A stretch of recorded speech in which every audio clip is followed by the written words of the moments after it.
ethyl alcohol 95% or the more common. Okay, they do not have any particular shape. It is called the Decidua capsularum. 600 grams would give completely opposite to the pressure abrasion. Here, the wall of the forebrain.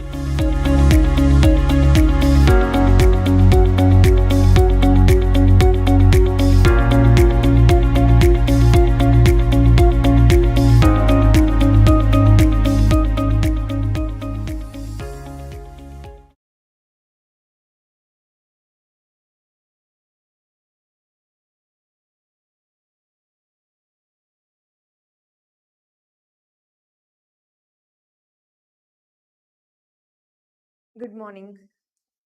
Welcome to the session. I'm Dr. Raveerna, Medicine Faculty with Medico. Welcome to Course 6. So in Course 6, we are doing 6 major subjects overview. In that, medicine is one of the important subjects. That is what we are doing it. From Course 6, 6 subjects, 60% of the questions in NEET-PG will be covered from these 6 subjects. So, like we are doing, we'll take up from each system, we'll take up one topic, we'll discuss the question, and we'll discuss the other important things to be covered in this topic. Okay. So yesterday, in the previous thing, we have covered CVS, Respi, and Hemat. So we'll continue with the other systems. Okay.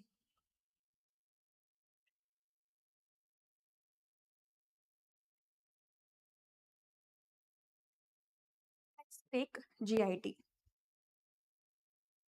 In GIT, what are the important things to be covered? The most important is IBD. One question from IBD is for sure. Either from ulcerative colitis or Crohn's disease, or a question comparing both. And next thing is from your esophagus. Any cause of upper GI bleed or your dysphagia. And malabsorption syndromes.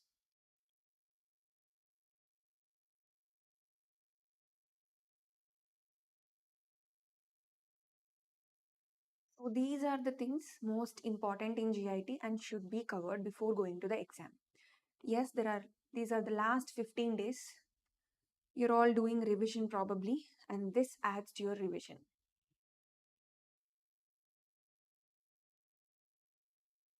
Let's take the first topic. In esophagus, it is dysphagia. So let's take the question and discuss about dysphagia. Okay. Investigation of choice for dysphagia to solids. So he's asking investigation of choice for dysphagia to solids. So dysphagia only to solids, both to solids and liquids. When dysphagia is only to solids, what do you think? It's a structural lesion. When it's both to solids and liquids, it's a motility disorder. When it's a motility disorder, manometry is the best thing. When it's a structural lesion, upper GI endoscopy is the best thing. See, the first option is barium swallow. Barium swallow is the initial investigation, but he's asking investigation of choice. Any dysphagia, initial investigation is barium swallow.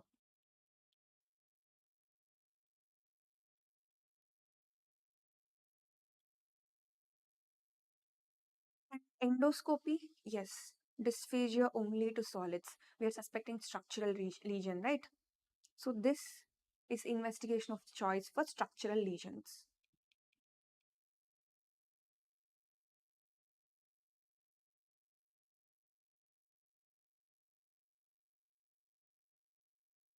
(24-hour) pH monitoring. So pH, where do you look for pH? When you expect more acid in the esophagus. So it's the investigation of choice for GERD. Next, manometry. Just now we discussed manometry is the investigation of choice for motility disorders, right?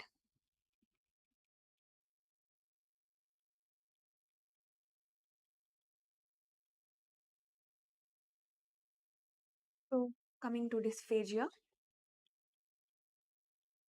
we are discussing approach to dysphagia. In approach to dysphagia, you should differentiate whether it's a structural dysphagia or motility disorder. Based on that, you would identify the investigation of choice.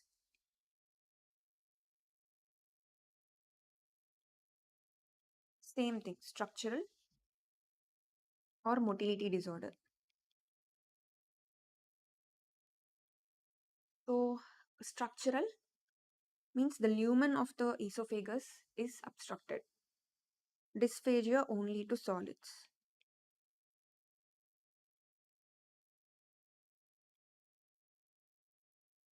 Whereas motility, when motility is affected, there is no peristalsis, there is dysphagia both to solids and liquids.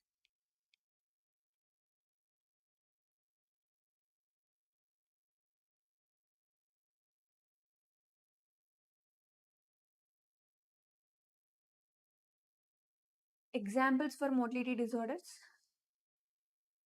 Esophageal motility disorders.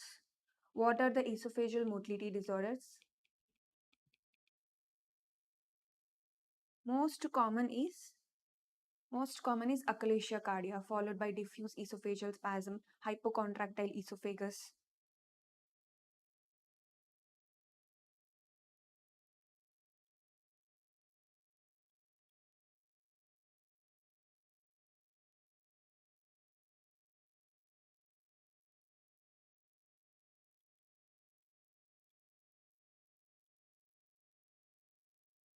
Whereas structural causes can be a stricture, can be any food impaction or foreign body impaction or esophageal carcinoma. There are many structural causes.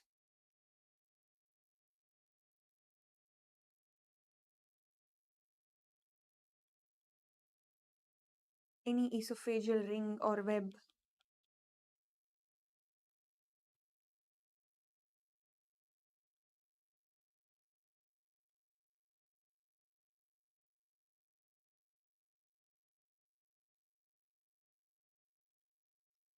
Okay. So the initial investigation is barium swallow. Investigation of choice for structural is endoscopy. Investigation of choice for motility disorders is your manometry. That is what we discussed now.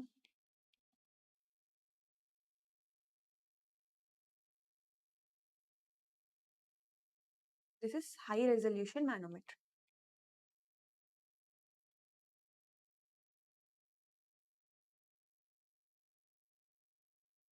But the initial investigation, barium swallow.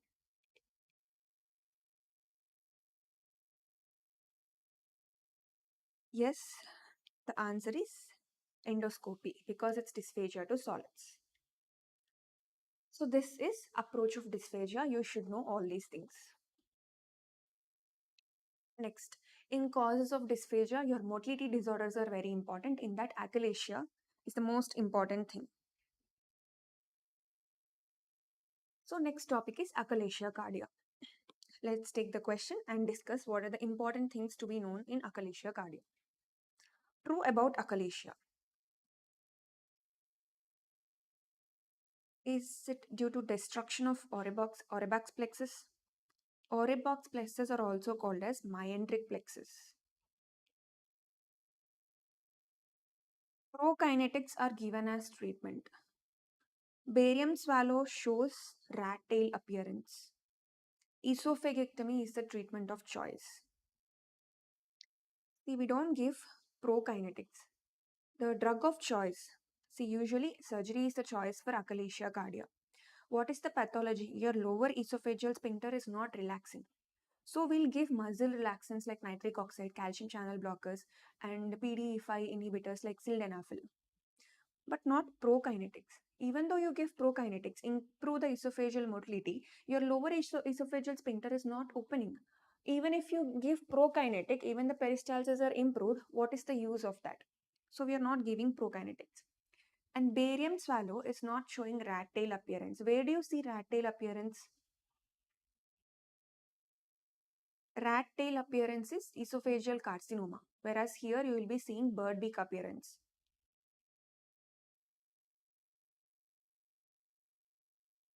Whereas in achalasia, it's bird beak appearance. So, esophagectomy is not the treatment of choice. Yes, we do surgery, but the surgery of choice is myotomy. Lower esophageal sphincter is not opening. We'll do myotomy. We'll cut some fibers of lower esophageal sphincter so that it will be relaxed. not responding to that also, the ultimate option will be esophagectomy, but that's not the treatment of choice. So myotomy will be the treatment of choice. This myotomy you can go per oral endoscopic myotomy or open through laparoscopic.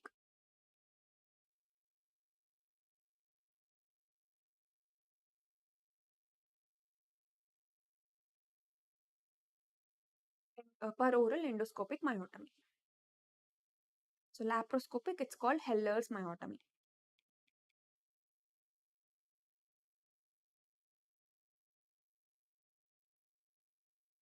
Okay. What is the option? True about achalasia cardia. It's destruction of mesenteric plexus. Yes, that is the basic pathophysiology for achalasia cardia.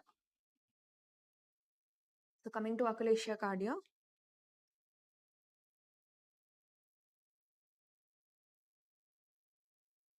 what is achalasia cardia? It's a motility disorder of the esophagus. What is the pathophysiology? It's the destruction of mesenteric plexus.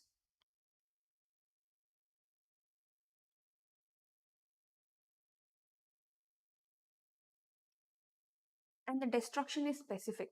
See, in esophagus, there are two types of neurons: acetylcholine stimulating neurons and nitric oxide stimulating neurons. For a peristalsis, for suppose there is a foot bolus, for the foot bolus to go down, below the foot bolus, there should be relaxation. Above the foot bolus, there should be contraction. Then only that foot bolus will go down, and that is the normal peristalsis, right? So for contraction, you need acetylcholine. For relaxation, you need nitric oxide. Here, nitric oxide producing neurons are damaged specifically. So there is no relaxation. You got me? These are damaged. And other thing is your lower esophageal sphincter is opened by nitric oxide. Now your nitric oxide is not there, so your lower esophageal sphincter will be closed. So this is what happening. Due to abnormal peristalsis, there is stasis in the esophagus. So the stasis of fluids resulting in dilatation of the esophagus. And your lower esophageal sphincter is not opened. This is giving you the typical bird beak appearance.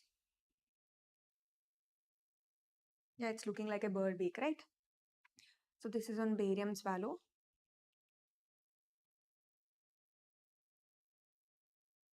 Looking like bird beak appearance.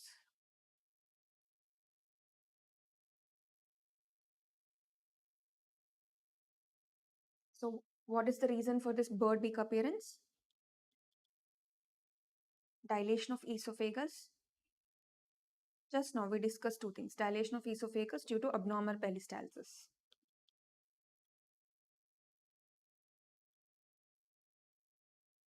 The lower esophageal sphincter is contracted. So whenever there is a foot bolus, your lower esophageal sphincter should relax. Then only the foot bolus will exit the esophagus. But here that's not done. And sometimes this dilatation is very large, so that the esophagus is looking like a sigmoid colon. Yeah, it's looking like a sigmoid colon, right? So this is called sigmoid esophagus.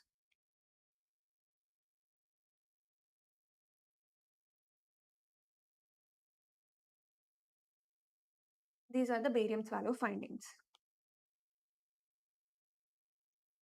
This is a motility disorder, right? It presents with dysphagia, both to solids and liquids, and because of the stasis of the contents, there is regurgitation of food, and when there is regurgitation, there is chances of aspiration. So regurgitation and aspiration of food, those are the symptoms. So when you are suspecting achalasia cardia, what is the best investigation? Because it's a motility disorder, the investigation of choice would be high resolution manometry.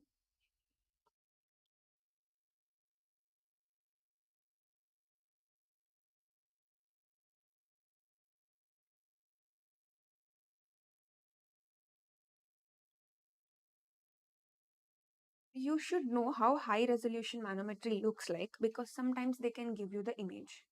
If he just asks in a theoretical question, it's okay. But image question, sometimes you can make a mistake. That's why you should look at this image. See, this is the pressure changes in your esophagus when swallowing. This is normal. So when the pressure is least, it's blue color. When the pressure is highest, it's red to purple color. Okay. When you're swallowing, see your upper esophageal sphincter has relaxed, blue color. And there is a peristaltic wave along the esophagus. And your lower esophageal sphincter has relaxed. That's why it's blue color. This should be the normal esophageal contraction after swallowing. But what is happening in achalasia cardia? Your lower esophageal sphincter is not opening, right? So see here. Your lower esophageal sphincter is not opening. This is Chicago classification of achalasia cardia. According to this classification, there are 3 types. Whatever type it is, your lower esophageal sphincter don't open.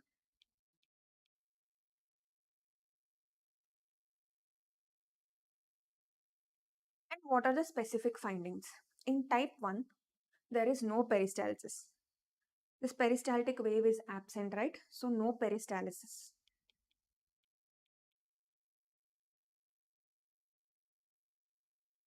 Whereas type 2, you can see the equal pressure in the esophagus. Whole of the esophagus, the pressures are equalized. So that is pan-esophageal pressurization.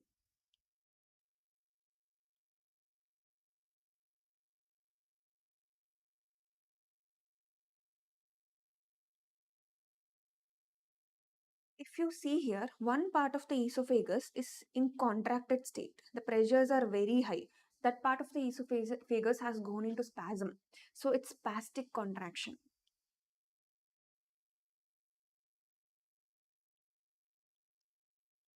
So type 1 is no peristalsis plus lower esophageal sphincter not opened. Type 2 is pan-esophageal pressurization plus lower esophageal sphincter not opened. Type 3 is spastic contraction of the esophagus plus lower esophageal sphincter not opened. Done. This is the Chicago classification. Coming to the treatment. Treatment of achalasia cardia. Medical management, we already discussed. We should give smooth muscle dilators like nitric oxide, your calcium channel blockers, and sildenafil you can give. But that is, medical management is only a bridge therapy. The ultimate best therapy would be your surgery, myotomy. So medically, you can also go for pneumatic dilatation or you can also give botulinum injections. But the best thing will be to go for myotomy. So myotomy is two types, per oral and laparoscopic. Which is better?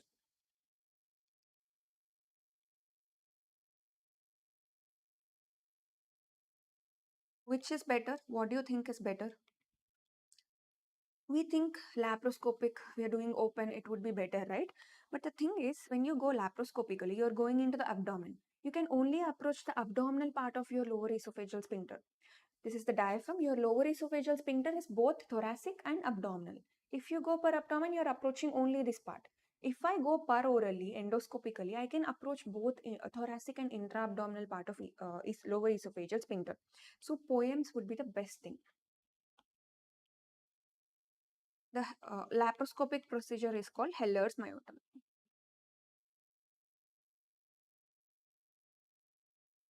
So other options, do not forget pneumatic dilatation,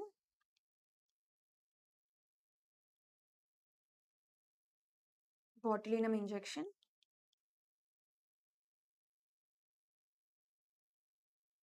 and your smooth muscle dilators.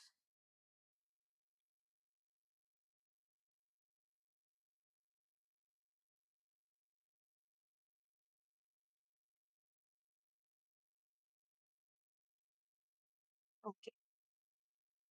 Now we know what to discuss, what to read in achalasia cardia. And one more important thing is not just destruction of Auerbach's plexus, he can also use the term agangliosis. The ganglions of this sympathetic and parasympathetic system are lost. That is why they use the term agangliosis.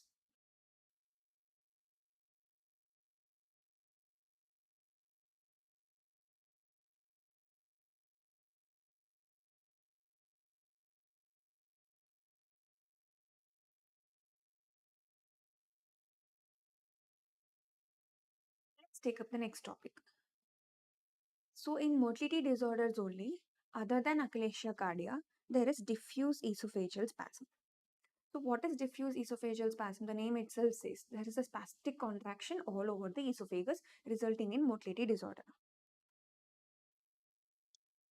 So a patient is complaining of dysphagia both to solids and liquids. That gives you the hint that this is a motility disorder. Because it's a motility disorder, initially they have done barium swallow and it is showing corkscrew appearance. So corkscrew appearance on barium swallow is nothing but your diffuse esophageal spasm.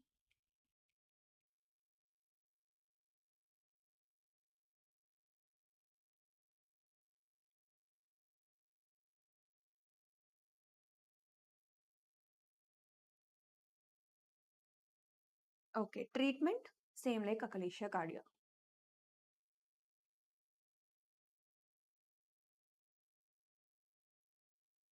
Next topic is Zenker's diverticulum. So you would have all known about Zenker's diverticulum, right? So we'll see what is Zenker's diverticulum. So important things you should know is what is Zenker's diverticulum, in what space this diverticula is occurring, how do you diagnose, and how do you treat. It's a very simple topic. So if you look at the question, elderly male. So it is most common in elderly male with complaints of intermittent dysphagia to solids. So intermittent dysphagia to solids means there is some structural lesion obstructing your esophagus. That lesion can be inside the lumen of esophagus or it can be obstructing from outside. And there is foul breath. It regurgitates food that is eaten few days ago. What is the likely diagnosis? See, these are the motility disorders that are presenting with dysphagia. In achalasia cardia, there is dysphagia to both solids and liquids with regurgitation and pulmonary aspiration. But here, it's only to solids. So here we are looking at structural disorder, but this is a motility disorder. So exclude this. Scleroderma is also a motility disorder. So you have to exclude this. So in scleroderma, the esophageal involvement is esophageal dysmotility.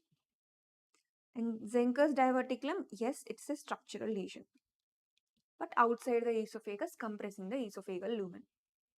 So this Zenker's diverticulum is present in elderly male, presenting with intermittent dysphagia and regurgitation of food with foul-smelling breath. That is a typical presentation of the Zenker's diverticulum. So Zenker's diverticulum is nothing but it is the herniation of your pharyngeal mucosa or diverticula of just your pharyngeal mucosa. It's not a true diverticula because all the layers are not involved. Just the pulsion diverticulum of your pharyngeal mucosa.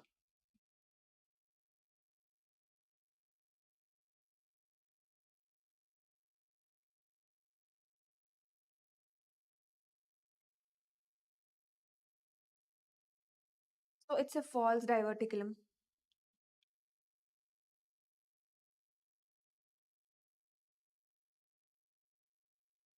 Age we already know. Elderly. Presenting features also we know. So where is that diverticulae? It is in the Killian's triangle. So what is the Killian's triangle? It's a defect between the muscles. It's normally present. So which muscles? Between your inferior constrictor muscles and the cricopharyngeus muscles. This is very important. Killian's dehiscence between the inferior constrictor and cricopharyngeus muscle. So there is a triangular shaped defect between these muscles. Through that defect, there is this pulsion. So what is the treatment? How do you diagnose? You can go for barium swallow because this is a dysphagia, and you can also take lateral x-rays.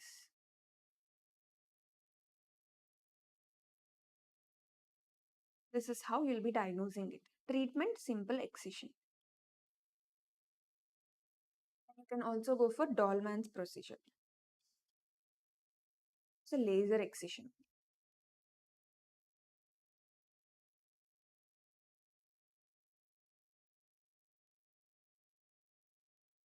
These are the important things about Zenker's diverticulum.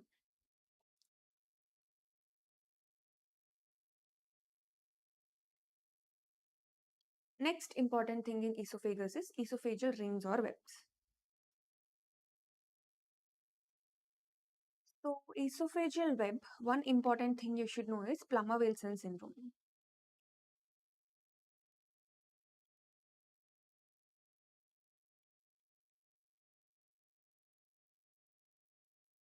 What is Plummer-Wilson syndrome? What is the triad of Plummer-Wilson syndrome? Patient will be having iron deficiency anemia and the symptoms of iron deficiency like glossitis, cheilitis with a esophageal web. Where is that web? It is post-cricoid web, and that web is precancerous. It can convert into squamous cell carcinoma of the lower pharynx or upper esophagus. That's it. It's a triad of iron deficiency anemia and the features of iron deficiency. That is glossitis, cheilitis.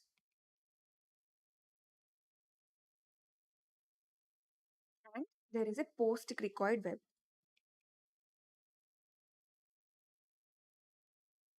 This is precancerous to squamous cell carcinoma.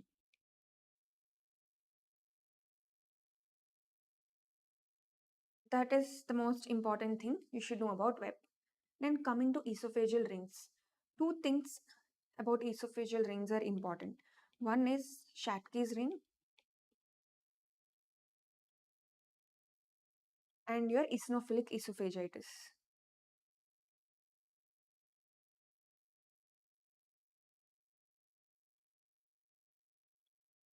So coming to Shatky's ring, there is a ring in the esophagus. It is just a pure mucosal ring at the squamocolumnar junction. That is the lower esophagus, right? Lower esophagus, squamocolumnar junction, a mucosal ring. It is not always symptomatic. Only when it is compressing the diameter, that is the lumen of the esophagus is decreased, only then it will present with esophageal dysphagia, that is only to solids. How do you treat it? When it's symptomatic, you go for excision. That's it. That is about Schatzki's ring. We'll see the question. Schatzki's ring is, it's a mucosal ring at squamocolumnar junction, yes. No, it's not a muscular ring. See, Schatzki's ring is also called as type B ring. Your type A ring is muscular ring. It's an inflammatory structure? No. It's a non-inflammatory, benign, just mucosal ring. That's it. It's always symptomatic? No. Most of the patients are asymptomatic. Few are symptomatic. If they are symptomatic only, you treat them. We know everything about Schatzki's ring. See, this is the Schatzki's ring at the lower esophagus near the squamocolumnar junction.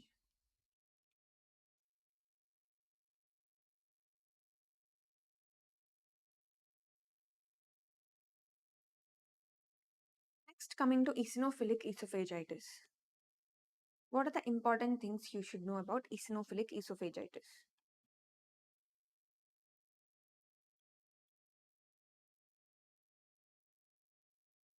Eosinophilic esophagitis, the name itself says there are eosinophils. So it's like atopy. In your lungs, it's asthma. In your upper respiratory tract, it is allergic rhinitis. In skin, it's allergic dermatitis. The same way in the GIT, it's eosinophilic esophagitis and gastritis. So, how does it present? Yes, it presents with dysphagia, but the most important clinical feature they'll give you is food impaction.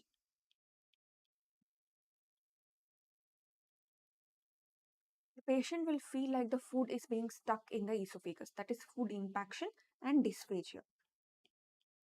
These are the most important complaints the patient will give you. It's seen in both children and adults. They'll also have a history of atopy. They can also have asthma, allergic rhinitis, and allergic dermatitis, dermatitis along with this. So whenever there is dysphagia, so this will be structural dysphagia. We'll be doing upper GI endoscopy, right? So one important finding of eosinophilic esophagitis on upper GI endoscopy. What is that?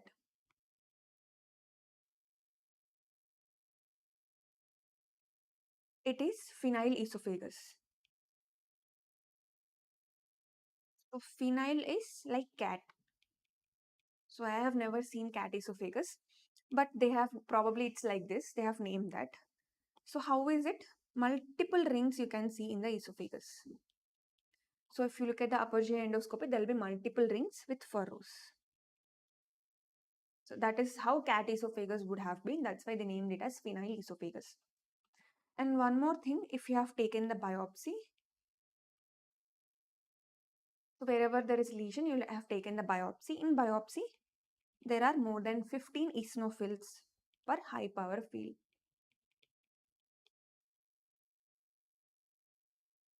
What is the treatment? You have to avoid the food which is causing aggravation. So first is food. If not controlled by food, you can also give PPIs. So treatment, first thing is PPI. Because there are some PPI responsive eosinophilic esophagitis. So they will respond to your PPIs. If not responded to PPIs, then food.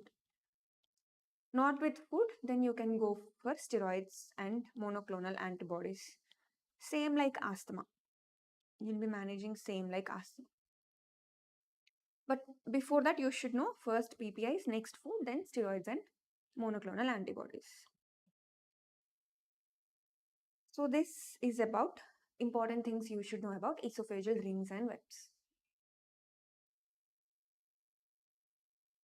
Next thing, Barrett's esophagus. So we all know about Barrett's esophagus. What is Barrett's esophagus? It's columnar metaplasia. But what exactly it is, what are the risk factors, how to treat it, we'll see. So about Barrett's esophagus, one thing he'll ask you, what type of metaplasia and which malignancy is more common and what are the risk factors. These are the most important parts you should concentrate in Barrett's esophagus. So we'll see the question first. All of the following are true regarding Barrett's esophagus except.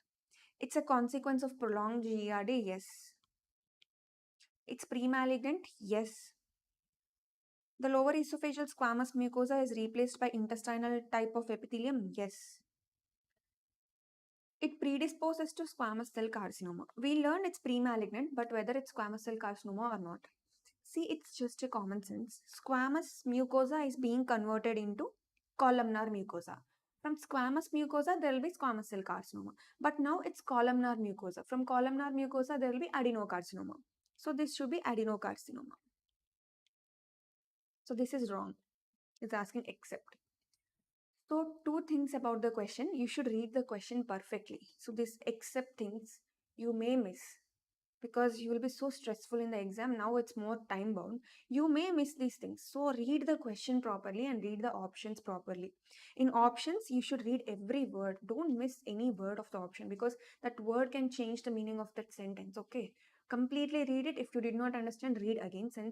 Spend some time on that and try to solve it. Because if you understand the question only, then you can solve it, right? Even if it's a big question, read it and highlight the keywords and then come to an answer.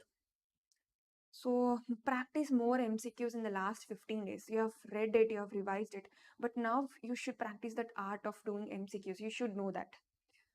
The ultimate thing you'll be doing in the exam is solving MCQs, right? So now we know everything about Barrett's esophagus. So this is how it will be looking. The pale mucosa is the squamous and the pink mucosa is columnar. So if you see your columnar mucosa is approaching, it's coming up. So in those parts, the squamous is being replaced by columnar mucosa. So squamo-columnar junction, columnar mucosa of stomach and squamous mucosa of esophagus. That is the junction, right? So below that it's the stomach, above that it's esophagus. This mucosa is, the columnar mucosa is coming up. So what do you think this mucosa, when you take the biopsy, that mucosa, it doesn't look like the mucosa of the stomach. It will look like intestinal. That is why it is called intestinal metaplasia.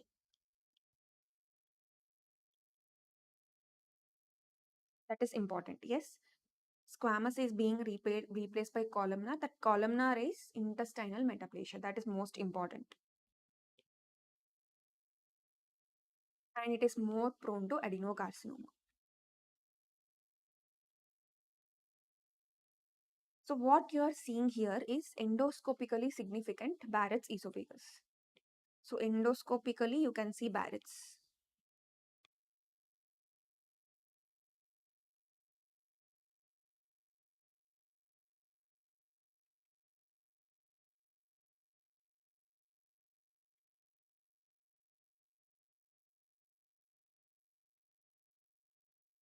So whatever you are seeing is endoscopic Barrett's. But to prove it, you have to take the biopsy. Wherever the lesions are, you have to take the biopsy. In biopsy, you should note down the intestinal metaplasia. Only then it's proven as Barrett's esophagus. Okay. Barrett's esophagus is equals to endoscopically significant Barrett's esophagus plus biopsy showing intestinal metaplasia.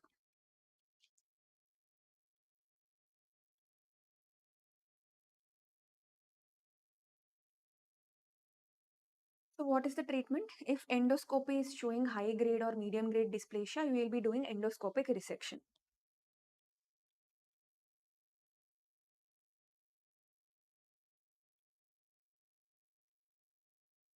No, there is endoscopically significant Barrett's esophagus, but on biopsy, there is no intestinal metaplasia. Probably we would have missed it, and we will follow up with upper GI endoscopy and biopsies. No dysplasia, just follow up. No dysplasia or mild dysplasia, you should be following up.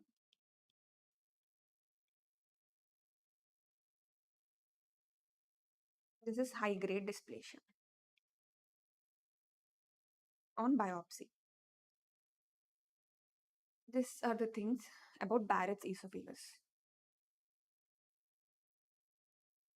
Next thing, stomach and duodenum. Okay. So these important things in esophagus you should not miss. Okay. And other things are causes of upper GI bleed. Your varices are most important, followed by peptic ulcer disease and other causes like Mallory-Weiss tears and Delofoy's lesion, GAVE. All those things are important. Next, stomach and duodenum, the peptic ulcer disease. So peptic ulcer disease is associated with all except. So he's asking risk factors of peptic ulcer disease. So in peptic ulcer disease, what are the important things you should know? First thing is risk factors. And your barium swallow appearance.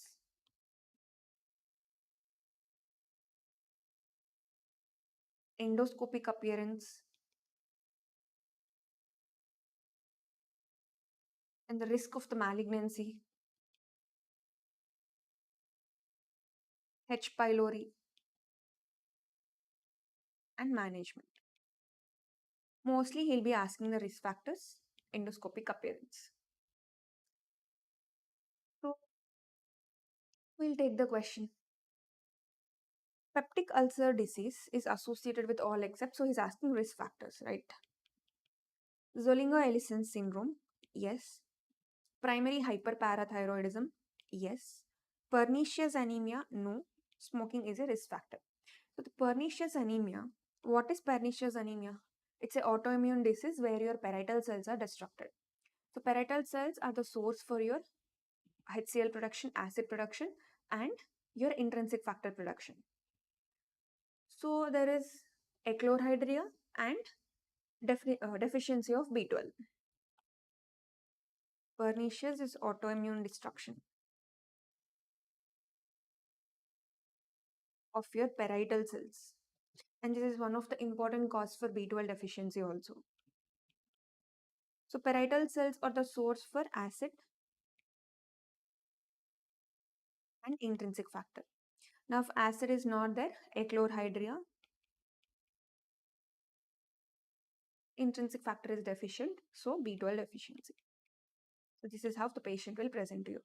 So in fact, the acid producing cells are not there. How do you expect increased acid and peptic ulcer disease? The name itself says due to pepsin there is ulcer, increased acid producing ulcer. So this goes completely against it. And coming to Zollinger-Ellison syndrome, what is Zollinger-Ellison syndrome? It's nothing but gastrinoma. Gastrinoma, the acid producing cells are increased. And the most common site of this tumor is the duodenum followed by pancreas. So more G cells, more acid production resulting in multiple ulcers. See, normally your peptic ulcer disease, the ulcers may be up to the duodenum in stomach and most common in the duodenum, duodenal bulb. But in Zollinger-Ellison syndrome, the ulcers will be beyond the duodenum. In ileum, in jejunum also you'll be finding the ulcers. And those ulcers are refractory to disease. And there will be more complications to the ulcers. So when there are these things, you should suspect Zollinger-Ellison syndrome. What are those? Refractory to medication, ulcers beyond the duodenum, and more complicated ulcers.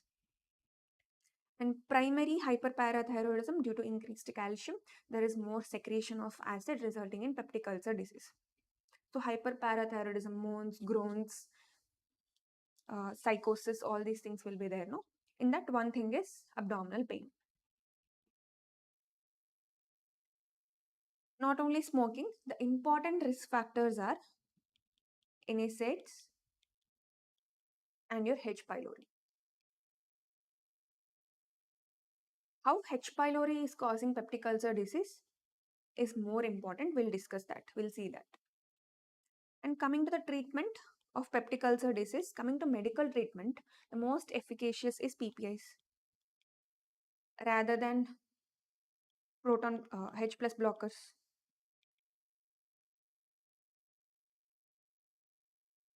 So PPIs are the best and not controlled medically. You can also go for vagotomy. So your acid secretion, yes, these all receptors are important, but it is under the control of your vagal nerve, right? So if you are cutting the connection of the vagal nerve, then the secretion of acid is decreased. That is the concept behind vagotomy.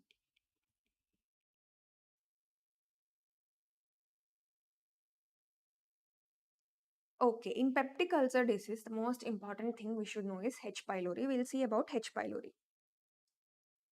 Endoscopic biopsy from a case of H. pylori related duodenal ulcer is most likely to reveal. So he's asking duodenal ulcer related to H. pylori. So the things we should know about H. pylori is, yes, it will cause peptic ulcer disease, but is it either the ulcers in the stomach or duodenum? And the characteristics of these ulcers have different characteristics. One is malignant, one is not malignant. And the pathophysiology of these ulcers is also important. Next thing, how do you diagnose H. pylori? Invasive and non-invasive methods. And third thing is how to treat H. pylori. These are the important things you should know. And this is a bit confusing. We'll see. So he's asking H. pylori related duodenal ulcer. Antral predominant gastritis? Yes. So your H. pylori has two types of presentations, antral predominant gastritis or pan gastritis. Whenever there is antral predominant gastritis, there are chances of duodenal ulcers. When there is a pan gastritis, more chances of gastric ulcers. Multifocal atrophic gastritis is a complication of your gastric ulcers. And erosive gastritis, it's not specific to H. pylori. Gastric atrophy, the same thing. Those are the complications of gastric ulcers. So we'll see what are we discussing.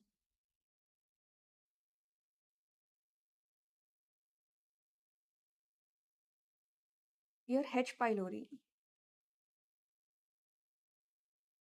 has two manifestations, gastric ulcer and duodenal ulcer.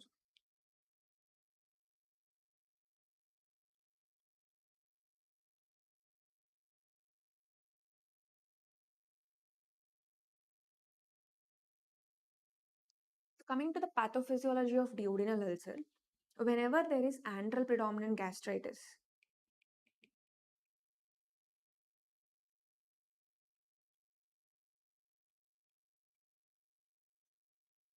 there is increased acid secretion resulting in duodenal ulcer.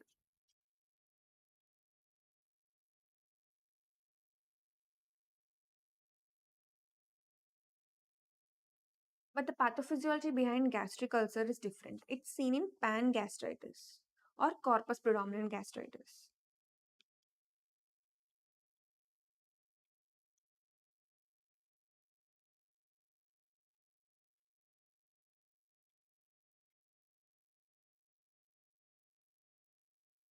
In this, not due to increased acid production. In fact, there is decreased acid production. And why there is gastric ulcer? It is due to direct viral injury. Sorry, direct bacterial injury.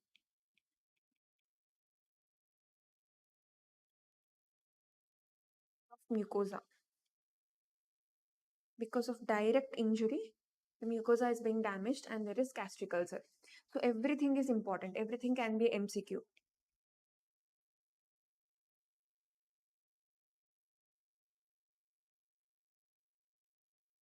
Now, what are the complications? Is this pre-malignant or not? Antral predominant gastritis is pre-malignant or not? Yes, it is pre. No, it's not pre-malignant.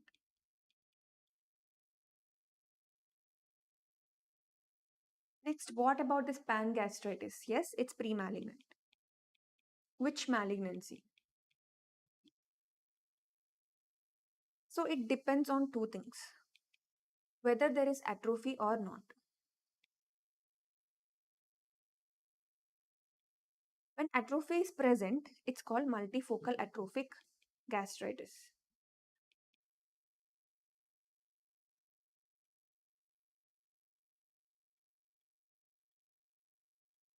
When atrophy is not there, it's called non-atrophic gastritis.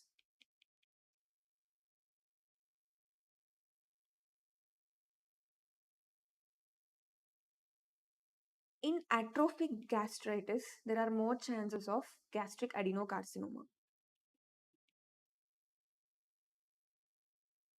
Whereas non-atrophic gastritis predisposes to maltoma. This is like the epidemiology of H. pylori. This is how it's progressing.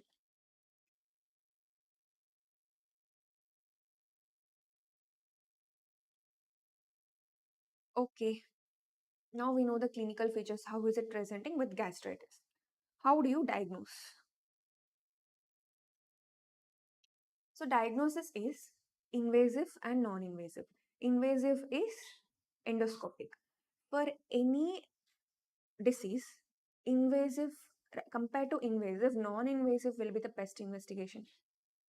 So the same thing, the same result, same sensitivity and specificity in invasive and non-invasive test, we'll be choosing in non-invasive, right?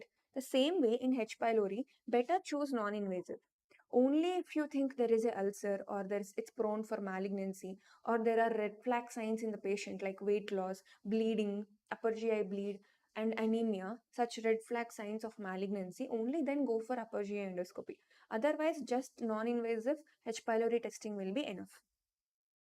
So I told you non-invasive is best. In non-invasive, you can go for three things: urea breath test, serology, and stool test. Just forget about serology because serology is nonsense, not useful at all. Remove that. We have two things. Urea breath test is the best, followed by stool antigen test. So urea breath test, if it's not available, go for stool antigen test, but always urea breath test. But anyways, we are going for invasive. Anyways, I'm doing upper GI endoscopy because I have suspected malignancy or ulcer. At that time, biopsy will be the best test. In biopsy urease test is best. So in invasive, non-invasive is better than invasive. In non-invasive, urea breath test is better.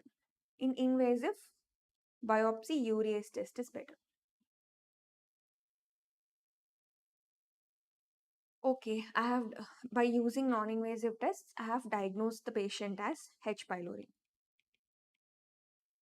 And I have given 4 weeks therapy. Now, how should I test for remission? Okay, this patient is cured from H. pylori. How do I test? I have to repeat one of this test. And the best test again is non-invasive. So even for follow-up, non-invasive test is the best. So after 4 weeks treatment, 4 weeks, I'll give a gap. Because while doing this urea breath test, your antibiotics and PPIs will interfere with the test. That is why 4 weeks I will stop all the PPIs and antibiotics and then go for the non-invasive test, urea breath test. Everything is important. 4 weeks gap, the follow-up, which is the best test, non-invasive test, urea breath test. And treatment, it will be PPI plus 2 antibiotics. We'll be giving for 4 weeks. So best is quadruple regimen, in which along with PPI and 2 antibiotics, we will be giving bismuth subsalicylate.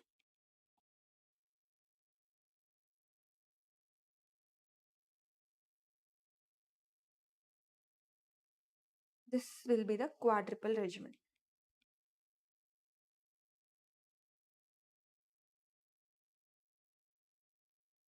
Duration is 4 weeks. These are the things we should know about H. pylori. Okay.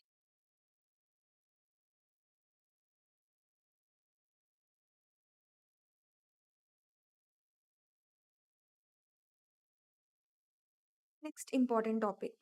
I told you the causes of upper GI bleed, right? So varicose bleeding we'll be discussing under liver disease, because the most common cause of upper GI bleed is peptic ulcer disease. But in a case of CLD, the most common cause of upper GI bleed is varicose bleed. So case of CLD came with upper GI bleed, it is varicose bleed unless otherwise excluded by other investigations. Which of the following is true about Mallory-Weiss tear? Now we are looking into Mallory-Weiss tear. Presence with hemoptysis, yes. Shows transmural rupture. So is Mallory-Weiss tear a transmural rupture or just a mucosal rupture? It's a mucosal rupture.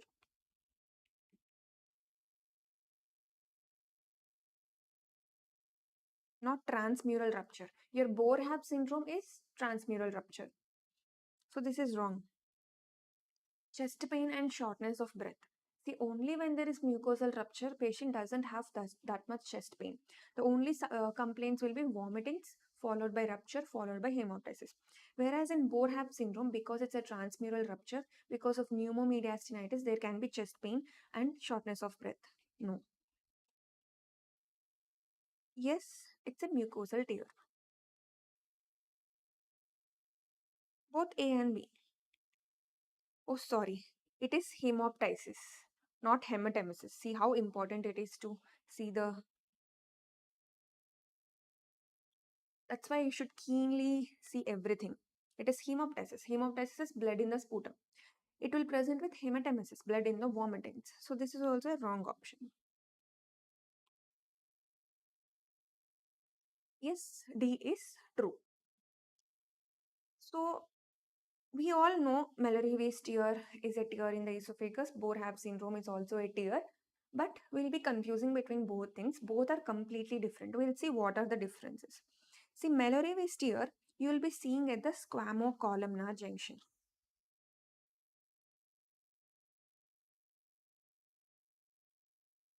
Whereas Boerhaave is at the lower esophagus.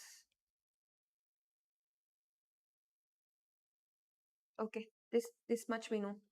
And Mallory-Weiss is a mucosal tear, whereas Boerhaave syndrome is a transmural tear. See, this is just a mucosal tear. This is a transmural tear. So, Mallory-Weiss syndrome, most of the times the hematemesis will be very mild and it will subside by itself. You don't have to go and do a specific treatment also. So, where do you see Mallory-Weiss tear? For suppose alcoholics or who have taken full meal. There is distension of abdomen followed by multiple vomitings. When there is multiple vomitings due to increased intra-abdominal pressure, there will be a tear in the squamocolumnar junction. So initially there will be vomitings, then tear. After that there will be hematemesis. So that is how the patient will typically present to you, and that will be the key word in the question. So initially patient had 2-3 vomitings, with full retching. After 2-3 vomitings, there is hematemesis is seen, and he's an alcoholic. These clues they'll be giving you. Not only alcoholics,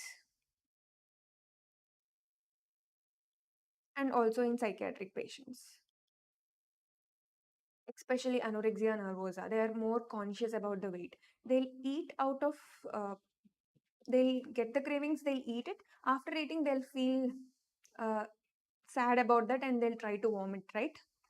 Anorexia nervosa. Binge followed by purging. That is what they'll be doing, right?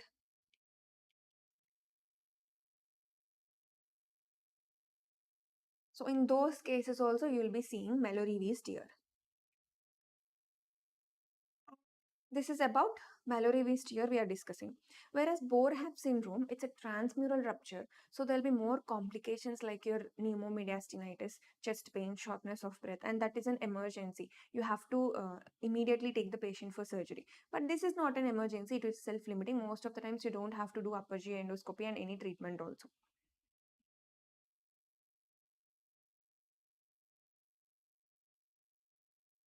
So this is the difference between Mallory-Weiss and Boerhaave's. That's what you have to concentrate on. Okay, one cause of upper GI bleed is done. Next thing, Delafoy's lesion. What is Delafoy's lesion? It is also a cause of upper GI bleed. We'll take up the question and we'll see. He's asking false statement. Large caliber arteriole beneath the GI mucosa. It bleeds to pinpoint mucosal erosion. Yes. It's called persistent caliber artery. Yes, these are all true.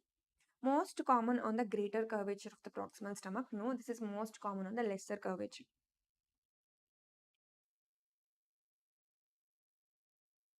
The thing about Delafoy's lesion is, for suppose this is the mucosa and this is the submucosa. In submucosa, there is a persistent caliber arteriole, and above that, there is the erosion of the mucosa. So, pinpoint erosion of the mucosa. Beneath that, there is a persistent caliber vessel arteriole. From this, it will be bleeding. So, this is a typical Delafoy's lesion. See, this is a mucosal defect. Mucosal defect. In the mucosal defect, you can see a vessel. So, nipple-like appearance of persistent caliber vessel. That's it.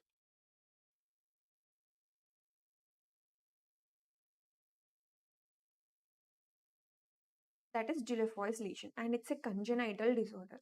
Why there is a vessel? It's a congenital disorder, most common in males. How do you treat it?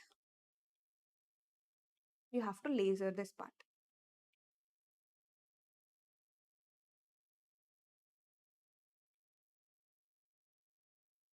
If there is bleeding, only if there is bleeding, go for argon plasma laser to control the bleed.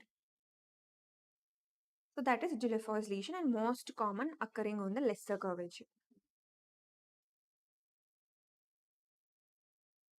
These are the most important things of Delafoy's lesion. Next, GAVE. What is GAVE? Gastric antral vascular ectasia.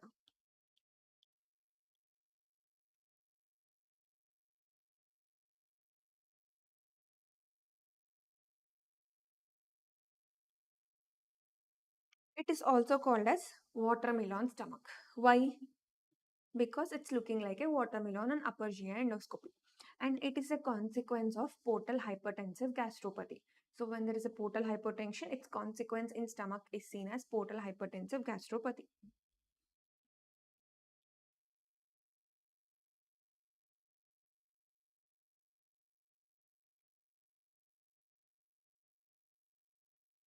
So as a consequence of portal hypertension, you can see GAVE. But the presentation of PHG is different. You can see snake skin appearance there. But that consequence can be GAVE, resulting in vascular ectasia, watermelon stomach.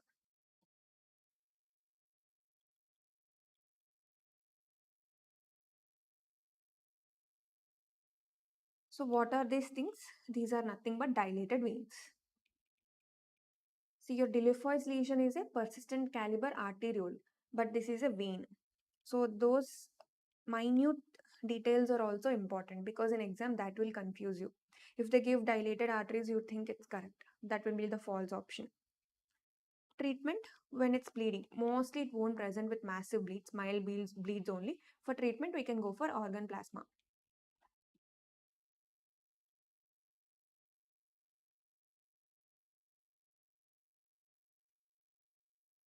Okay, these are the other causes of upper GI bleed along with peptic ulcer disease and H. pylori. Next important thing is Meniere's disease. It's a very simple disease, but very important. We'll see the question and discuss. All of the following statements about Meniere's disease are true except. It's a pre-malignant condition. Yes. It's associated with increased acid secretion. No.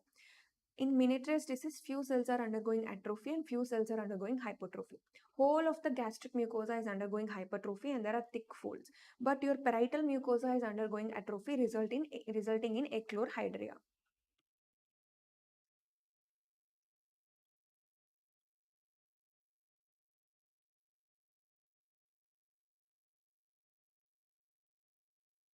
It's confused with Zollinger-Ellison syndrome. Yes. How it is confused? Because both of them are having thickened mucosal folds. So you can see here the thickened mucosal folds. This is also present in Zollinger-Ellison syndrome and also in some infiltrative malignancies.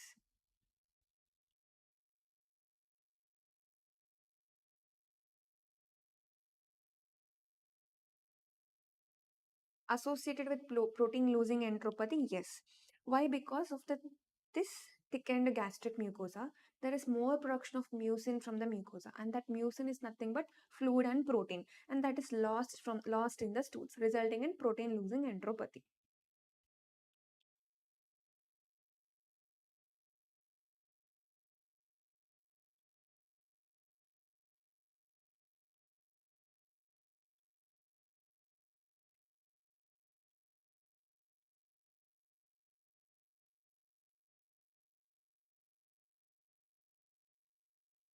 Okay. So there one condition, there one thing, we have discussed the whole Meniere's disease. So the important points of Meniere's disease are: we do not know the exact etiology, but the pathophysiology is increased EGFR and TGF.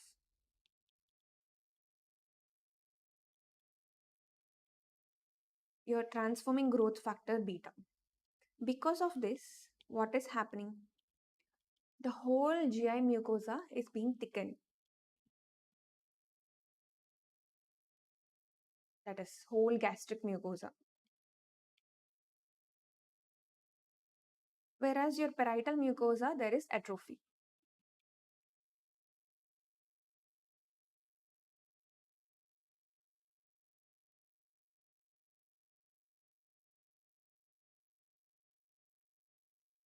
So this is causing your protein losing enteropathy, whereas this is causing achlorhydria. How do you diagnose? Upper GI endoscopy and biopsy. In biopsy, you will be seeing hyperplasia of the cells. On upper GI endoscopy, you will be seeing this thickening. This thickening is also found in Zollinger-Ellison syndrome, malignancies, amyloidosis, and sarcoidosis. Any infiltrative disorder. Okay. Coming to the treatment. What do you think is the treatment? Because there is EGFR in the pathology, you can give a monoclonal antibody which is acting on the EGFR, that is cetuximab.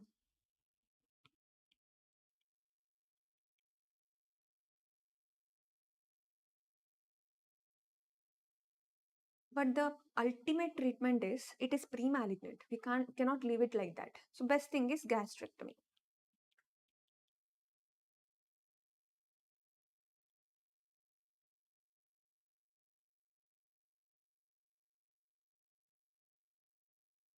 So miniaturous disease, unknown etiology, pathophysiology, increased growth factors, resulting in thickening of the mucosa, but parietal cells are atrophied.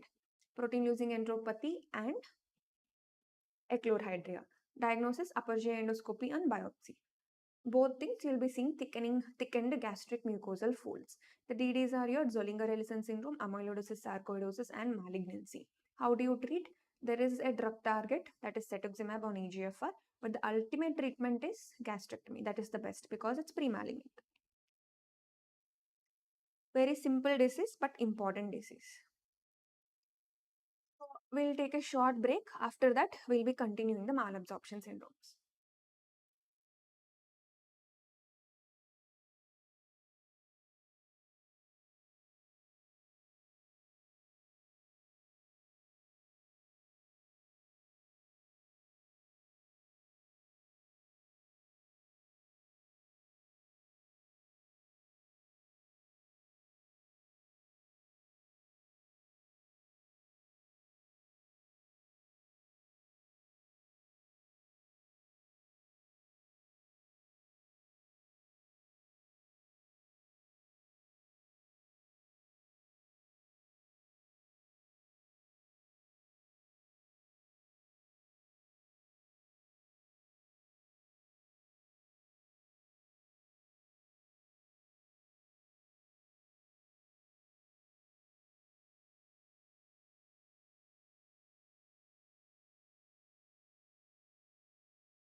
ethyl alcohol 95% or the more common Okay, they do not have any particular shape. It is called the deciduous capsular. 600 grams would give Completely opposite to the pressure abrasion. Here, the wall of the forebrain.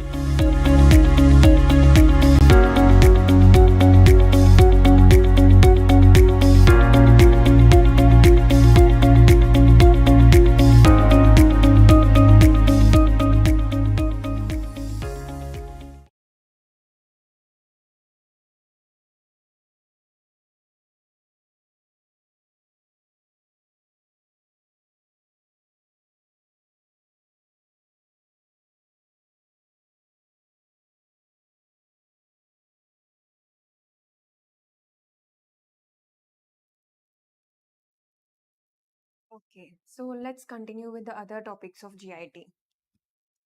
So next is malabsorption. Malabsorption is most important topic. In malabsorptions, you should know the symptoms and signs of malabsorption. And you should know the diseases of malabsorption and the tests for malabsorption. So for suppose for carbohydrate, which is the best test, for protein, for your B12, the tests of malabsorption are important. That can be a question. And your malabsorption syndrome, celiac, tropical, and Whipple's disease. These things are must know. Very important topic of GIT. Do not ignore this topic, okay? So let's take the question and discuss.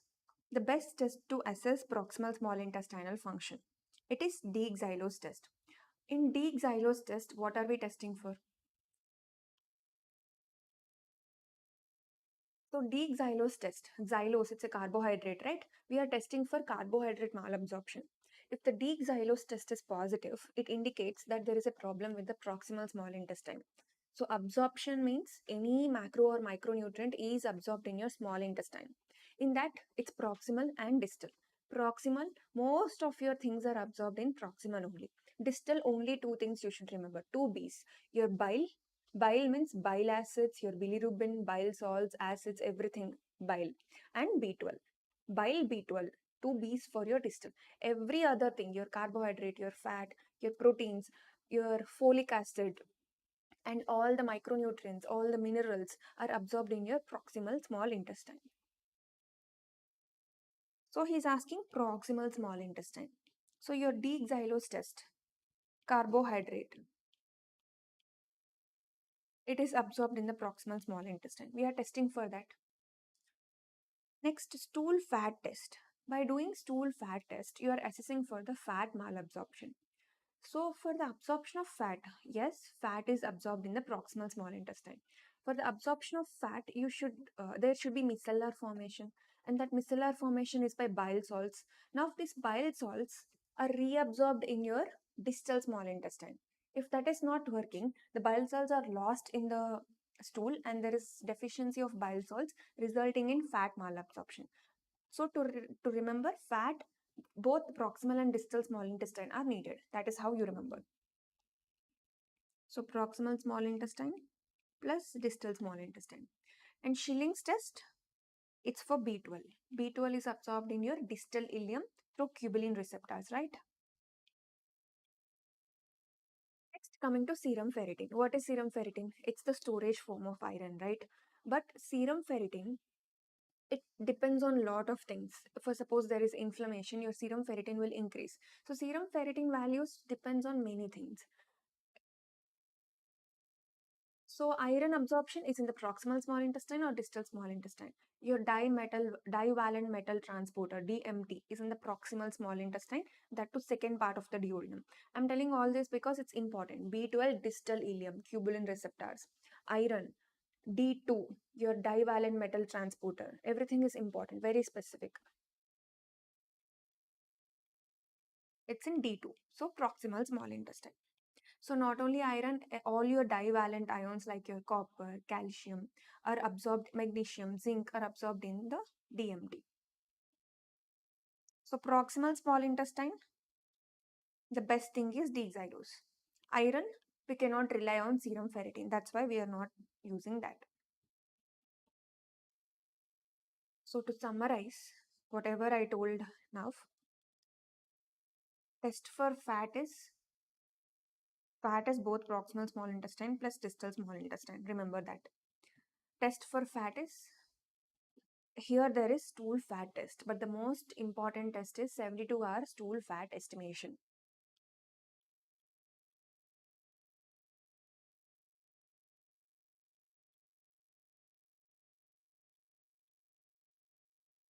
That, so you are estimating fat in the stool. If fat is not absorbed, fat will be excreted in the stool. So more fat is positive. So more than 7% is positive for fat malabsorption. And the second thing is you can do stool fat staining. This is gold standard. And what are the fat stains? Oil red O and Sudan black. You can also stain it. And you can also go for breath test. C13 breath test, but stool fat examination is the best. And for carbs, it is deoxylose test. That is the gold standard.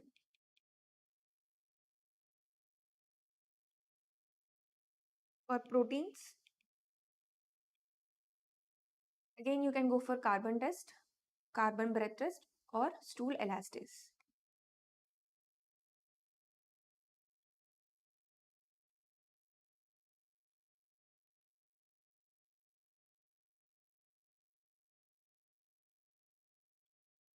Next, what is the test for B12?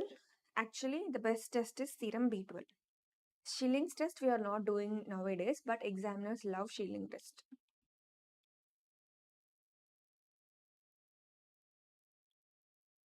These are the tests for malabsorption.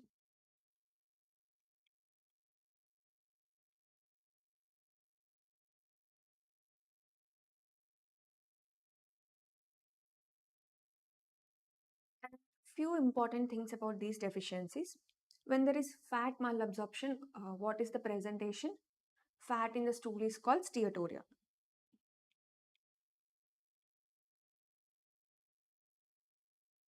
And when there is carbohydrate malabsorption, patient will present with gurgling sounds in the abdomen and flatulence.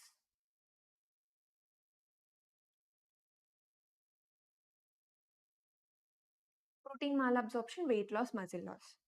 And coming to B12 malabsorption, what are the symptoms of B12 deficiency? In hemat, what is the hematological manifestation? It is macrocytic anemia, right?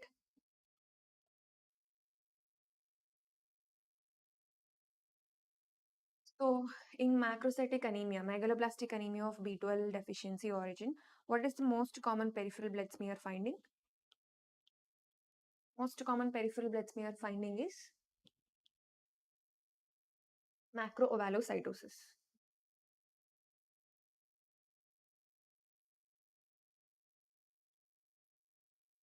And the most specific thing is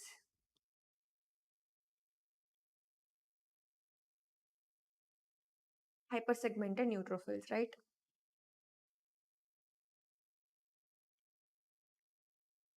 It's more specific, but it's not that common to see hypersegmented neutrophils in a case of vitamin B12 deficiency.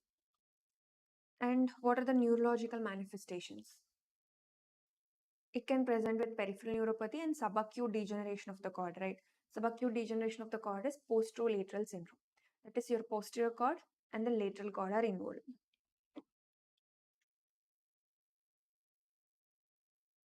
SACD, subacute degeneration of the cord. Posterior cord is your dorsal column. Lateral cord is your corticospinal tract. And other than this patient may have hyperpigmentation of knuckles, magenta tongue, all these findings can be there.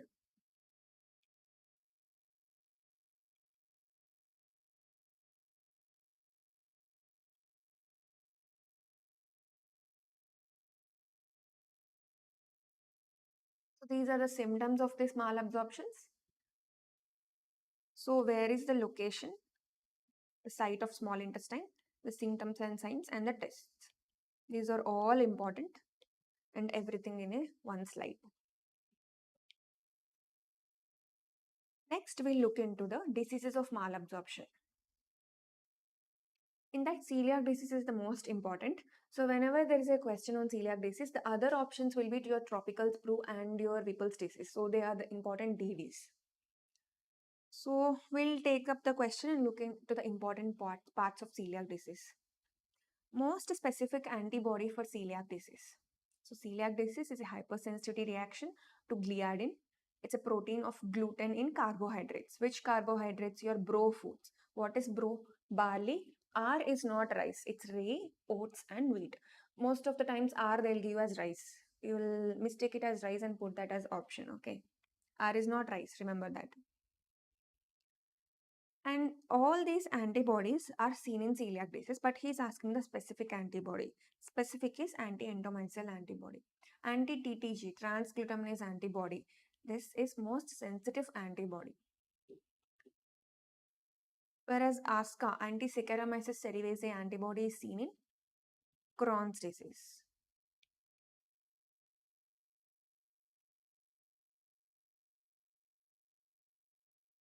So coming to celiac disease. Just now we have discussed it's a hypersensitivity reaction to gluten or gliadin in bro foods. So these are carbs. Barley, rye, oats and wheat. So it commonly involves which part of the small intestine, proximal or distal? Carbohydrates are absorbed in proximal small intestine, right? So it is involving the proximal small intestine. So more features of proximal small intestinal absorption with diarrhea. That is the presentation.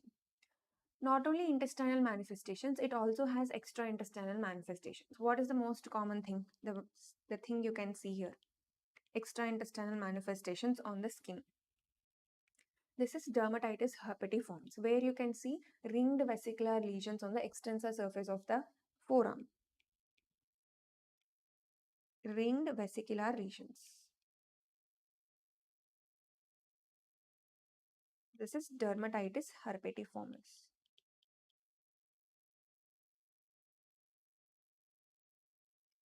The important things you should remember is this is associated with splenic atrophy and type 1 diabetes mellitus.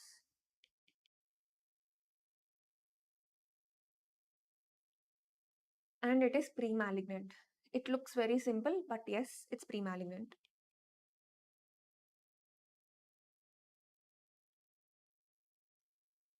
Investigations, we have looked into the serology.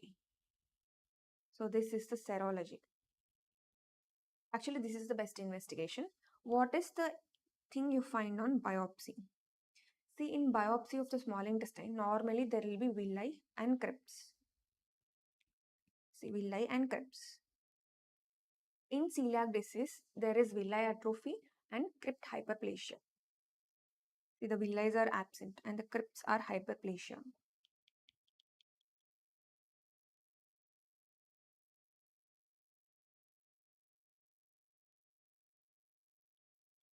Villi atrophy, no villi, and crypt hyperplasia.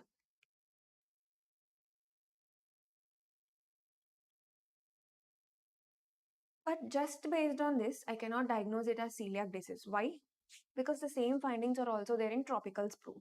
But the main difference will be these findings are reversible if you avoid bro food. They are reversible. Everything is because of that bro food. We are avoiding that food. After 6 months, all these changes are reversible. If it's refractory to therapy, even after avoiding bro food, it's not reversible, it's persistent. Probably it had turned into malignancy and you have to look for malignancy. And coming to treatment, avoid bro food. If it's persistent or refractory, give steroids. Avoid bro.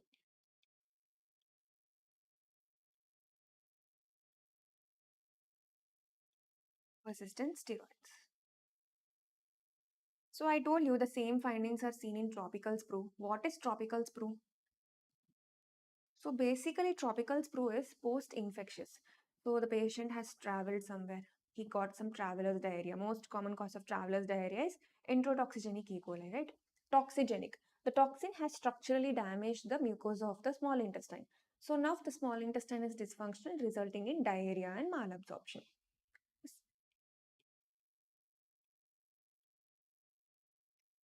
So they look similar, but it's completely different. Celiac disease is a hypersensitivity reaction, but this is a post-infectious toxin-mediated damage.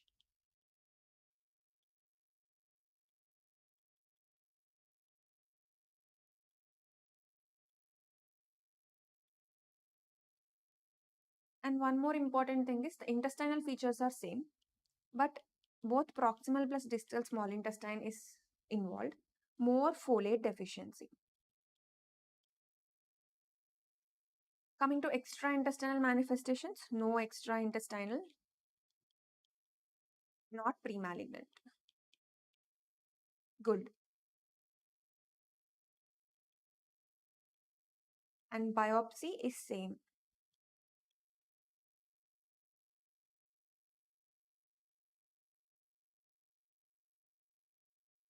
Coming to the treatment of tropical sprue.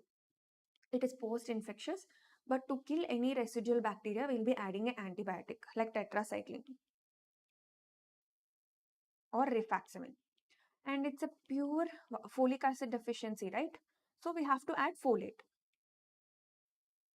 Rifaximin plus tablet folic acid.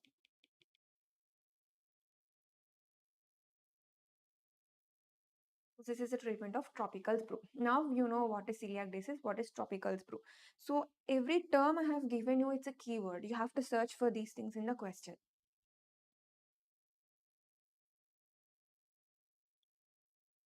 Next, Whipple's disease, one of the DD for this malabsorptions. So we'll solve the questions and we'll see what are the important things of the Whipple's disease. Macrophages containing large amounts of undigested and partial digested bacteria. See, this is very important. This term is only very important. POMI, PAS positive macrophages. PAS is periodic acid shift. Positive macrophages with bacteria inside that. It's specific for Whipple's disease. The most specific investigation is biopsy. In amyloidosis, see, this is bacteria, infectious. Amyloidosis is not infection. It is just the extracellular deposition of a hyaline material, amyloidosis. Whereas celiac disease, there will be villi atrophy and crypt hyperplasia. Vibrio cholera infection, basically we don't have to go for biopsy. It's a non-inflammatory toxin mediated. So your mucosa is completely fine. The toxin of the cholera is going to act on the receptor on the small intestine, resulting in secretion and secretory diarrhea. The typical diarrhea is rice water stools. That is completely different. Your biopsy will be normal. Here it's normal. Here it is villi atrophy. Script hyperplasia. Amyloidosis, hyaline deposition. Okay. So one thing we understood is bacilli are there, so it's some infectious disease. Yes, Whipple's is an infectious disease caused by Tropharema whippleri. It's a gram-positive bacillus. But whenever you think of an infectious disease, you think it's an acute origin. But this Whipple's disease is a chronic disease. How does it start? Patient will have arthritis initially. What type of arthritis? Large joint, lower limb predominant. So the typical presentation is for 2 to 3 years, he'll be having lower limb, first knee arthritis, pain in the knee, followed by ankle, followed by hip. After 2 to 3 years, he'll have GI manifestations like malabsorption syndromes of both proximal and distal small intestine. Associated with it, he can have cardiac manifestations, dilated cardiomyopathy, endocarditis, associated uveitis, and CNS manifestations like dementia. Most common is oculomasticatory arrhythmias. So this is the typical presentation. Everything I told is a keyword. Tropical sprue. One second. He has asked a doubt. It's a post-infectious toxin mediated. So it's a tropical sprue. So travel to some tropical area resulting in traveler's diarrhea. Most commonly. And the most common cause of traveler's diarrhea is enterotoxigenic E. coli. Following that infection, most commonly this tropical sprue is seen. I think now it's clear. Let's come back to Whipple's disease. This is infectious. Proferima whippleri.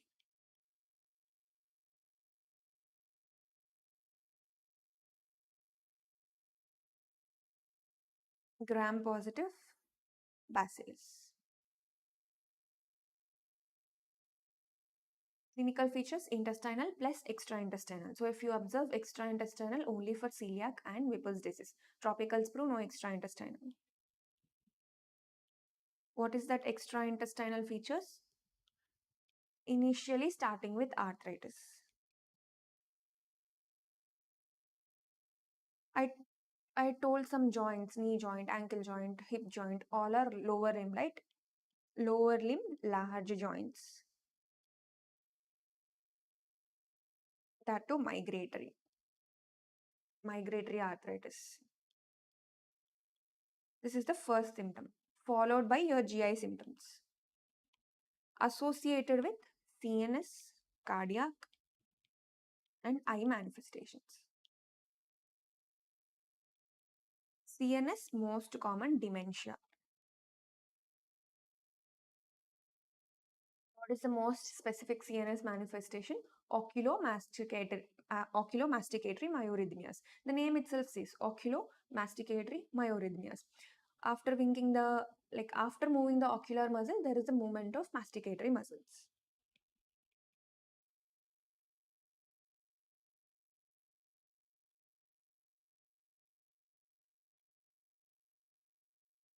It is most specific CNS manifestation. And coming to cardiac, it can cause pancarditis, most commonly cause culture negative infective endocarditis.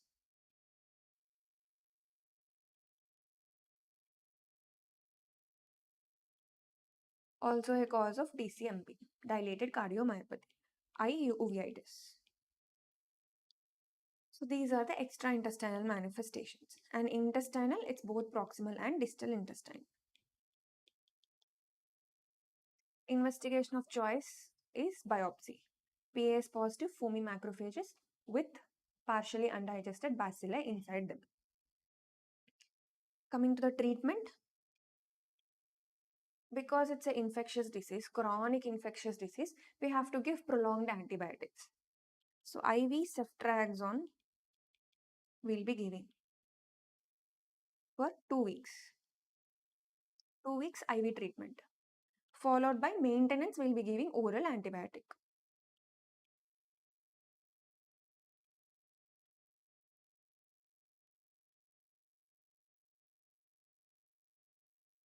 This is the treatment. So these are the malabsorption syndromes. So why I have put this table? Because so we have learned about celiac and tropical disease. The same thing. The findings are similar to celiac disease and they are non-specific. Whereas our Whipple's disease is diffuse and specific. So if you take a biopsy, lamina propria containing macrophages, which are PAS positive, that is the definite diagnosis for Whipple's. It is specific. So one important topic, malabsorption syndromes. We have covered the important things. Next important topic is your inflammatory bowel disease. Ulcerative colitis and Crohn's. Very, very, very important topic. Without IBD, there is no GID. That much important it is. Okay, let's take up the question and look at the important things. Backwash ileitis is seen in ulcerative colitis. So if the answer is just ileitis, it is Crohn's disease. But the typical term backwash ileitis is for ulcerative colitis. How it is, we'll see. See, the involvement of ulcerative colitis and Crohn's is completely different. Based on the involvement only, the clinical features and the complications, everything is depending. So there are a lot of things to be remembered for ulcerative colitis and Crohn's disease, right? Lot of differences. But one important thing you should know is ulcerative colitis is continuous, superficial. Crohn's disease is transmural, patchy. These two things you should not miss.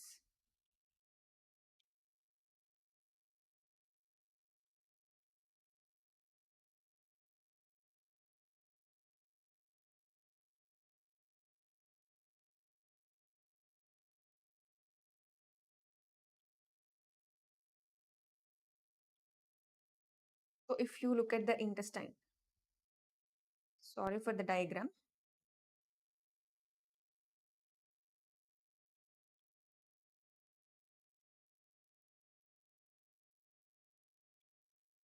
If you look at the intestine,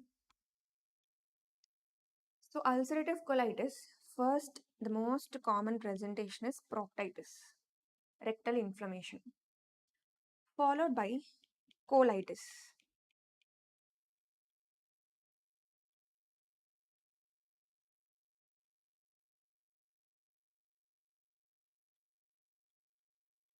Pancolitis, followed by backwash ileitis. So that followed by is important. Rectum, followed by descending colon, followed by transverse colon, and then ascending colon, and then ileum. That ileum also because of backwash ileitis, because the contents of the cecum are backwashed into ileum, the inflammation is spreading into ileum. So just rectal involvement followed by ileum involvement is not ulcerative colitis because it should be contiguous. The involvement is contiguous like this. That is why it is called backwash ileitis. Whereas your Crohn's disease, it's patchy and transmural. The most common is ileum. The most common is ileitis, presenting with ileocecal mass. And it is patchy. It can involve any site from your mouth to the anal canal. So patchy here and there. So did you see one lesion at the rectum and one lesion at the ileum? That is Crohn's disease. The contiguous involvement is ulcerative colitis. That is very important. And this is superficial. See the layers of the intestine, mucosa, submucosa, muscularis, and lamina propria, right? This is superficial. Only mucosa and submucosa is involved. Whereas Crohn's disease is transmural, your mucosa, submucosa, muscularis, and lamina propria, all the layers are involved. That is why it's transmural.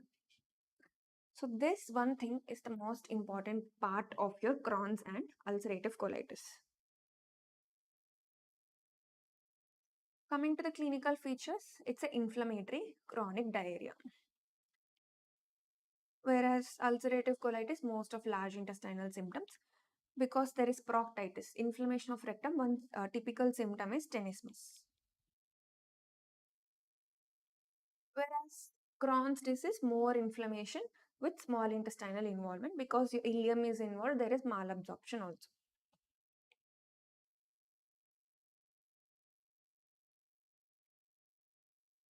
These are the clinical features. Yes, there are extraintestinal manifestations, we'll see. And one important thing you should know is your Turner syndrome is associated with IBD. And another thing is early onset IBD. Usually IBDs are bimodal.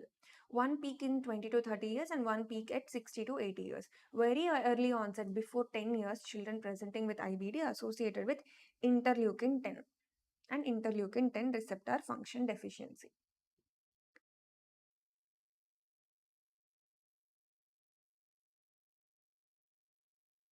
Now let's look into the clinical features.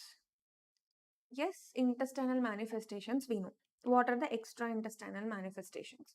One thing is your fever because of inflammation. And the same inflammation can be seen anywhere in the body. Episcleritis and uveitis.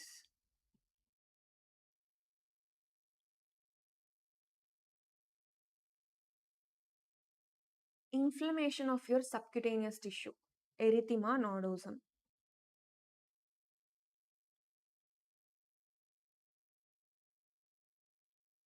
Necrosis of the tissue with pus and exudates, pyoderma gangrenosum.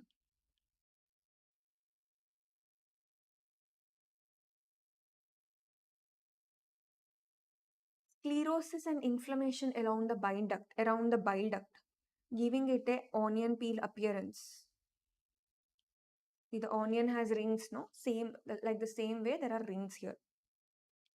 This primary sclerosing cholangitis, which is showing beaded appearance on ERCP.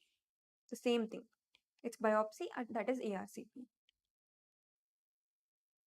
Next thing, arthritis, sacroiliitis, and prone for thrombosis.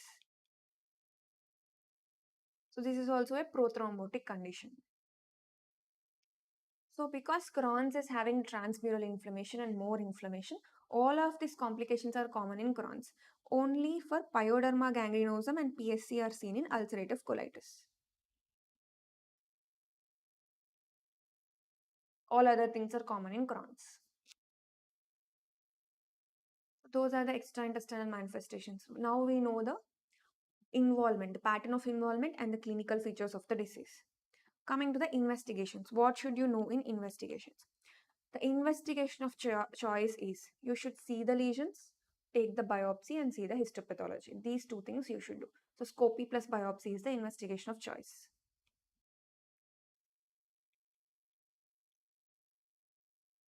What are the scopy findings of ulcerative colitis? Pseudopolyps.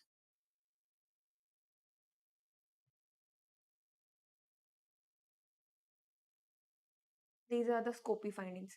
Initially, there will be erythema, but the late finding is pseudopolyps. These are the scopy findings. Whereas your Crohn's disease, initially there is a aphthous ulcer,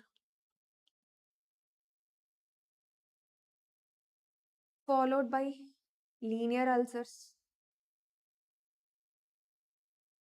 Linear means ulcers are linear like this.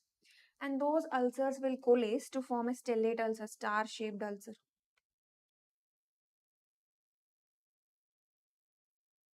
When there are stellate ulcers, these non-involved areas, see non-involved areas are normal in between the stellate ulcers.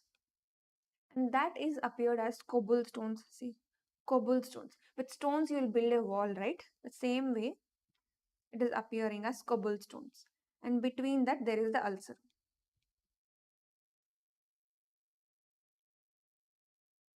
So this is the typical cobblestone appearance.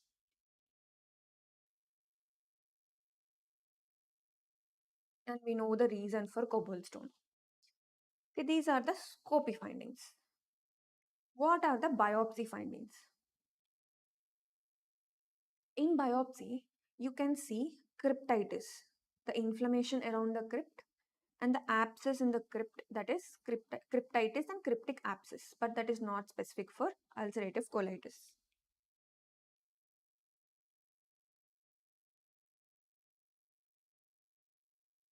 Not specific. It can be sometimes seen in Crohn's also. But what is the specific thing? There is loss of architecture of your crypts. See, normally your crypts should be like this. Now the crypt architecture has been lost. It's not that good. So loss of crypt architecture is the most specific sign of your ulcerative colitis on biopsy.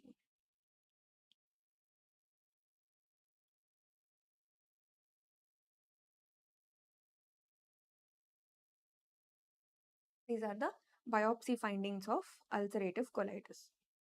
What are the biopsy findings of Crohn's disease? It's a non-caseating granuloma.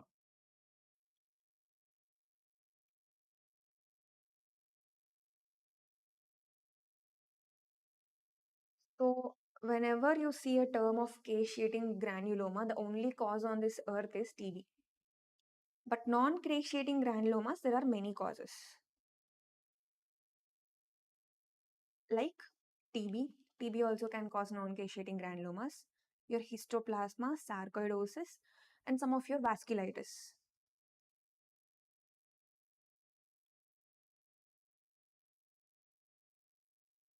Perilleosis. They can frame a question on these also. In all these conditions, you can see non-caseating granulomas. They can frame a question from here also. And vasculitis. Which vasculitis you can see non-caseating granulomas? Large vessel vasculitis like giant cell arteritis and Takayasu, and your small vessel vasculitis like granulomatous polyangiitis and eosinophilic granulomatous polyangiitis. The name itself says there is a granuloma in that. So these are the causes of non-caseating granulomas. If anything in there is, you know, any other thing, you can add in the comments.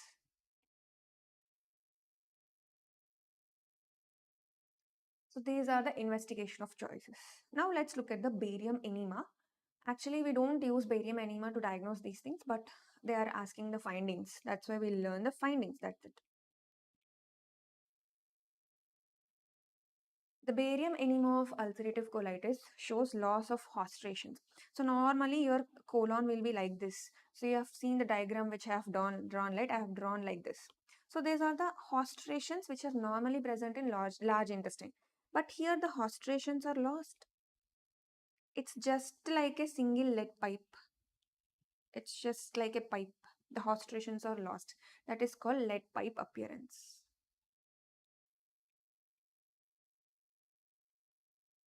It's because of loss of hostrations. Next, you can see ulcers, which are collar button shaped. See, this is the collar button. Collar button shaped ulcers.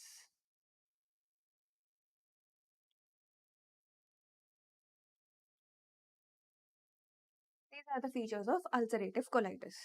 Now let's look into Crohn's disease. On barium swallow Crohn's disease, you can see rose thorn ulcers. See, the ulcers are like this, like a rose thorn. They're rose thorn ulcers.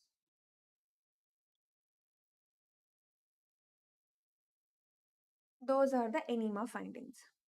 So when there is severe inflammation, you cannot do scopies, because while doing scopies, there are chances of perforation when there is inflammation. In that times, we can go for MR or CT enterography.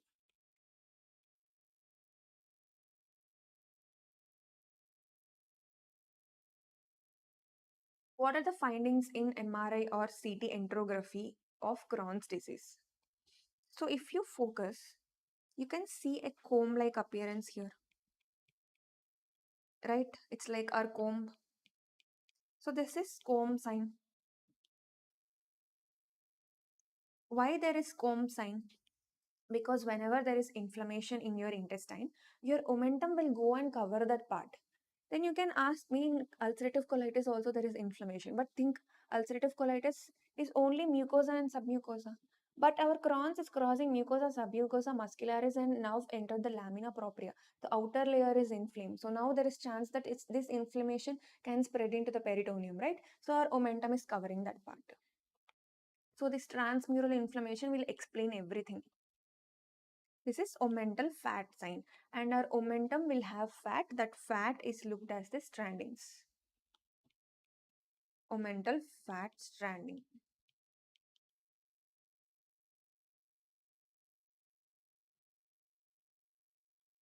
And coming to the treatment, and one more important thing in the investigations,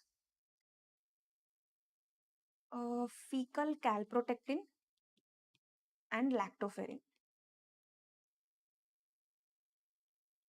What are these things? So normally this calprotectin and lactoferrin are present in the inflammatory cells. Wherever there is inflammation, these substances are there in the stools. So this indicates that there is some intestinal inflammation. That's it. So he can frame a question. Already this question is there in one of the NBE based exams. The question is, fecal lactoferrin indicates what? Inflammation in the bowel or ulcerative colitis, Crohn's disease, such options he'll give. It just indicates inflammation in the bowel, nothing much. Coming to the treatment, ulcerative colitis, the treatment of choice is mesalamine. It's an anti-inflammatory drug which will act locally. I want locally acting drug, mucosa and submucosa. Whereas Crohn's, it's almost like systemic inflammation. So in Crohn's disease, the drug of choice with steroids. So these are the things you should not miss for Crohn's disease. And one more important thing we'll discuss is complications. Ulcerative colitis, the most important complication is toxic megacolon.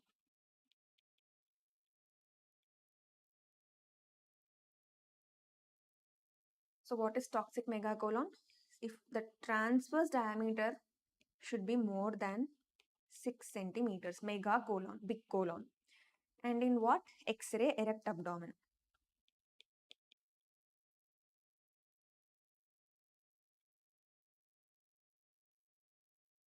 You can see the dilated large intestine, but the transverse colon is most important.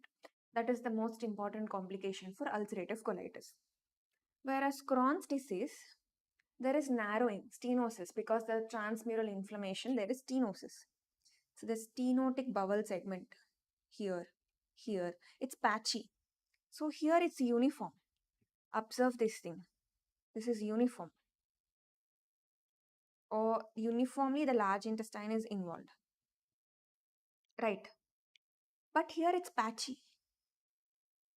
Patchy, but transmural involvement resulting in stenosis. And this is looking like a string. That's why it's called string sign of Cantor. This is on barium enema.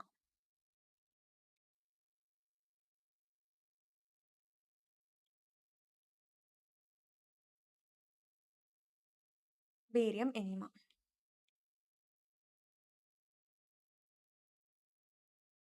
These are the complications of ulcerative colitis and Crohn's disease. So this is the most important part. You can derive everything from this. So these are the basic things you should know about ulcerative colitis and Crohn's disease. So coming to Crohn's disease, the granulomatous skip lesions are characteristics of Crohn's disease. In ulcerative colitis, it's continuous. They are not granulomatous lesions. Celiac disease, it's not granulomatous. Tropical sprue is also not granulomatous. Celiac disease is a hypersensitivity reaction resulting in atrophy of the villi. Whereas tropical sprue, you can see PAS positive macrophages which contain bacteria inside. Next thing, irritable bowel syndrome. We are done with IBD.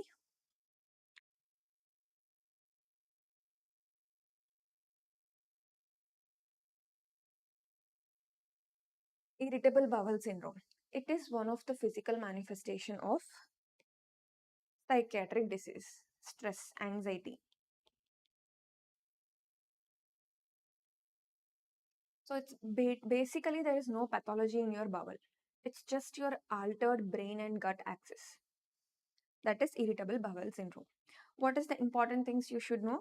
Rome 4 criteria.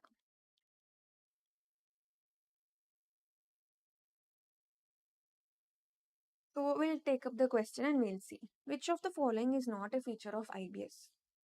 Okay. Improves on fasting? Yes. The problem with IBS is, this is the bowel.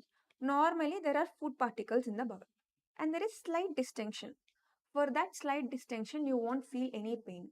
But in IBS, the threshold for pain is decreased due to psychiatric manifestations. The pain is decreased. And just for small distension, the patient will feel that there is pain in the abdomen. That is IBS. So if there is fasting, there is no food in the intestine, no distension, no pain. Improves on fasting. Symptoms relieved on defecation. Yes, symptoms are related to defecation. Can be either relieved or aggravated. Altered bowel habits, yes, seen.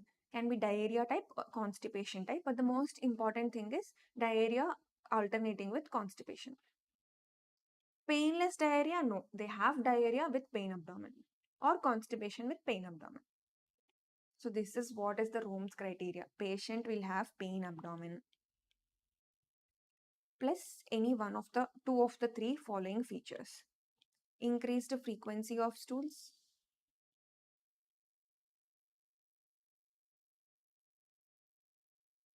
Not increased, change in the frequency is better. Consistency is changed.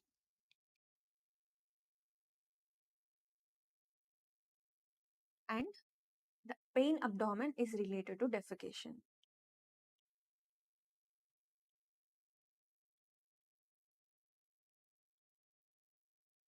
And how is the pain abdomen?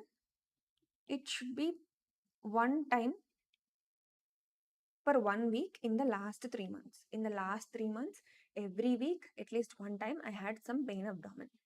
That is Rome's criteria. Rome 4 criteria. Treatment, avoid food map diet.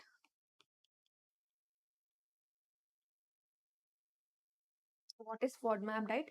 Fermentable, oligo-di-monosaccharides and polyols. So whatever is fermentable, you should avoid it. So that less fermentation, less gas production, less distension of abdomen and less pain. This you should avoid. Bro food, celiac disease, avoid. This also avoid. And if there is diarrhea, you can give anti-diarrheal drugs. If there is constipation, give drugs for constipation. That's it. And stress management, that is the treatment of IBS. Very simple, right? Not much complicated topic. Next, diarrhea and colitis. So coming to the diarrhea, your infectious diarrhea is little important. What should you know about infectious diarrhea? Whatever which is toxin mediated diarrhea and what is invasive diarrhea. Those things you should know. So he's asking which is causing invasive diarrhea. Your Shigella is an invasive diarrhea. The organism itself invasive into the walls of intestine, causing inflammation resulting in dysentery. What is dysentery? Pus and blood in the stools. Yes, it is invasive. Your Bacillus cereus is toxin mediated. Vibrio cholera is also toxin and staph is also toxin. But there are some differences in these things. So your diarrhea, infectious diarrhea can be toxin mediated or invasive. So toxin mediated means the bacteria is not directly invading your GI walls. Just the toxin produced by that organism is acting on the GI walls resulting in diarrhea. That is what it means. So your toxin mediated diarrhea can be preformed toxin or cytotoxin. Preformed toxin means the toxin is already produced in by the bacteria and you're directly taking that toxin. The examples are your Staph aureus, Bacillus cereus.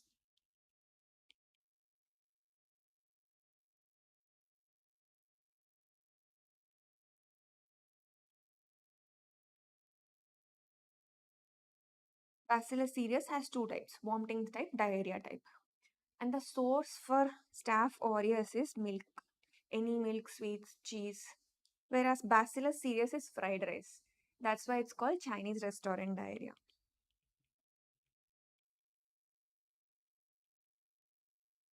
You went to a Chinese restaurant, had fried rice. Within 6 hours, you're having vomitings or diarrhea. Think of Bacillus cereus.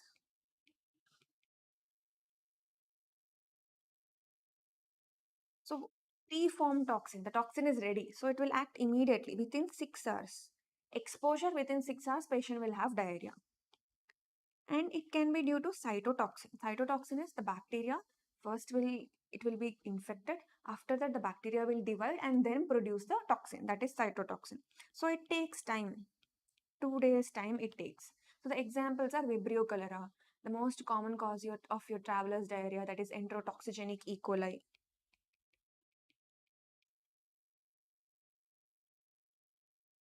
Vibrio cholera, rice water stools. These things we know. Next, invasive. Invasive bacteria can cause dysentery. So if it is presenting with dysentery, it's very severe. Where do you see dysentery? Main thing is your Shigella. And Shigella is also an important cause for your hemolytic uremic syndrome. And next thing, other than Shigella, what do you know about dysentery? Entamoeba histolytica, enterohemorrhagic E. coli, and your Vibrio parahemolyticus. Vibrio cholera, toxin mediated. Vibrio parahemolyticus is dysentery. Few of the organisms cause inflammatory diarrhea, but not that much severe. They are your Salmonella, typhoid fever, and Campylobacter jejuni. So one important thing you should know is O19 strain is the triggering infection for your GBS. Campylobacter jejuni O19. So these are the infectious diarrheas and their clinical correlation. And following diarrhea also, infectious diarrhea also, some patients can develop irritable bowel syndrome. And other complications are HUS, GBS.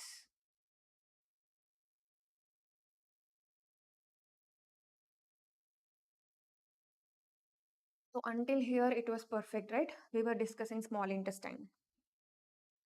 So those are the important things you should not miss in the small intestine. Now let's go to colorectal carcinomas. In colorectal carcinomas, the important thing you should know are the precancerous conditions.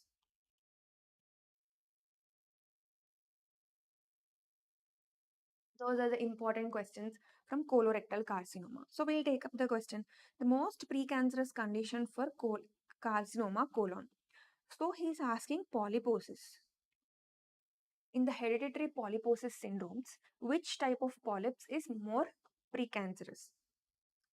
Your hamartomas polyps, juvenile polyps, and hyperplastic polyps all are benign. Only your familial polyposis syndromes like FAP, Gardner syndrome, Turcot syndrome, they are premalignant. So this is premalignant. So your hereditary polyposis syndromes, what are benign and what are malignant? You should know these things. So benign, hamartomatous polyps. Where do you see hamartomatous polyps? One thing is your juvenile polyps and other thing is your Peutz-Jeghers syndrome.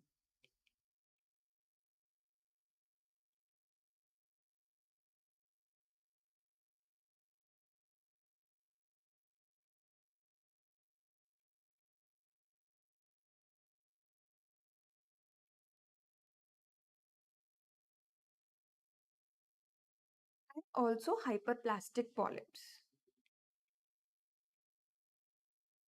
These are benign. Whereas your familial polyposis syndromes, like your Gardner's, Turcot's,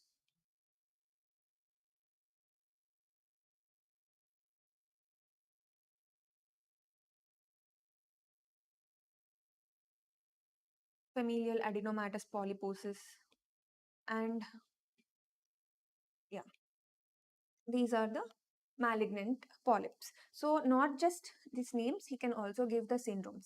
Which of the following polyps of Peutz-Jeghers are malignant? Or he can give a statement, the polyps of Turcot's is malignant. So true or false, like that.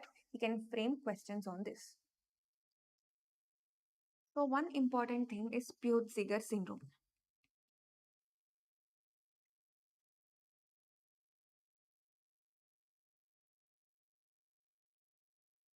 It is a familial hereditary polyposis syndrome, not very pre-malignant. The hamartomatous polyps are sometimes pre-malignant. Usually the hamartomatous polyps are not pre-malignant. Associated with Peutz-Jeghers syndromes are little malignant. So they are autosomal dominant and the triad is intestinal polyps, hamartomatous polyps,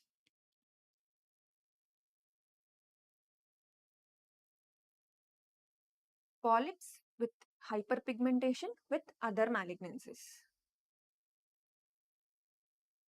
Buccal, the buccal mucosa and perioral pigmentation. This pigmentation can also be seen on the hand and foot. That is called hand-foot syndrome. This is the triad and it's associated with other malignancies like cervical, ovarial malignancy, and endometrial malignancy.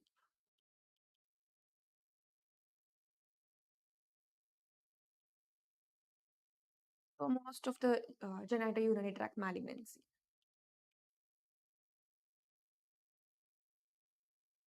So here the hematomatous polyps are very less malignant, whereas it's associated with other malignancies. This is what you should remember. So these are the important things you should know about colorectal carcinomas.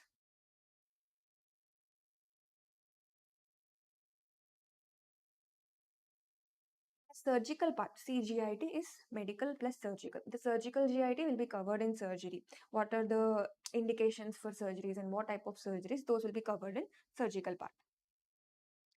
Coming to pancreatitis. See, what is pancreatitis? Inflammation of the pancreas. So the most common cause for pancreatitis is gallstones. The gallstones impacting the common pancreatic duct, resulting in the obstruction and pancreatitis. The next common thing is alcoholic pancreatitis. These are the most common things. But pancreatitis is also associated with hypercalcemia, where the calcium is deposited in pancreas, resulting in pancreatitis. Hypertriglyceridemia.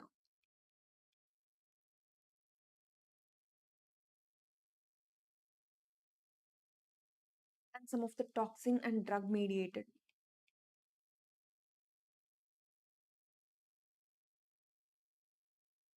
And congenital anomalies like your pancreatic divisum.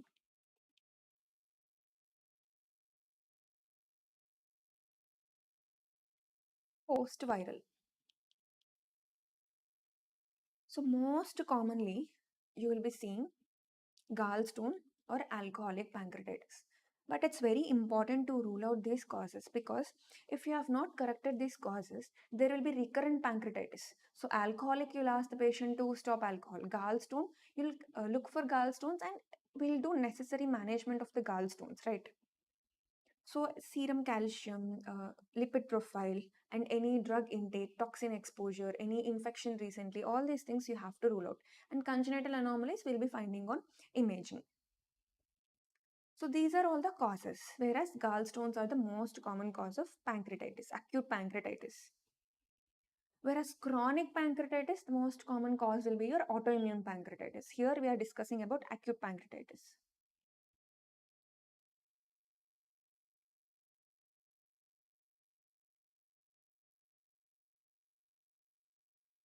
Which lab abnormality to establish the diagnosis of acute pancreatitis. So whenever you're suspecting a case of acute pancreatitis, that is typical epigastric pain radiating to back with vomitings and dehydration, you will be looking for serum amylase and serum lipase. These are the markers of pancreatic injury. So when there is pancreatic injury, these are increased in the blood. But serum amylase, there are other sources also. There is salivary amylase. And amylase, increase in amylase, there are many causes. In heart failure, renal failure, or any tissue injury, your amylase can be increased. But lipase, it is very specific to pancreas. So lipase is more reliable for pancreatitis. It is more specific and it is almost for 1 week in the blood. That is why it's important to test lipase. So serum lipase is the most specific lab abnormality. Yes, amylase is also increased. Calcium, we can look for the cause of pancreatitis. And alkaline phosphatase, no. ALP is present in the cardiac tissue, it's present in the RBC, it's present in the bones and renal, but not in the pancreas. And also liver, ALP. So serum lipase is the best test. So we have seen the causes. So we will, based on the revised Atlanta classification, we will classify the pancreatitis as mild, moderate, and severe. This classification is important.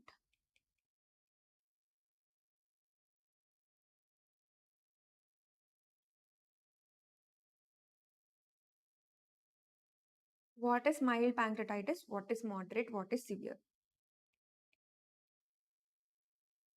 Why is it important to differentiate? Because the prognosis differs. Severe pancreatitis, high mortality. Mild is no organ failure. So two important things: local complications, systemic complications. So systemic complications are organ failure and systemic inflammatory response syndrome. So no organ failure or local complications. In moderate, the complications are there. In severe also the complications are there. But in moderate, they are transient, just for 48 hours.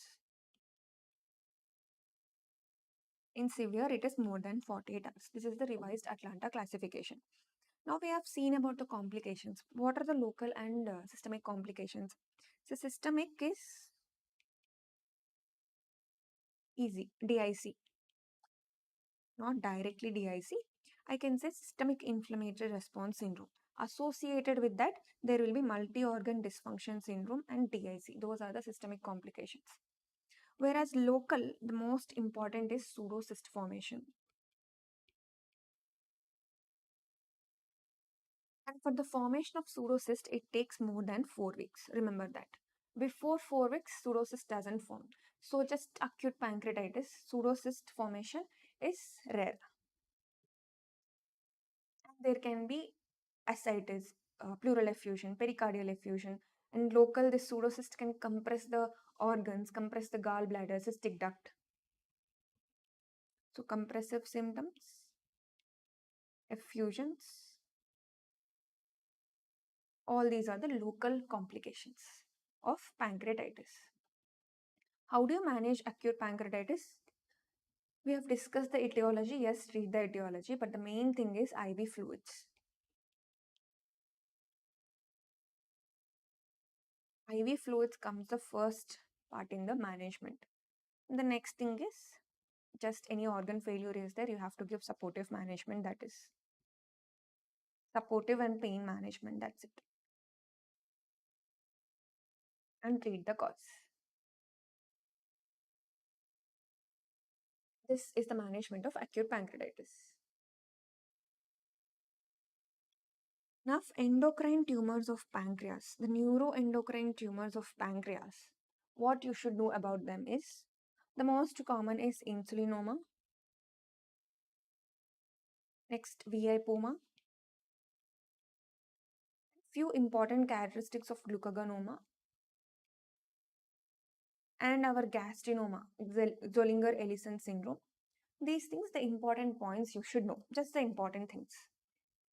The necrotic migratory erythema, that is the dermatitis, inflammation of the skin, is seen in glucagonoma. So glucagonoma is increased glucagon. It's a alpha cell pancreatic tumor. So pancreas alpha cell is secreting glucagon, right? So what is insulinoma? It's secreted by beta cell, right? It's beta cell pancreatic tumor.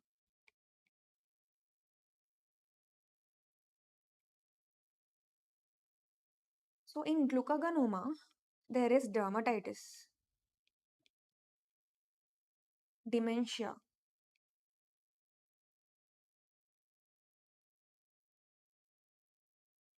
diarrhea, and DVT. So these are all the 4 Ds of glucagonoma. Remember this. So the dermatitis is presenting as necrotic erythema migrans. So this is the typical necrosis of the tissue associated with glucagonoma.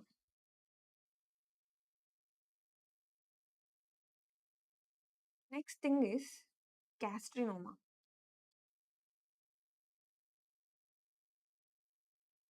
So gastrinoma is a tumor of G cells and it presents with multiple peptic ulcer disease. That is multiple peptic ulcers. That is called Zollinger-Ellison syndrome. So these both are similar.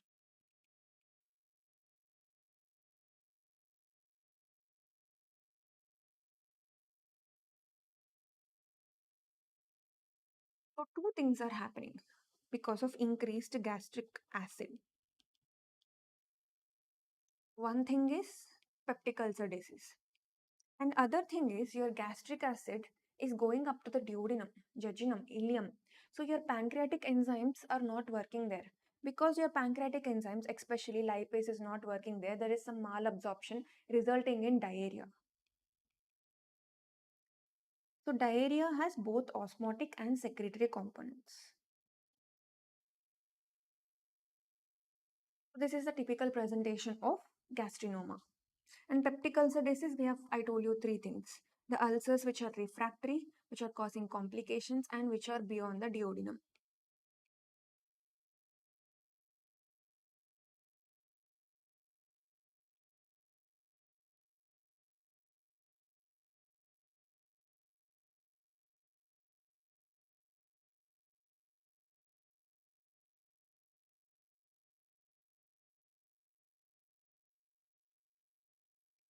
So when you see such type of ulcers, the first thing you will be doing is gastrinoma. Sorry, serum gastrin levels.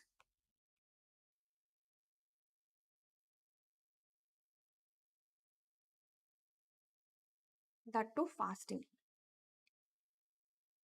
It will be very high, more than 1000 to 1200 picograms per ml. Very high. Next, I'll look at the acid output. Basal acid output will be increased. So for confirming, I will be doing secretin stimulatory test. So secretin will stimulate gastrin. So when I'm giving secretin, if it's stimulated, it's positive.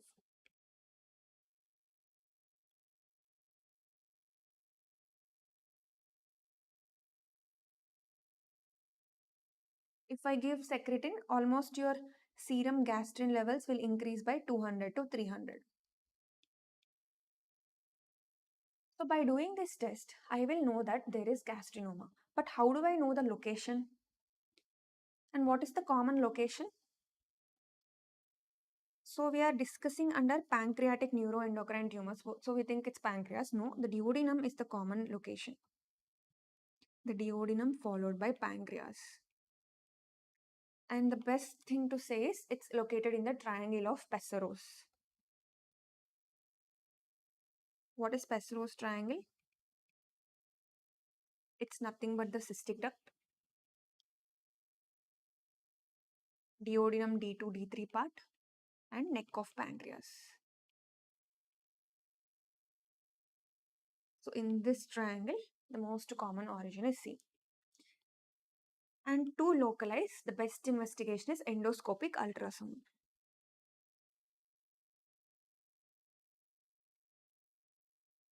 This is to localize. This is to diagnose that there is gastrinoma. Treatment is excision.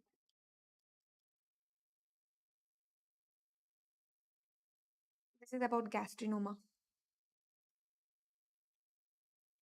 And insulinoma is beta cell pancreatic tumor with increased production of insulin. So more insulin, patient will present with hypoglycemia episodes.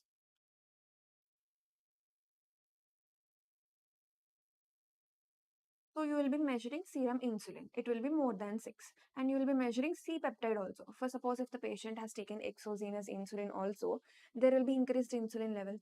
But there is C-peptide increase means it is endogenous because first there will be production of proinsulin. That proinsulin will break down into insulin and C-peptide. So that C-peptide is what we are measuring.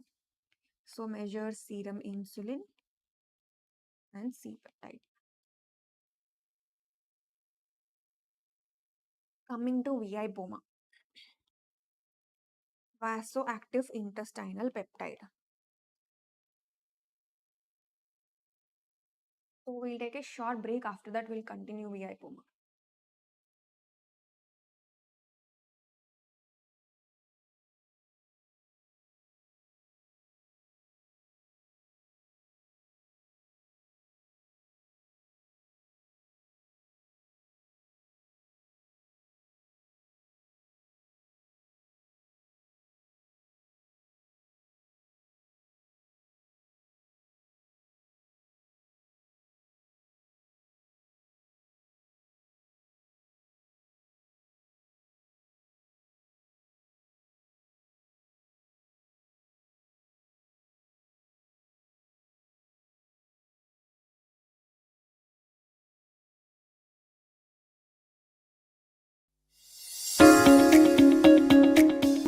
ethyl alcohol 95% or the more common Okay, they do not have any particular shape. It is called the deciduar capsular.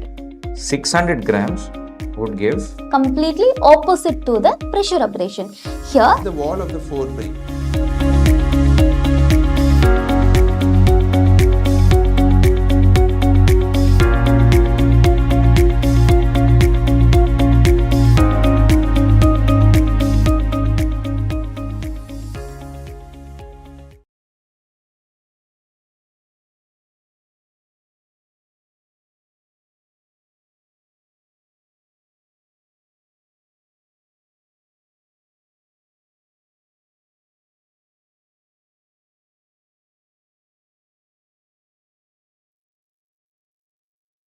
So let's continue with VIPoma. VIPoma is a tumor, malignant pancreatic tumor producing VIP, vasoactive intestinal peptide. This peptide has a similar features of a cholera toxin. So same toxin mediated or secretory diarrhea of cholera. That is why it is called pancreatic cholera.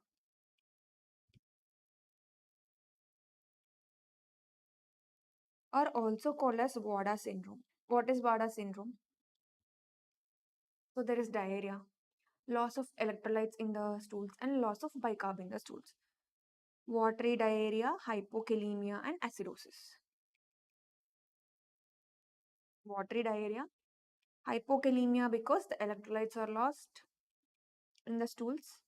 Acidosis because bicarb is lost in the stools. And it's also called as Werner-Morrison syndrome.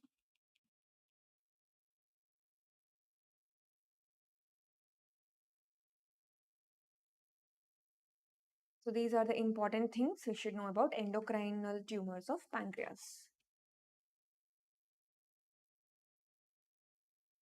Next, coming to cystic fibrosis.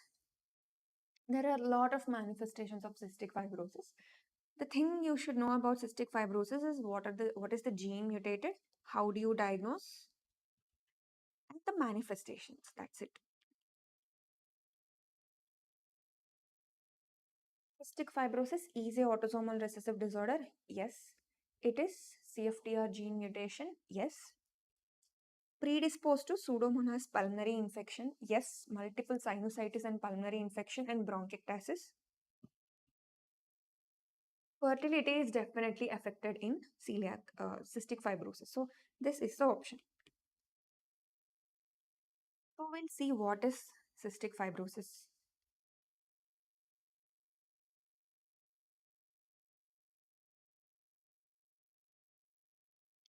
Coming to cystic fibrosis, it's a hereditary disorder, autosomal recessive. So what is the defect? CFTR gene mutation. It is guarding the chloride channel. Now that chloride channel is not working. Chloride plus fluid will form the secretions of this hollow organs. For suppose your GIT, your genitourinary tract, your airway, everything, the secretions are dependent on this channel. But now this channel is not working, so the secretions are dried out. So the secretions are very important. There are many things in the secretions which will protect from the infections. Because there are no secretions, there are multiple infections.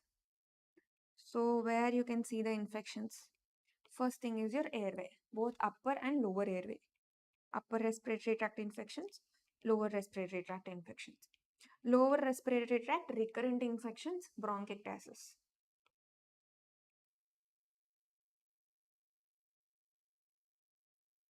Most common Pseudomonas infections.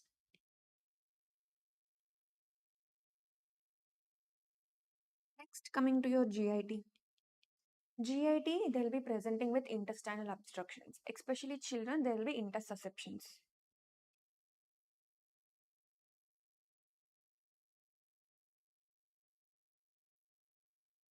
And your pancreas is also involved. In pancreas, there is exocrine and endocrine. Mainly your exocrine part is involved, resulting in what happens when pancreatic enzymes are absent? Malabsorption, fat malabsorption, steatorias. This will be the first thing. And later, there will be endocrine involvement. So your endocrine is the alpha cells, beta cells, whatever we discussed just now. So your beta cell dysfunction will cause type 1 diabetes, but this is a late manifestation. Next, your liver. What happens in liver? There will be biliary cirrhosis.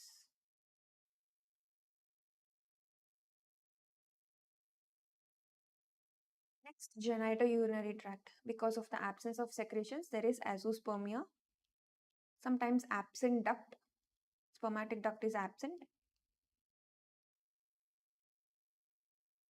resulting in infertility. So these are the important manifestations of cystic fibrosis. How do you diagnose? You can go for gene testing or sweat chloride test will be more than 60 milliequivalents per liter. In sweat, your chloride will be more than 60 milliequivalents per liter. So these are the important things you have to know about cystic fibrosis. And coming to treatment, some important drugs, Darnase alpha. So this is a mucolytic, just to thin the secretions.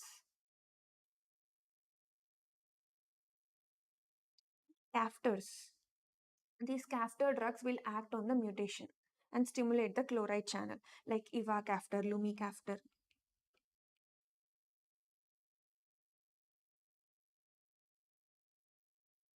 These are the important drugs in cystic fibrosis.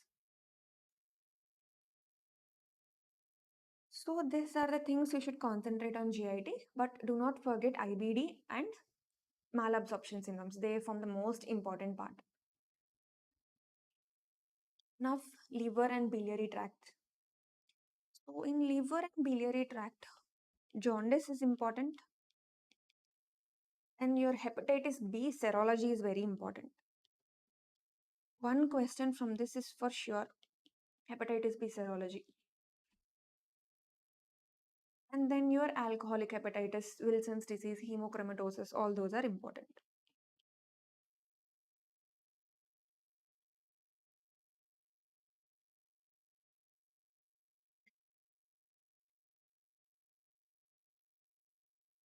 Let's have a fast recap. First topic is jaundice. In jaundice, so here he wants you to know the approach of jaundice. How will you differentiate prehepatic, hepatic versus post-hepatic jaundice? So the important things to differentiate are prehepatic is hemolytic jaundice. Hepatic is a problem in the liver, it's a hepatopathy. Whereas post-hepatic jaundice, it's an obstructive jaundice or cholestatic jaundice because there is some pathology in the bile duct. So these are the three things. Here he's asking obstructive jaundice. In obstructive jaundice, what is not seen? In urine, bilirubin is seen, but urinary urobilin and fecal stercobilin are not seen. And increased ALP is seen. Why is it not seen? To know that, first we should know that. See, your direct bilirubin is coming from the liver and the bile duct. From the bile duct, it's opening into the small intestine. From small intestine, it's going to colon. In colon, there are bacteria. This bacteria is going to deconjugate your direct bilirubin and convert into stercobilin and urobilin. So this stercobilin is excreted in the stools, whereas urobilin is excreted in the urine. But that's the reason they are yellow in color. Now there is obstructive jaundice. So your direct bilirubin is not reaching the small intestine, not going to the colon, not converted into sterco and urobilin. So where do you see both those things in obstructive jaundice? So these two things are not seen. This urobilinogen is different, bilirubin is different. In urine, urobilinogen is not there, but bilirubin is there. In the bile duct, this bilirubin is being saturated, so that will escape into the blood. This bilirubin will go into the blood. From blood, it's filtered in the urine, and in urine, you can see bilirubin, not urobilin.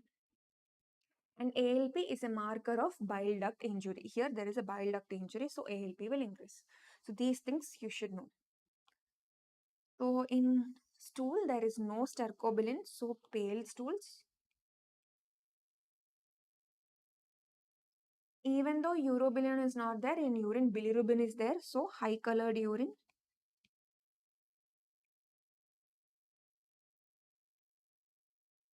And this bile and bile salts are deposited in the skin, resulting in itching.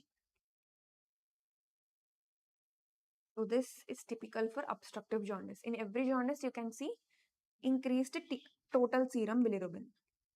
But in obstructive jaundice, your direct bilirubin is increased in the blood. In prehepatic or hemolytic jaundice, indirect bilirubin is increased. In your hepatic jaundice, both indirect and direct is increased. The hepatic jaundice, indirect bilirubin is increased, direct bilirubin is increased, and the enzymes of liver injury, that is AST, ALT, are increased. In obstructive jaundice, ALP is increased, only direct bilirubin is increased. In prehepatic jaundice, your indirect bilirubin is raised.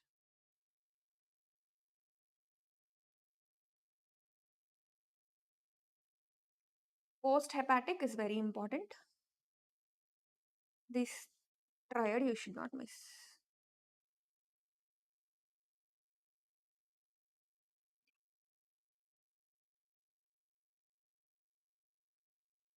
These differences are very important and you should know.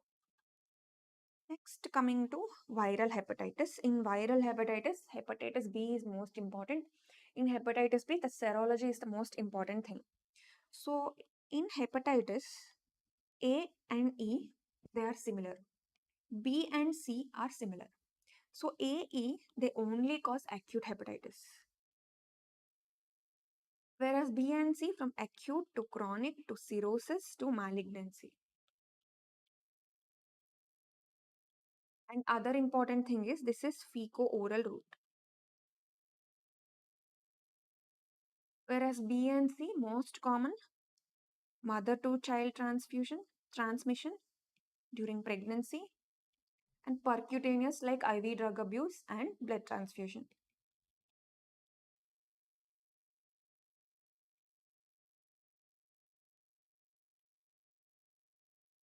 So these basic differences between these things you should remember.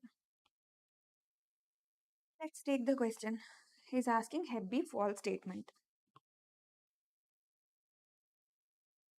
No window period is seen in chronic hepatitis. True. No anti-HBs in chronic hepatitis. True. Absent IgG anti-HBC in hepatitis B vaccination. True. Absent IgM anti-HBC in acute hepatitis. No. And IgM anti-HBC is the main marker of acute hepatitis. This looks so confusing, right? So the only thing you have to remember is these two graphs.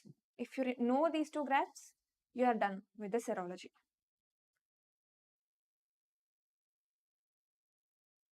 Let's look at acute hepatitis. The important thing you should differentiate between acute and chronic hepatitis is the cutoff will be 6 months. That cutoff you remember. I'll tell you what is that cutoff. So within 6 months, there is recovery. That is acute hepatitis. What is that recovery? Your HBsAg, see HBsAg has come down and anti-HBs has increased. Your HBs surface antigen has decreased and the antibody to the surface antigen is increased. It is recovery. And in this period, between the decrease of HBsAg antigen and increase of anti-HBs, there is nothing positive. That is called window period.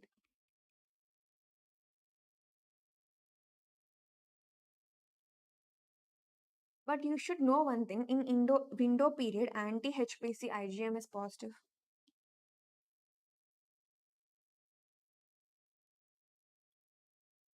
So here there are two phases. One is acute infection phase and other is recovery phase because it's recovered. In acute infection phase, there are only two things, HBsAg and anti-HBC IgM. So anti-HBC IgM is the best marker compared to HBsAg. In recovery, there are two things, anti-HBC IgG and anti-HBs. this will stay for lifelong. So once you are infected with hepatitis B, lifelong anti-HPC IgG antibodies are present, whereas anti-HPS will disappear after 10 to 15 years. This is acute infection. Now, chronic infection, did you observe one thing? Even after 6 months, your HPS AG is positive. Only if the HPS AG has come down, then only anti-HPS will be there. Here, there is no anti-HPS. Anti-HPS is not there, window period is also not there.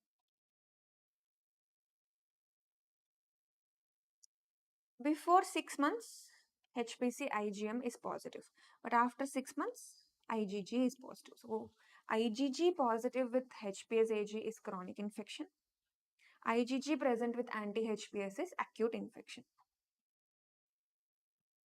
These two graphs should be in your mind. So, because this is very important, let's write down what is there in incubation period.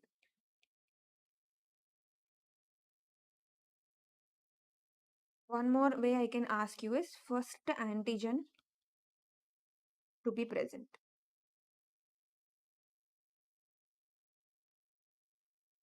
See the graph. The first antigen to be present is HBsAg, and the first thing to be present in incubation period. So even before the symptoms, your HBsAg is positive. The best marker of acute hepatitis. These are all the keywords. In acute hepatitis, what is there?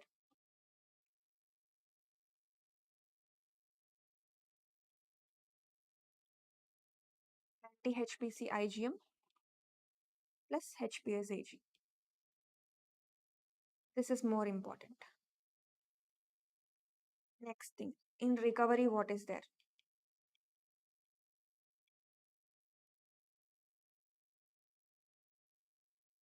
Anti-HBC IgG plus anti-HBs. Next, in chronic hepatitis, what is there? Chronic hepatitis means after 6 months. After 6 months of chronic hepatitis, what is there? HPsAg and IgG.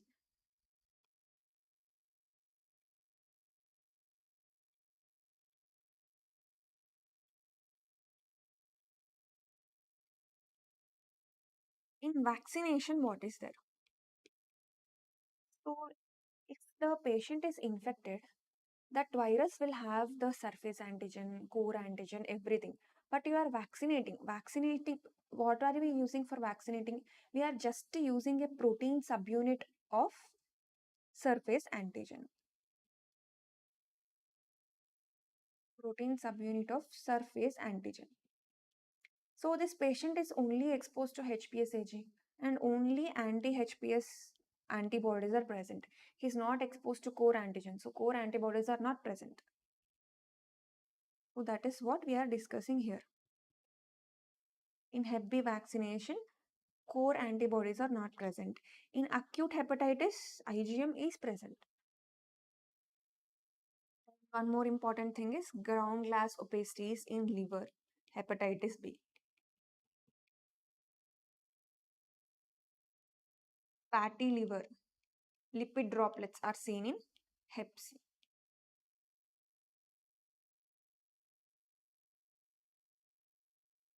So that those are the important things of HBsAg.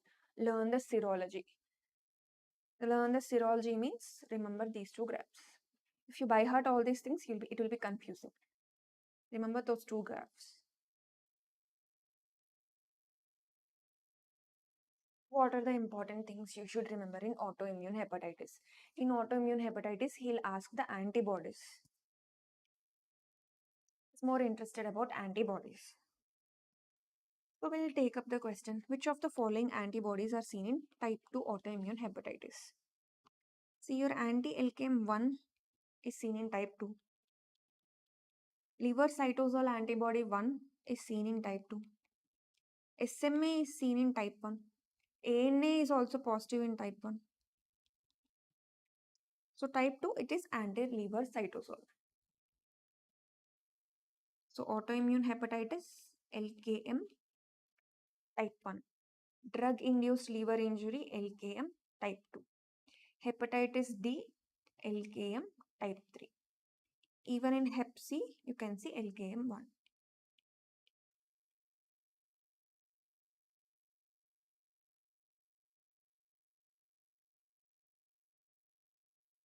And one important thing you should know about autoimmune hepatitis is the score, simplified scoring system.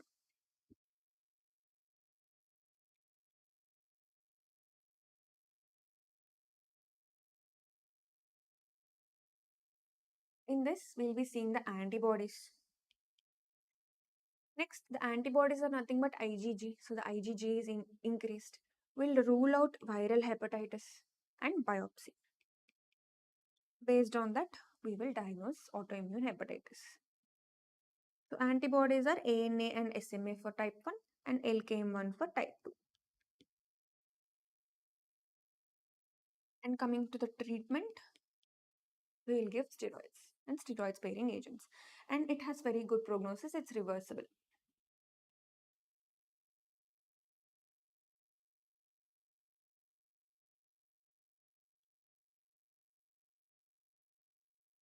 That is about autoimmune hepatitis. Now let's see about alcoholic hepatitis.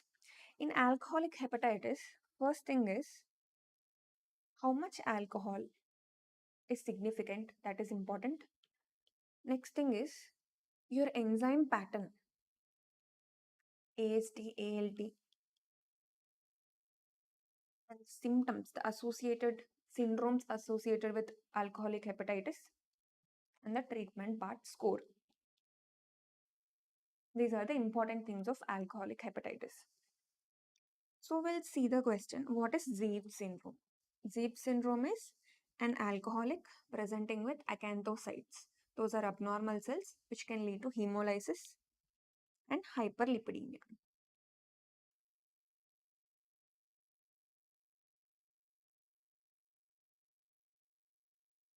Pancreatic lipase deficiency is not seen in Zeeb syndrome.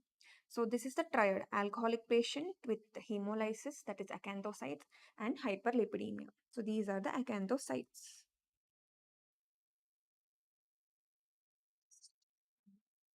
This is acanthocyte.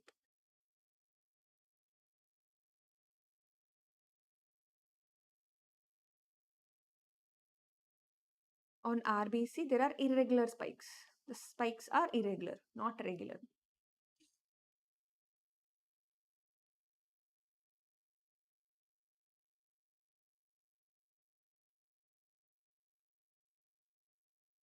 These are abnormal cells, so there will be hemolysis. That is Zeeb syndrome.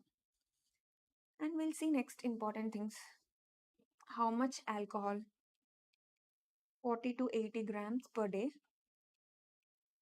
in males, 20 to 40 grams per day in females for 10 years. This is the serogenic dose of alcohol.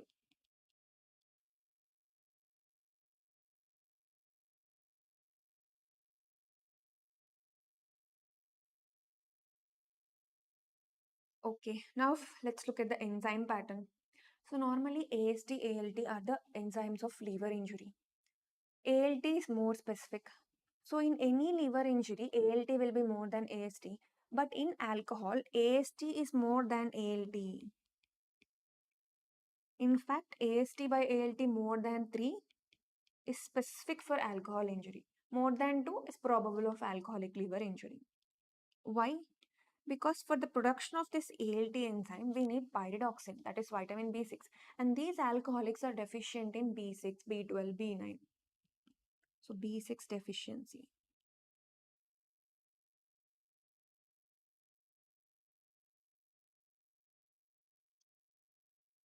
That is the specific enzyme pattern. And coming to treatment, there is a score.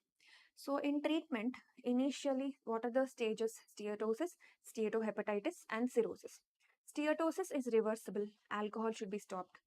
And the steatohepatitis,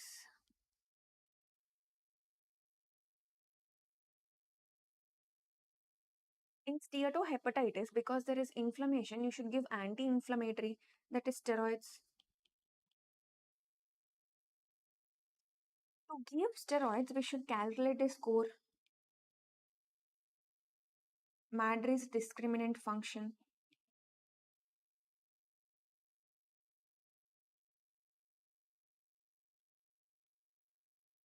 For this, we need bilirubin, INR, and creatinine.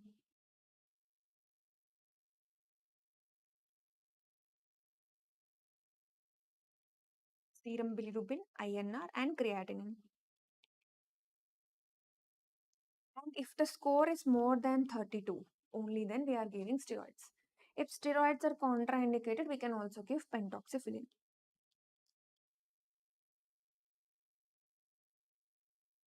The next stage is cirrhosis. In cirrhosis, what will we do? If it's compensated, we'll maintain cirrhosis. If it's decompensated, go for liver transplant. That's it.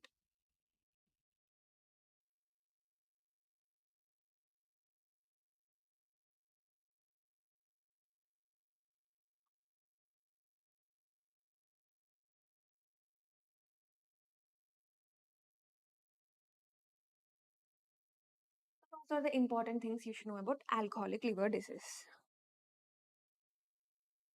Non-alcoholic liver disease.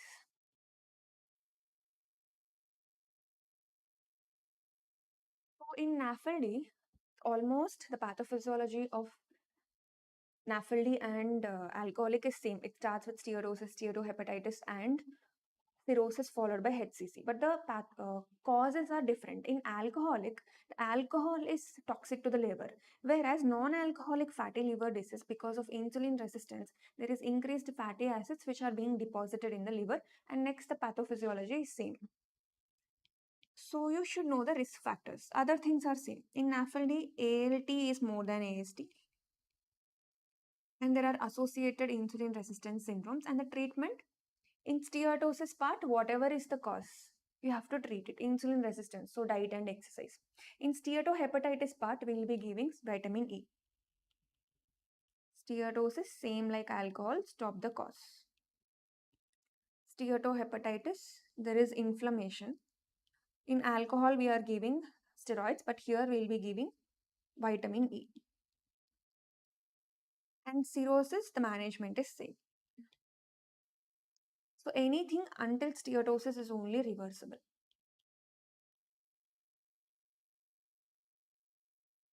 So the things which are causing insulin resistance are, see, diabetes is a part of insulin resistance. Obesity is a part of insulin resistance. Hypertriglyceridemia is a part of insulin resistance. Yes, these are all can cause NAFLDs. But gallstone is not a part of insulin resistance syndrome.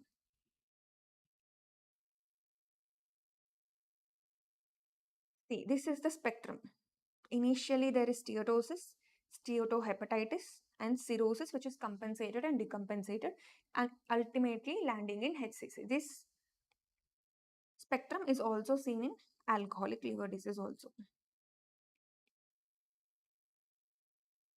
So, alcoholic liver disease and non-alcoholic liver disease, we know the differences in the pathophysiology, treatment, and investigations, right? Now, when we go to cirrhosis and its complications. So Shobi Khan, we are also discussing ABG and electrolytes, not as a separate topic. Yes, ABG is covered under respiratory. And electrolytes, wherever possible, the applications of electrolytes are discussed. Not as a separate topic, but yes, we are covering that also.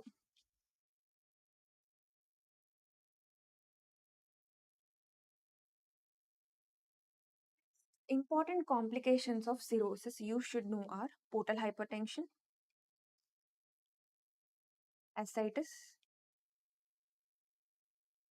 hepatic encephalopathy, hepatorenal syndrome, hepatopulmonary syndrome. These complications, the pathophysiology, their manifestations, approach to portal hypertension, approach to ascites, and in HE, the classification, the grading of HE is important. And in HRS, there is some criteria, and HRS type 1, type 2. Those are the important things we should know about the complications of cirrhosis.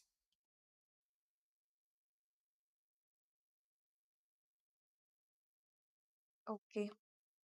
Which of the following findings of a patient of cirrhosis is not due to portal hypertension? That is the question.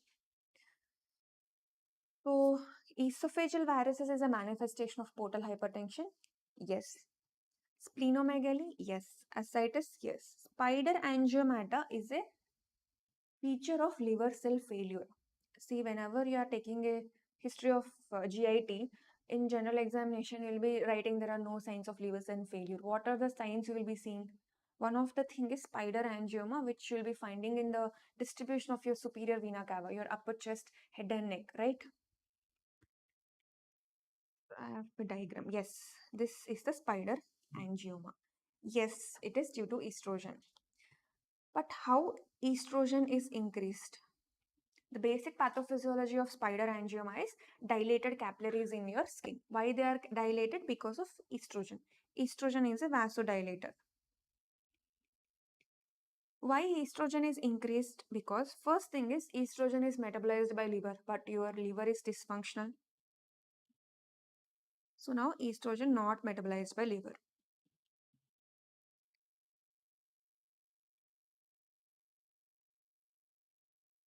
The next thing is your sex hormone binding globulin is decreased. So estrogen is two forms, bound form and unbound form. Unbound form is active. It's bound to sex hormone binding globulin. Because of this, the free or unbound hemoglobin is increased. Sorry, not hemoglobin, estrogen is increased. So, because of this hyperestrogenemia, not only this spider navy or spider angiomata, you can also see palmar erythema.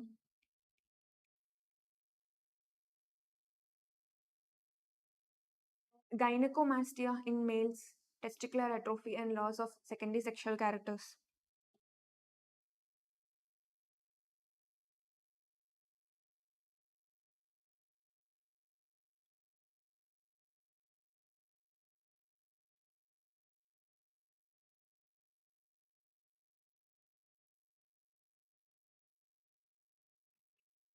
These are the esophageal varices, which are the manifestations of portal hypertension. So, your esophageal veins are draining into the portal system, umbilical veins, your rectal veins, all these are draining into your portal system. Now, there is hypertension in the portal system. So, there is reversal of flow or increased pressures in that veins draining into the portal system, resulting in dilated tortuous veins. Esophageal varices, dilated umbilical veins, and rectal varices. These are all the complications of portal venous hypertension. So why splenomegaly? Your spleen and splenic vein are draining into the portal system. Same back pressure, congestion of spleen resulting in splenomegaly.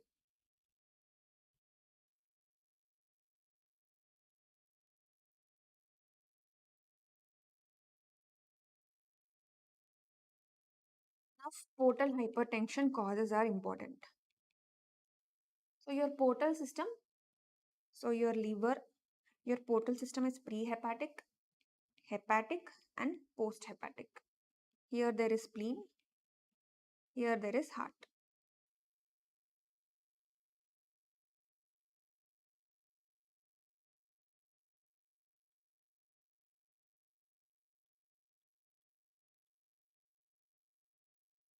In hepatic, it can be sinusoidal. See, these are the sinusoids. It can be sinusoidal, pre-sinusoidal, or post-sinusoidal.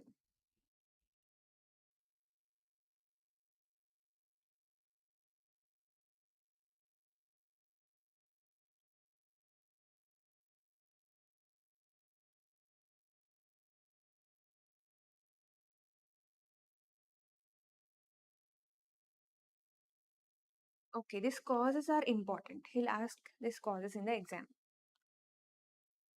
For suppose he'll give Budd-Chiari syndrome. It is which type of portal hypertension? It is hepatic veins, post-hepatic. And the other causes of post-hepatic are your IVC thrombus and any cause of your right heart failure is post-hepatic. Next, post-sinusoidal is sinusoidal obstruction syndrome. Easy. Sinusoidal is our cirrhosis. Cirrhosis associated portal hypertension. Pre-sinusoidal is seen in all S, cystosomiasis, sarcoidosis.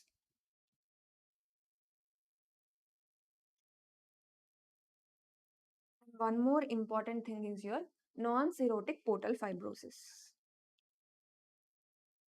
And prehepatic, there is splenic vein, portal vein. So splenic vein thrombus, portal vein thrombus.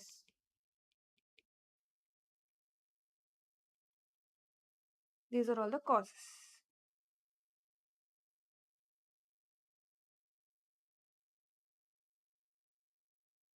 Causes of portal hypertension.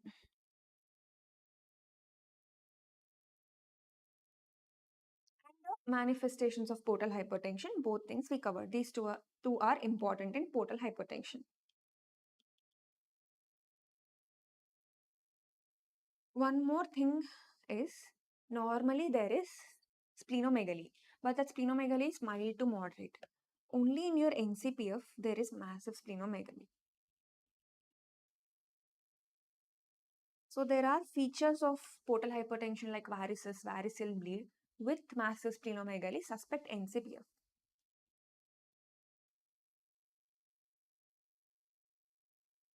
Next important thing is ascites. Ascites, you should know two things: approach to ascites and management of ascites. Coming to approach to ascites, okay, first we'll take the question. First line treatment of ascites. So, in case of ascites due to portal hypertension or CLD, how do you treat it? The first thing we'll be doing is salt restriction.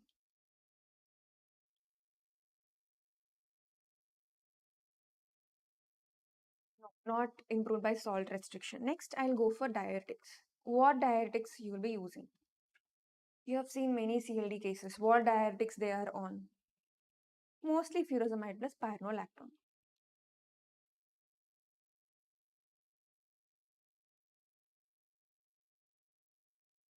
I'll increase the doses, 160 mg. This up to 400 mg. Maximum dose I'll give. Not improved. Then I'll call it as refractory ascites.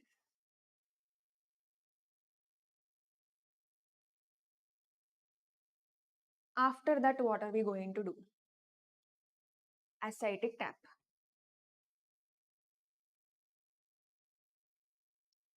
So most of the times, a case of CLD with ascites comes to the ward.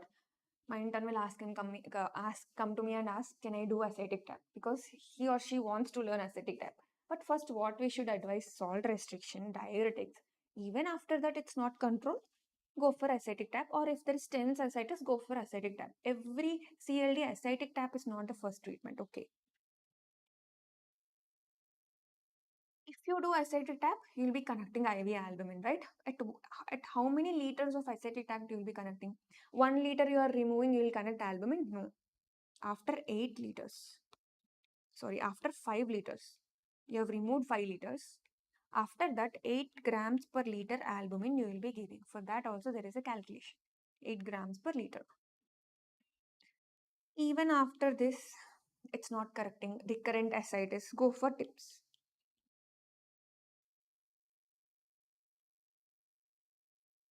Yeah, my intern has message now. He's only that intern. Okay. It is transjugular intrahepatic portosystemic shunting.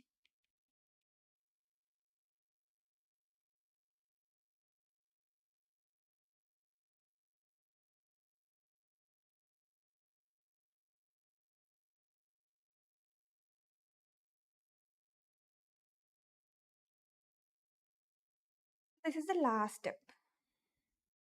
So the first line will be salt restriction. Now coming to approach. So whenever there is ascites, the first thing is not diagnostic, therapeutic ascitic tap. For treatment, therapeutic salt restriction is better. For diagnostic, you have to remove some ascitic fluid. Diagnostic ascitic tap you should do. So in diagnostic ascitic tap, the first thing you will be doing is SAG. What is SAG? Serum albumin ascitic gradient. Serum ascites albumin gradient. So I'll be looking at the albumin gradient between the serum and ascites. So the same time ascitic albumin and serum albumin will be sending to the lab. So we'll get both albumins, we'll calculate the gradient. So in exam, he'll directly give you the SAG, or he'll give you the values of serum albumin and ascitic albumin. Just minus it. Serum albumin minus ascitic albumin, you will get SAG. Either way, he'll be giving you in the question. So if the SAG is more than 1.1, what do you think? So based on SAG, you cannot differentiate whether it's exudative or transudative. Based on SAG, only thing you can differentiate is it's because of increased sinusoidal pressure or not. Where do you see increased sinusoidal pressure? From here. In sinusoidal, post-sinusoidal, and post-hepatic causes, you will be seeing increased sinusoidal pressures. In these causes, there will be increased SAG. That is the inference of SAG. But if the SAG is less than 1.1, other causes like any biliary ascites or malignant ascites, pancreatic ascites, TB, infectious ascites, in all those causes, SAG will be less than 1.1. Okay, now SAG is more than 1.1. After that, you will be looking into the ascitic protein. If the ascitic protein is less than 2.5, then it is sinusoidal. That is cirrhosis of liver. If it is more than 2.5, it is post-sinusoidal, that is your sinusoidal obstructional syndrome, or post-hepatic like right heart failure.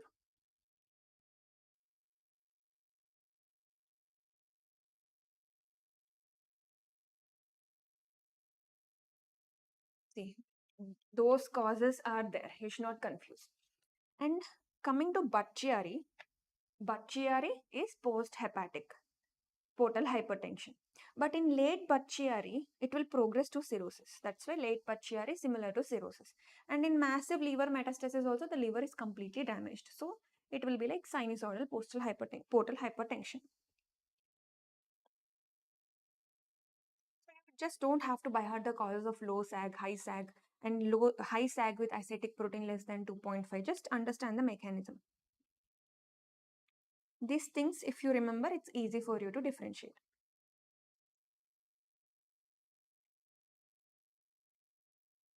Next, Budd-Chiari syndrome. It's very important. Budd-Chiari is thrombosis of the hepatic veins. So acute Budd-Chiari, the patient will present with acute painful hepatomegaly and acute painful ascites. So sudden ascites with sudden painful hepatomegaly, you should suspect Budd-Chiari syndrome. What will you do? You will do ultrasound Doppler of abdomen. You will find decreased blood flow in the hepatic veins. So it's hepatic veins. Why is there thrombosis? We have learned many thrombotic conditions. In any thrombotic condition, protein C, protein S deficiency, hyperhomocystinemia, antithrombin 3 deficiency, your PNH and TTP, all these prothrombotic conditions, you can see Budd-Chiari syndrome. One more important thing is your chronic Budd-Chiari, there is hepatomegaly and it can progress to cirrhosis. That is why you have to treat Budd-Chiari. If it's going into chronic, it will convert into cirrhosis.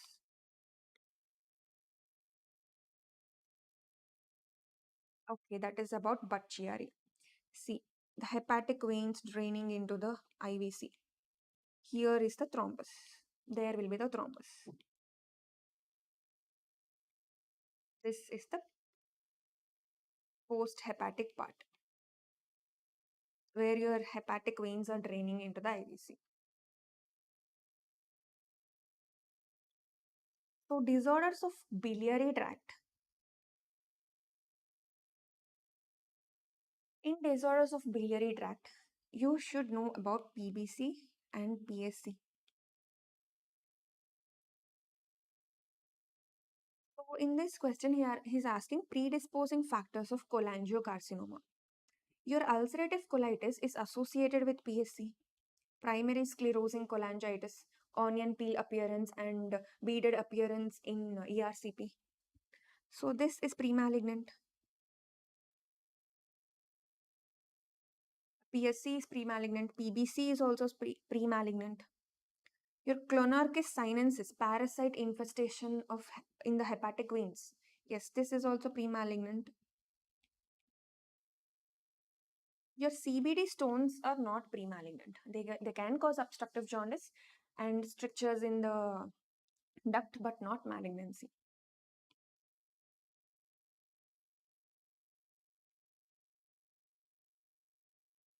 Coming to primary biliary cirrhosis and primary sclerosing cholangitis, both look similar, right? But they are totally different. Your PBC is autoimmune disease.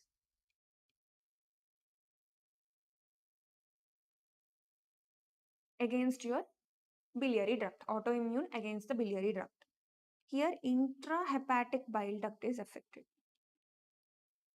The bile duct part inside the liver is affected. So it's autoimmune. So there should be antibodies. Anti-mitochondrial antibody is most specific. How do you treat it? We'll be giving ursodeoxycholic acid and steroids. Steroids, no much response. Whereas primary sclerosing cholangitis, it's the inflammatory disease. Inflammation followed by fibrosis of both intrahepatic and extrahepatic bile duct.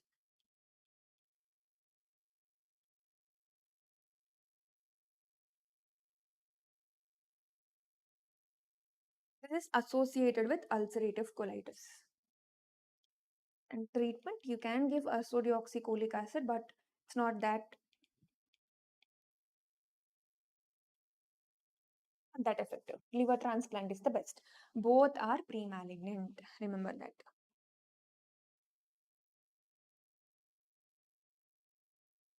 And for PSC, he can give you the histopathology, onion skin appearance.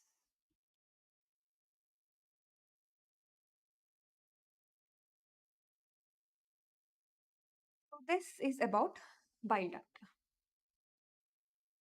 So next thing are your metabolic diseases of liver, that is Wilson's disease and hemochromatosis. What you should know in Wilson's and hemochromatosis?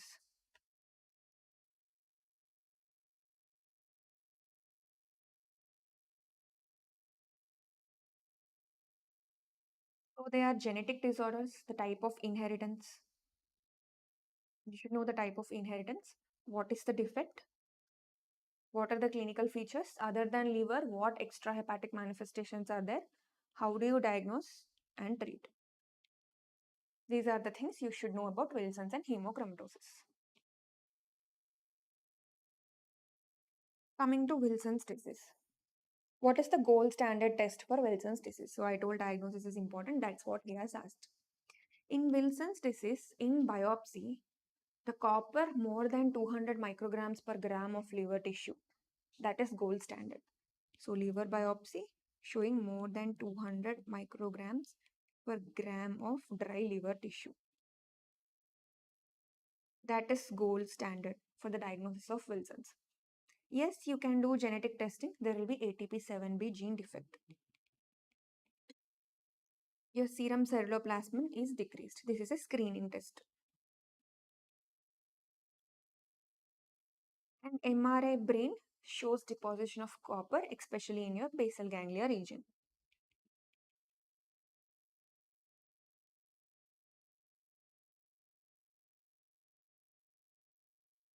This is one of the extraintestinal manifestations. So coming to Wilson, what is the inheritance? Autosomal recessive. What is the defect? ATP7B. What are the clinical features? Other than liver. I'm telling other than liver. Mainly brain. So the basal ganglia is involved. So what are the things when basal ganglia is involved? You'll be getting movement disorders and Parkinsonism. Movement disorders mainly flapping tremors. And Parkinsonism. Deposition in the eye. Copper deposition in the Descemet's membrane. What is that? KF ring. And in the lens, sunflower cataract.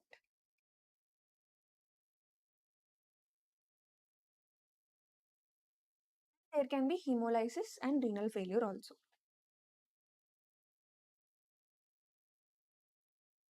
Okay, coming to the diagnosis. We know the gold standard test is liver biopsy. The screening test is serum ceruloplasmin, which is decreased, and serum copper. Free copper is increased. Gold standard is liver biopsy. So coming to the treatment, this is because of copper excess in the liver. So he should decrease copper. So decrease copper intake. Next, the drugs which will increase the copper excretion. What is the drugs which will increase copper excretion? That are your dipencilamine and trientine. Next, we can also use drugs which will decrease copper absorption. What are the drugs which will decrease copper absorption? Zinc. So this is about Wilson's disease, very simple. So I was telling KF ring, right? So KF ring and sunflower cataract.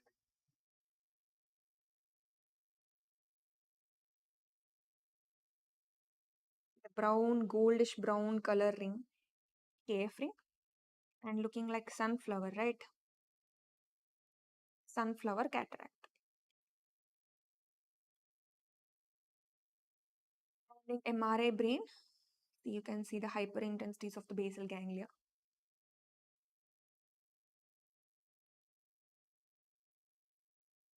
Few things about KF ring are important. Is KF ring reversible on treatment? Yes, reversible on treatment.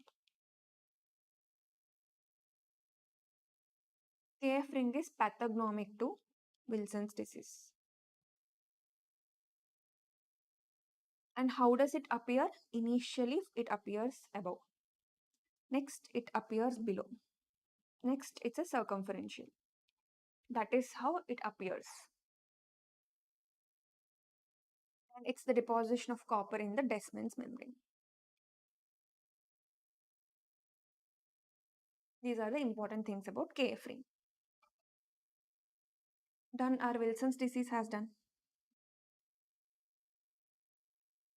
Next, hemochromatosis. The same thing. We'll follow the same order.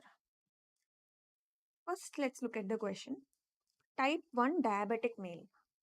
See, note down it's diabetic. Type 1 diabetic. Hyperpigmentation of the skin. Hypogonadism. And liver is also involved. It is hemochromatosis. In alpha-1 antitrypsin deficiency, there is emphysema, lung involvement plus liver involvement. Wilson's, we have seen it. Glycogen storage disorders, mostly they'll be presenting with mental retardation, intellectual disability with organomegalies, your hepatomegaly, splenomegaly, liver dysfunctions. Mental retardation plus organomegalies.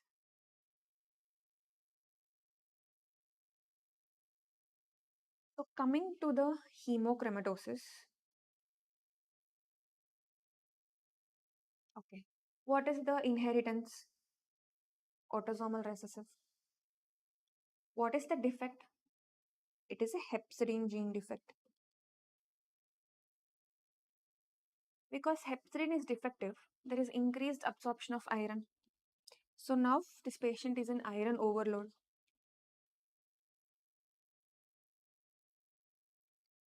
Coming to the clinical features, other than liver, what are affected?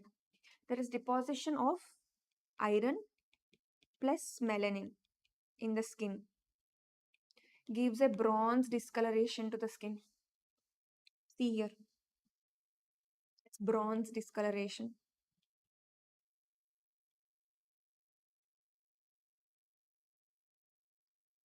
Next, deposition in pancreas.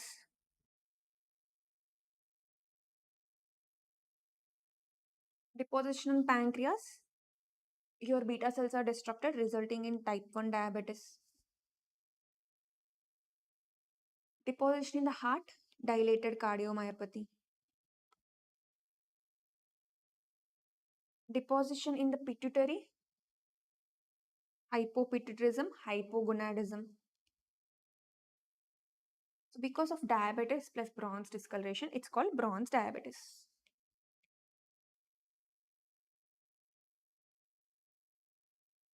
How do you diagnose? Confirmatory test, iron overload. So serum ferritin is increased. Sorry, screening test. Coming to confirmatory test, go for genetic testing. There is HFE gene mutation. Hepzidine or HFE gene mutation. Genetic study will be confirmatory.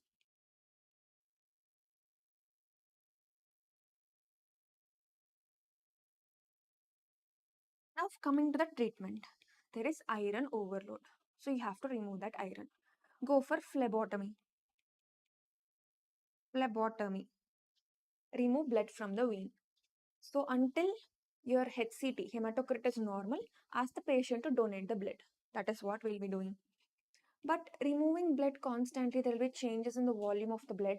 So if the patient is having cardiovascular disease, that will be contraindicated. So if phlebotomy is contraindicated, go for iron chelation.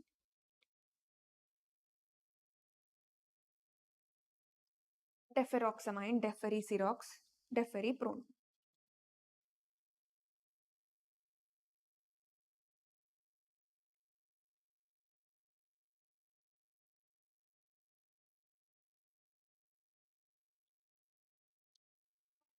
Hepatology, very simple.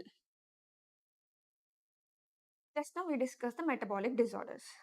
So in hepatology, Hep B, your jaundice, alcoholic liver disease, non-alcoholic liver disease, your metabolic liver disease, and autoimmune hepatitis with PBC, PBS. PBS is also autoimmune, right? And PSC. These are the important parts of your liver and biliary tract you should not miss. Okay, now we are done with GIT and hepatology.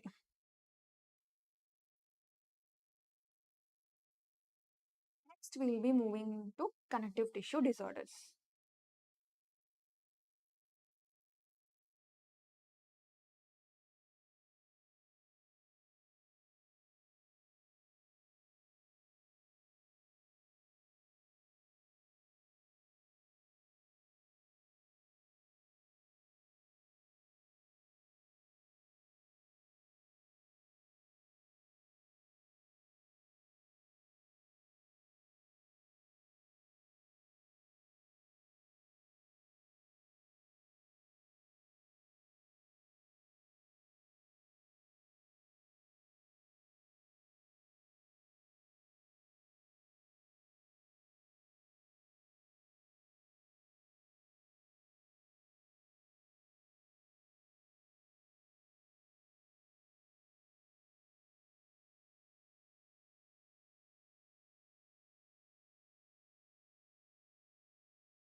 ethyl alcohol 95% or the more common Okay, they do not have any particular shape. It is called the deciduous capsular.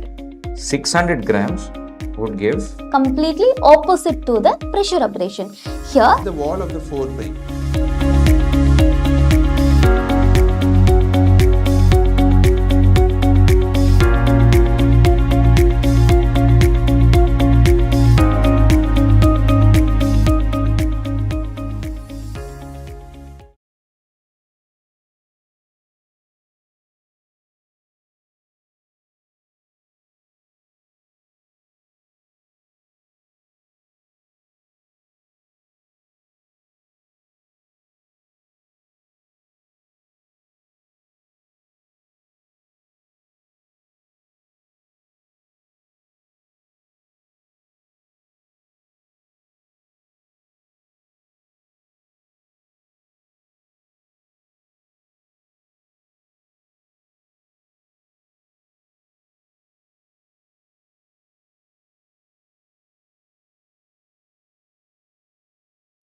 Okay, welcome back to Course 6 Medicine. So, we are doing connective tissue disorders. What to discuss in connective tissue disorders? What to read in that? So, in connective tissue disorders, three things.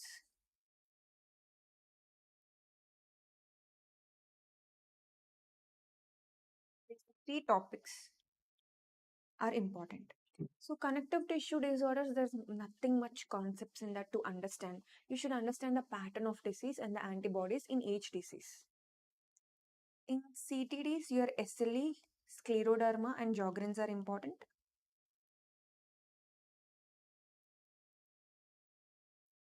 Whereas vasculitis, your large vessel, medium vessel, small vessel, all vasculitis are important. Just the presentation, the antibodies, that's it. And arthritis, your rheumatoid arthritis, gout, and your seronegative spondyloarthritis. All these things you should know the presentations, the antibodies, that's it. And the question will be like, these organisms are organs are involved, what could be the probable diagnosis? These antibodies present, what is the probable diagnosis? In that way he can ask the questions. So first we'll see vasculitis. In vasculitis, first we'll take the question and discuss that and other important things to be discussed in that topic. Biopsy is performed on a patient of suspected vasculitis. They have done a biopsy. In that there are granulomas. What is the diagnosis? So what are the granulomatous vasculitis? This is very important. So vasculitis with non-caseating granulomas, what are they? Your Church-Strauss syndrome or eosinophilic granulomatous polyangiitis is granulomatous. See, the name itself says there is granuloma. All these things, there is no granuloma. So EGPA is a small vessel vasculitis. So based on Chappell-Hill classification, we'll be dividing vasculitis into large, medium and small. And that small vessel is Church-Strauss. Your Kawasaki is medium. Polyarthritis nodosa is medium. Behçet's is variable. Variable means it can involve small, medium, large, anything. Okay, now you tell me what are the vasculitis with non-caseating granulomas? 2 large vessel and 2 small vessel ANCA mediated. So what are the large vessel? Only 2 we know, that is GCA and Takayasu.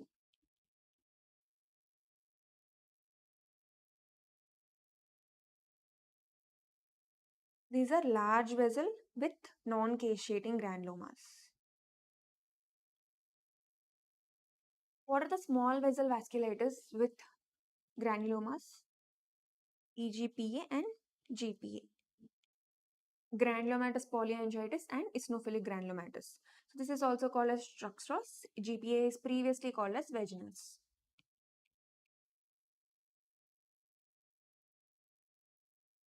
GPA was previously called vaginous, but this is the new name, GPA.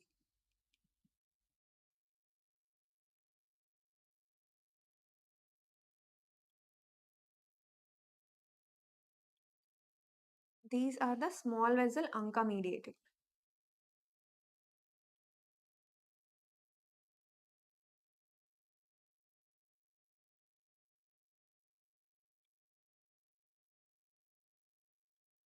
Okay. So now we know which are the granulomatous vasculitis. That is very important. That is the first thing we have learned about vasculitis.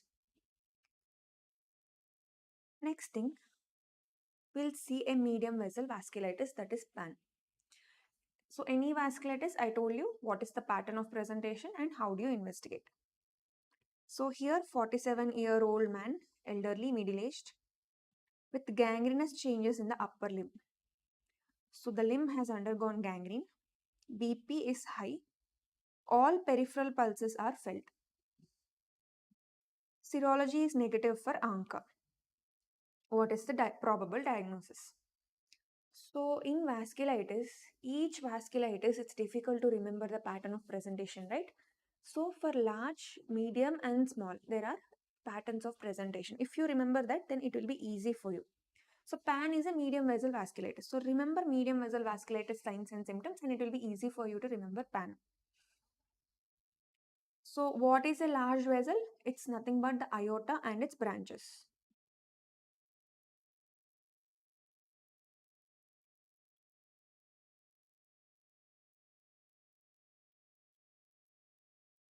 Aorta and the direct branches.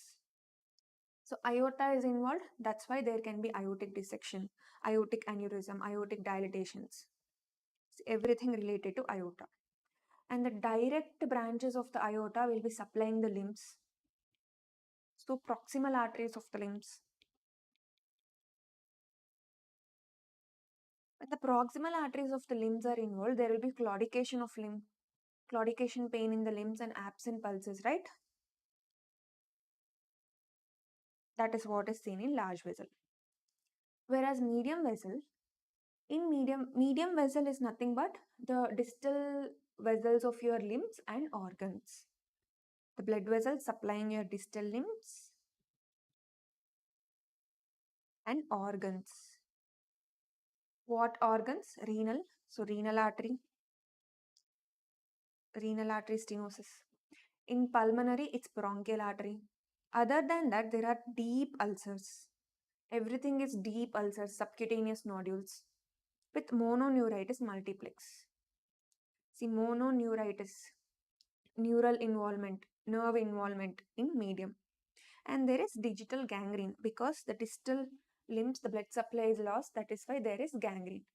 The limb supply is gone in both large and medium. In large, there will be mostly Raynaud's phenomenon and your pulse deficits. Whereas medium vessel, there will be gangrenes. Remember that. And coming to small, in medium, everything is superficial. In deep, in small, everything is superficial. Your superficial ulcers, superficial purpura, palpable purpura, urticaria. And there, medium, it was renal artery. Here, it's glomerulonephritis. In pulmonary, there it was bronchial artery. Here, it's diffuse alveolar hemorrhage or pulmonary hemorrhage. And constitutional symptoms are present in all these things. So, large vessel, complications of aorta, pulse deficits. Medium vessel, deep ulcers, subcutaneous ulcers, nerve involvement, renal artery stenosis. In lung, it is pulmonary bronchial artery and gangrenes, distal gangrenes. Whereas small vessel, superficial ulcers, superficial bullae, urticarias, palpable purpuras. In renal, it's glomerulonephritis and in pulmonary, it's diffuse alveolar hemorrhage. These things, if you remember, you don't have to be worrying about the presentations of vasculitis. Now here there is gangrenous changes, but still peripheral pulses are felt. So this is medium vessel vasculitis. This is large vessel. This is small vessel, ANCA mediated. This cryoglobulinic is small vessel, immune complex mediated. And polyarteritis nodosa is medium vessel. So this is the presentation of medium vessel arteritis. And the hypertension probably could be due to renal artery stenosis.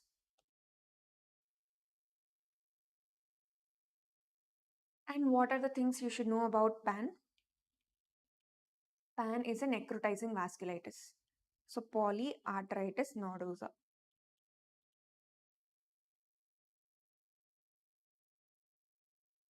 It is a necrotizing vasculitis.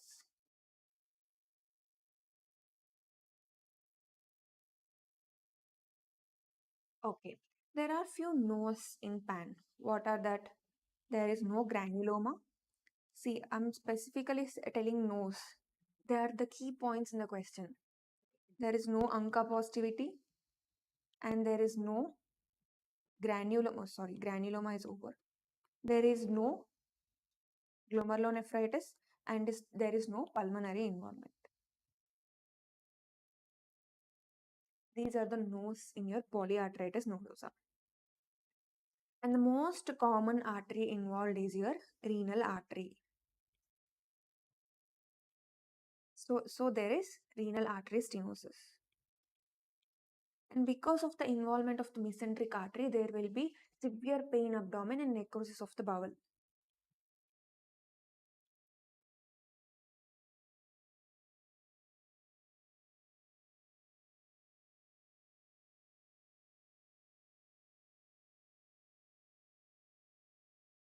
And because this is a medium vessel vasculitis, you know the cutaneous manifestations, deep ulcers, subcutaneous nodules, and neurological, there is mononeuritis multiplex. All those things we know. These are the special things we have to discuss here. Coming to diagnosis. How do you diagnose PAN? Diagnosis is based on angio. In angiogram, what are you seeing?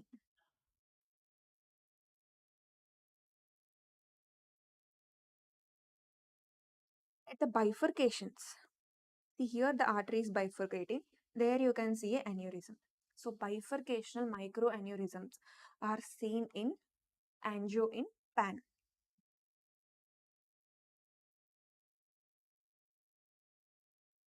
Bifurcation of which vessels? Medium vessels. You can see aneurysms.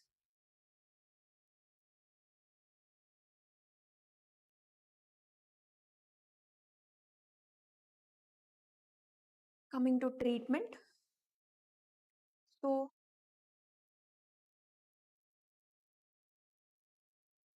one second.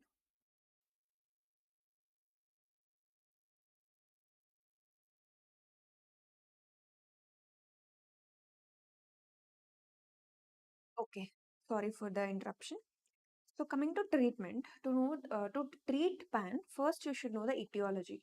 Etiology, idiopathic and hepatitis B associated. Yeah.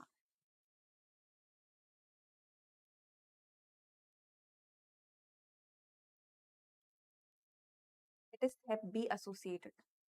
Almost 30% of Hep B are associated with PAN. See, concentrate. Almost 30% of Hep B associated with PAN. Whereas PAN only 1% associated with Hep B. Treatment. We'll be giving steroids plus cyclophosphamide. Whereas if it's associated with Hep B, we have to give antivirals plus cyclophosphamide.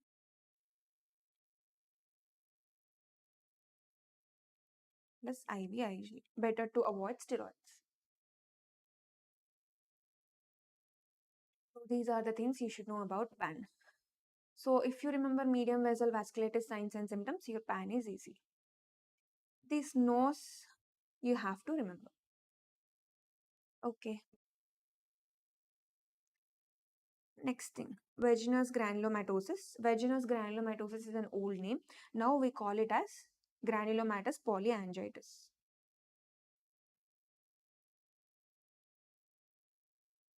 Granulomatosis with polyangiitis. It is a small vessel ANCA-mediated vasculitis. So first we'll take up the question and then we'll look into the topic.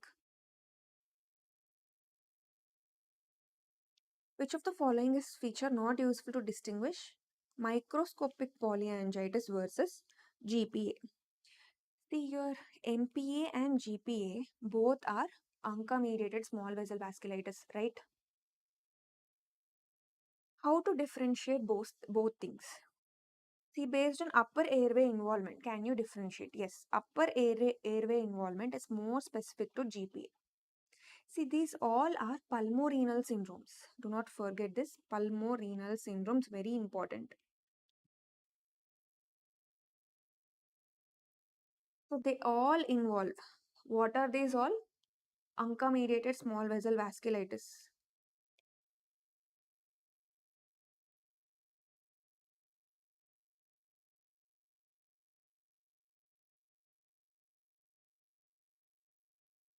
Your MPA, GPA, EGPA, all are pulmorenal syndromes. And one more example for pulmorenal syndrome is your Goodpasture syndrome. Okay, these are the pulmorenal syndromes. Pulmorenal syndrome is very important. So pulmonary involvement is there. Both in MPA and GPA, pulmonary involvement is there.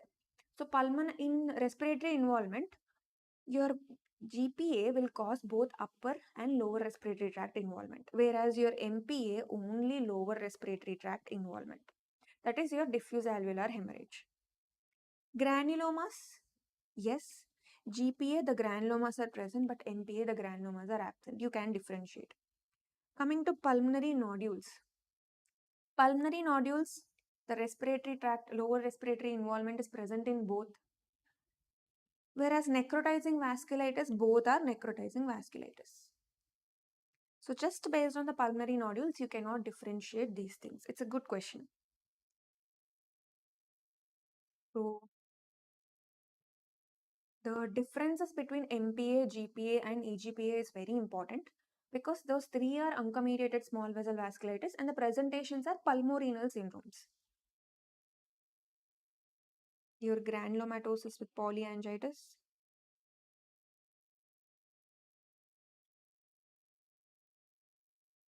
Okay. Coming to pulmorenal syndrome. Pulmo, upper respiratory and lower respiratory. So your upper respiratory is involved in granulomatous polyangiitis and EGPA. And what is the upper respiratory tract involvement in your GPA?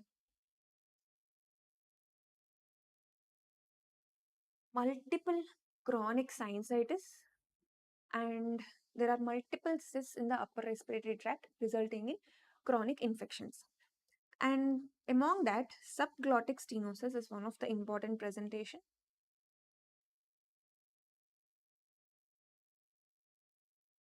And these patients can also have deformed nasal bridge, subglottic stenosis, and chronic sinusitis. These are the upper respiratory tract involvement. Coming to lower respiratory, yes, it is present in all these things. What are the lower respiratory tract involvement? Lower lobe predominant fibrosis, multiple pulmonary nodules, just concentrate. See, multiple pulmonary nodules and your diffuse alveolar hemorrhage. Alveolar hemorrhage, pulmonary nodules,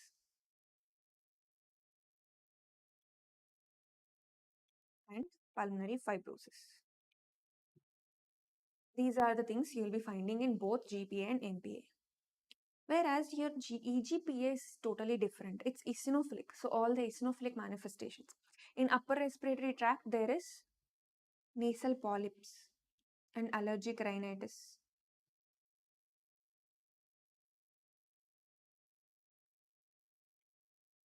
Whereas lower respiratory tract, there is asthma. Asthma with eosinophilia. And respiratory involvement, everything, it's glomerulonephritis, rapidly progressive glomerulonephritis. And the severity increases as we go from GPA to EGPA. Next, in the skin, we have purpuras, palpable purpuras, superficial ulcers, right?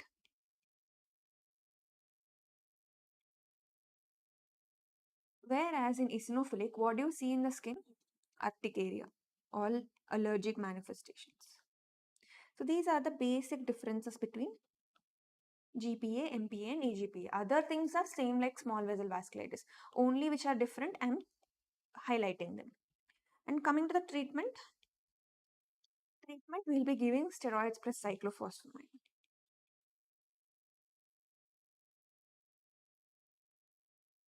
Whereas in EGPA, along with steroids, we can also treat it like asthma. So like asthma, you can give monoclonal antibodies like omalizumab. So these are the differences. So now based on this question has become easy.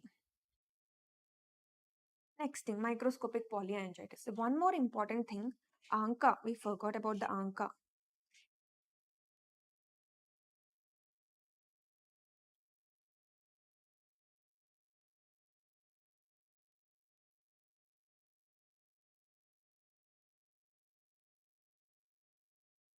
Coming to ANCA, P ANCA and C ANCA. So C ANCA is positive in GPA, whereas your EGPA and MPA, P ANCA is positive. So C ANCA is cytoplasmic staining, P ANCA is perinuclear staining. So cytoplasmic staining, ANCA, which antibody against which protein? It is proteinase 3.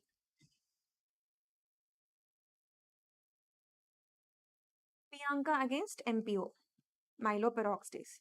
So in question, not only they'll mention C ANCA, P ANCA, they can mention cytoplasmic staining of ANCA or proteinase 3 antibody protein. So you should also remember these sets along with C ANCA and P ANCA.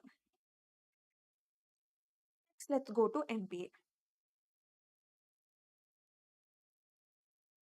Select the true statement regarding ANCA-associated vasculitis. Okay, now he's also asking the same thing. Patients with MPA always have significant upper airway involvement. Just now we discussed MPA, no upper airway involvement. This is false. ANCA-mediated vasculitis, peripheral nerve involvement, if present, most commonly seen with MPA. Yes. Granulomas are predominant in MPA. False. Antibody against MPO is positive in MPA. See, antibody against MPO, what is that? It is P ANCA. P ANCA is positive in MPA. Yes. And I told you the peripheral nerve involvement. Okay, we discussed about vasculitis, right? We discussed about renal involvement.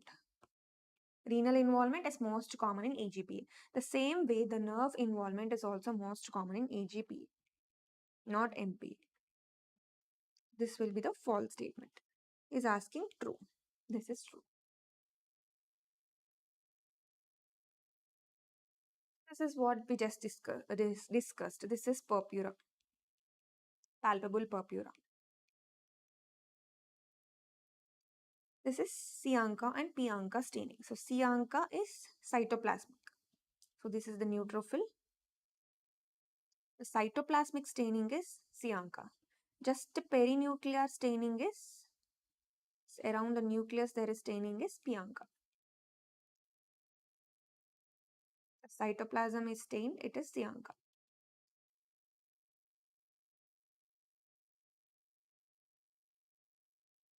Next question. Giant cell arteritis and polymyalgia rheumatica. This is large vessel vasculitis. So giant cell arteritis, he will be mostly asking the treatment, investigation of choice, and about polymyalgia rheumatica. So giant cell arteritis, we'll see the question first. 63-year-old woman, note down, elderly woman, with right-sided headache for 2 weeks along with jaw pain. So unilateral headache and jaw pain. Jaw claudication becomes the important symptom. Also gives history of stiffness and pain in her shoulders and hip. Loss of appetite and fatigue, any chronic inflammatory condition, it's present. ESR is elevated. What is the next best step in the management of this patient? He's asking next best step for treatment. For headache, give sumatriptan or NSAIDs. No. CT angio, brain, because there is headache. No. Start steroids or go for investigation. First start steroids, then go for biopsy. The immediate thing you should do is start steroids, because if ophthalmic artery is involved, there is irreversible blindness in these patients. So giant cell arteritis is a granulomatous large vessel vasculitis.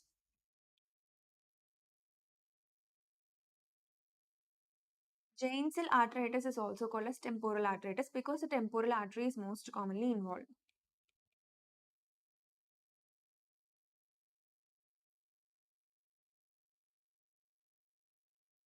Temporal artery most commonly involved.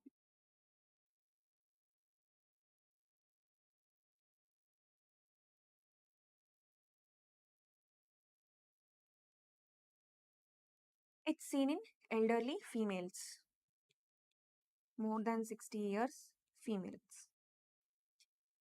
Present with. See, I told you large vessel means aorta and its branches, right? But in giant cell arteritis, most of the extracranial arteries are commonly involved.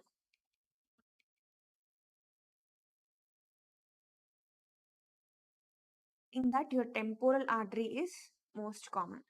Because the temporal artery is involved, the patient will have unilateral pulsatile headache. And the temporal artery is thickened and beaded. So look at this picture. The temporal artery is thickened and is often beaded too. Because of the involvement of large vessels, the patient also complains of jaw claudication, which is most pathognomic to giant cell arteritis. So headache, jaw claudication. And one of the worst complication is involvement of ophthalmic artery and irreversible blindness.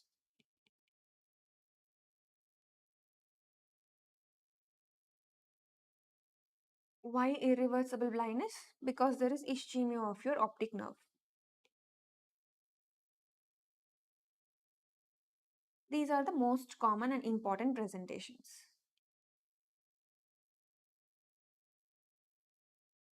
So whenever you feel that this is giant cell arteritis, you have to start treatment steroids immediately, because steroids will prevent complications.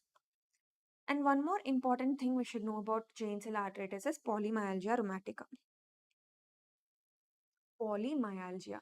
So pain and stiffness in the multiple muscles, especially your girdles, shoulder girdle and limb girdle.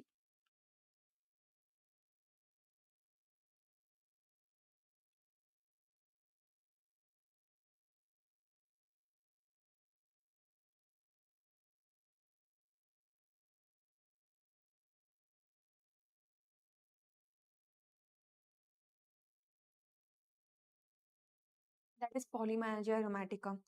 So the thing with polymyalgia rheumatica, it can present before giant cell arteritis, along with giant cell arteritis, or after giant cell arteritis. So only polymyalgia rheumatica, the treatment will be low dose steroids. But if it is associated with giant cell arteritis, you have to give high dose steroids. That is why whenever you identify polymyalgia rheumatica, you should see the coincidence of or correlation of giant cell arteritis. Treatment is steroids. But how do I diagnose? What is the diagnosis? It's temporal artery biopsy.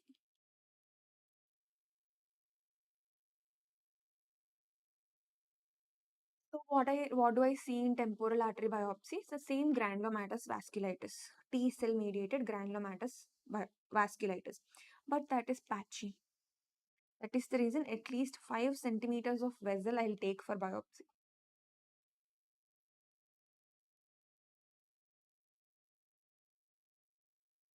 Because it's a patchy disease and treatment is steroids. So when you suspect giant cell arteritis, the first thing you should do is start steroids followed by biopsy. Start steroids will be the first thing to do.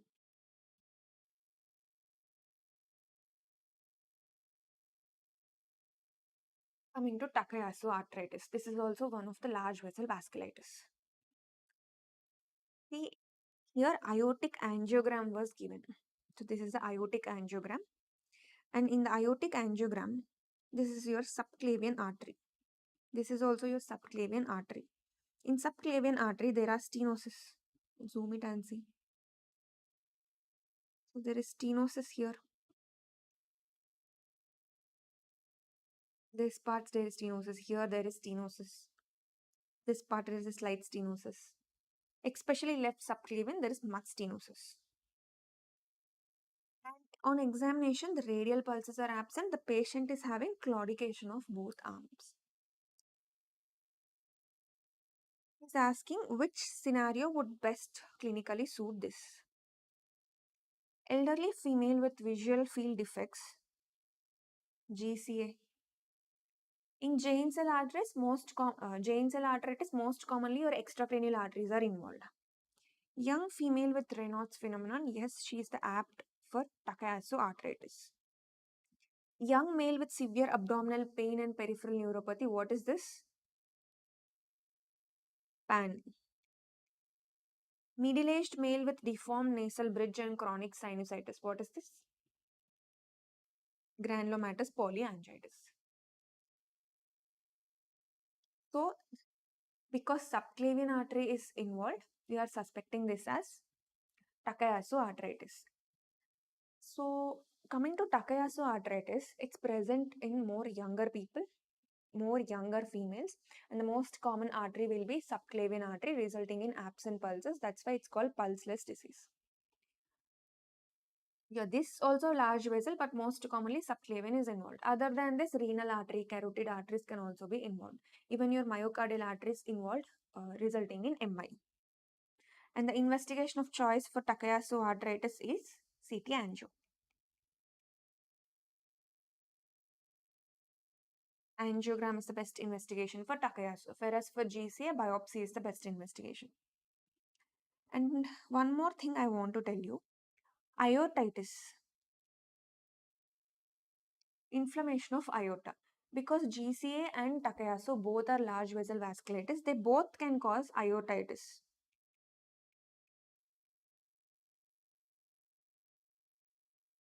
So young female with aortitis suspect Takayasu. Elderly with aortitis suspect GCA. And not only this, other vasculitis which can cause aortitis is Behçet's and your IgG4 vasculitis.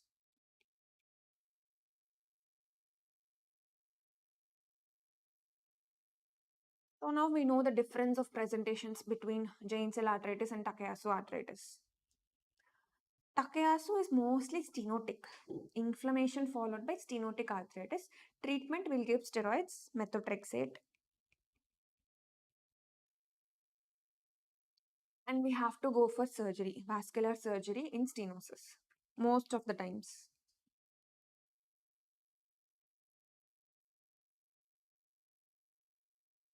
So this is Numano classification for Takayasu arteritis based on the involvement of aorta and its branches.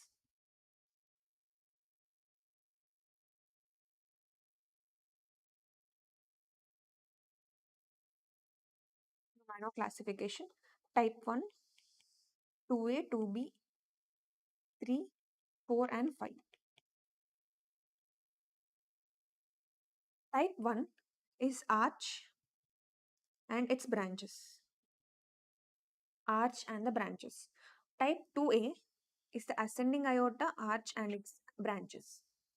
Type 2B, arch and descending aorta, descending only up to thoracic part, its branches. Whereas type 3, descending aorta, both thoracic and abdominal. Thoracic plus abdominal. Type 4 is only abdominal aorta. Whereas type 5, whole aorta, your ascending arch with its branches, descending thoracic and thoracic and abdominal descending parts, all are affected. So these are the types. Based on this, we can tell the prognosis and complications. So this is Numano classification for Takayasu arteritis.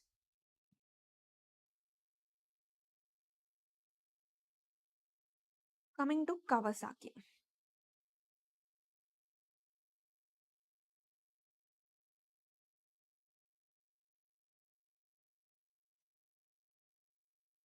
So Kawasaki is also a medium vessel vasculitis. Other medium vessel vasculitis we learned is PAN. But these two are completely different. We'll see how. So just those difference of presentations you should know in CTDs. Correct statements regarding Kawasaki disease. Bilateral exudative conjunctivitis comes the eyes. In eyes, there is conjunctivitis, but it's non-exudative. So it's false. So there is non-exudative conjunctivitis.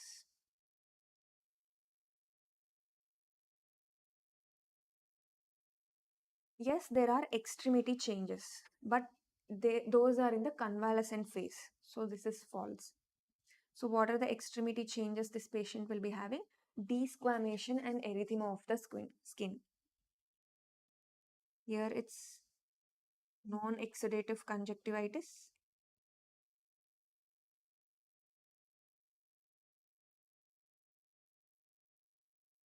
Desquamation and erythema of the skin.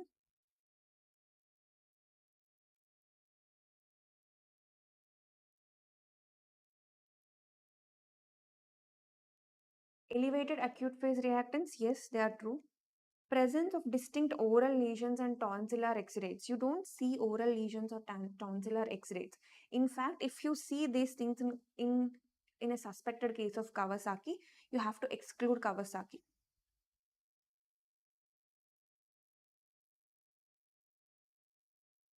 This is false.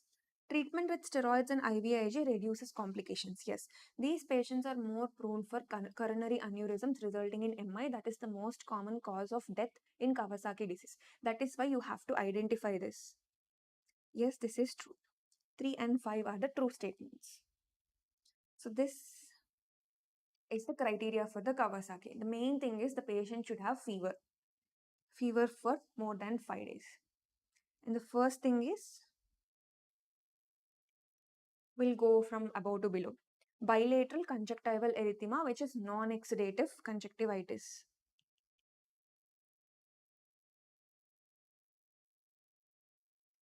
Followed by changes in the mucosal membranes of the oral cavity with strawberry tongue. So strawberry tongue is important.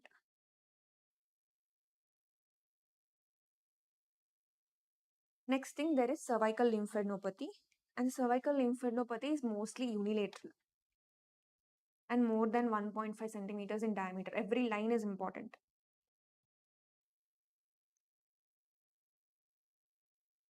Next, the patient will have a polymorphic rash on the body, followed by the extremity changes, desquamation, edema of the skin of the peripheries.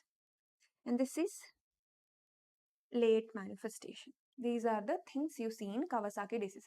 Kawasaki is a pure clinical diagnosis. So a child presenting with conjunctivitis, just erythema of the skin, what will you suspect? You'll be suspecting some viral exanthem. So in that case, you should keep Kawasaki as a DD because it has a complication of coronary aneurysms, and just starting steroids and IVIG will prevent those complications, right? So we know how is it presenting, what are the complications, and what is the treatment.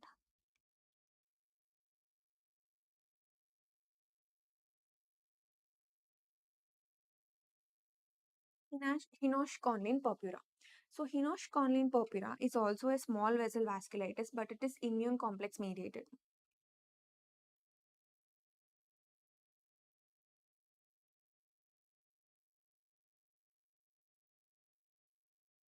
So previously we used to call Hinosh-Conlin purpura, but now the name is changed, IgA vasculitis.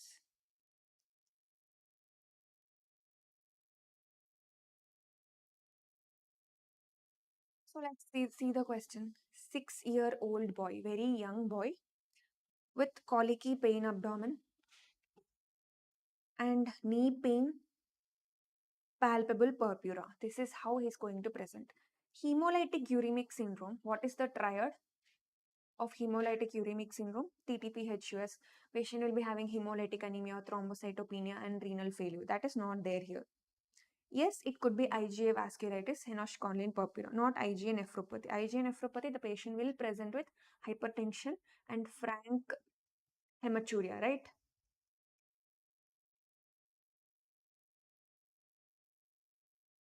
Whereas cryoglobulinemia, it will present as a typical small vessel vasculitis. So this is the palpable purpura I was speaking about. Okay, now let's see the features of IgA vasculitis. Mostly post-viral. After an infection, this can be triggered.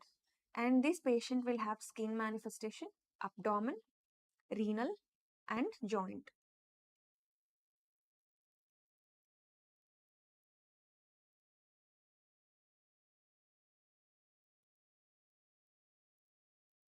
So skin, it's a small vessel vasculitis. So there is palpable purpura.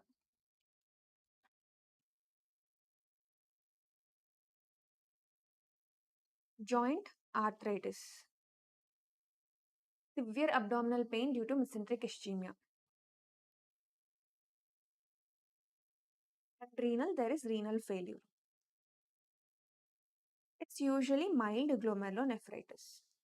If adults are presenting with IgA vasculitis, there is severe glomerulonephritis. In adults, there will be RPG. Treatment, steroids. Mostly it's self-limiting, but it's severe or adult, you have to go for steroids. That is about Hinosh-Conlin purpura. Next, Behcet syndrome. So Behcet is a variable vessel vasculitis. So the important thing about Behcet is, okay, first we'll take up the question and we'll see. Criteria is important. Young male with recurrent painful oral and genital ulcers with uveitis. It's nothing but oro-oculogenital syndrome. The Behcet's is oro-oculogenital syndrome.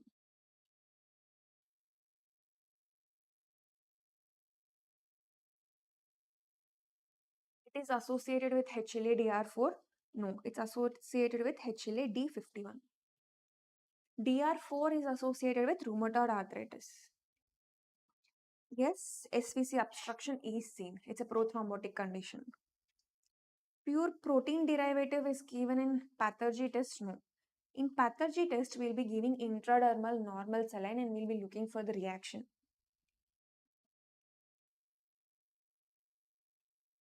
Yes, in uveitis, not anterior uveitis, it's a pan-uveitis. Even retinitis is seen. Now we know everything about Behcet's disease. So patient will be having oral ulcers. Oral ulcers are essential criteria, followed by genital ulcers and eye involvement and skin involvement, that is erythema nodosum.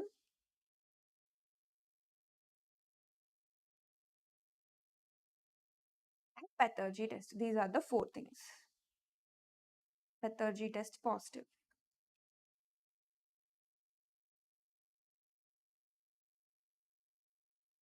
The eye uveitis, genital ulcers, and oral aphthous multiple painful ulcers. So oral ulcers is essential criteria for Behcet's. And among this four, any two things should be positive.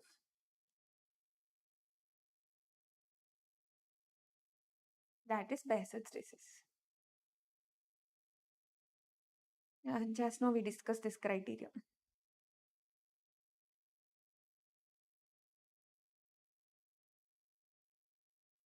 Next thing is cryoglobulinemia. So in cryoglobulinemia, you should know the types. Cryoglobulinemia is also a small vessel immune complex mediated vasculitis.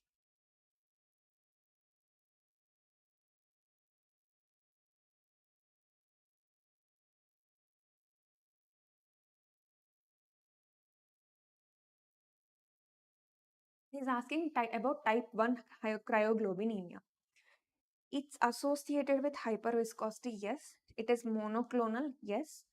Complement levels are normal, yes. But RA factor is not positive.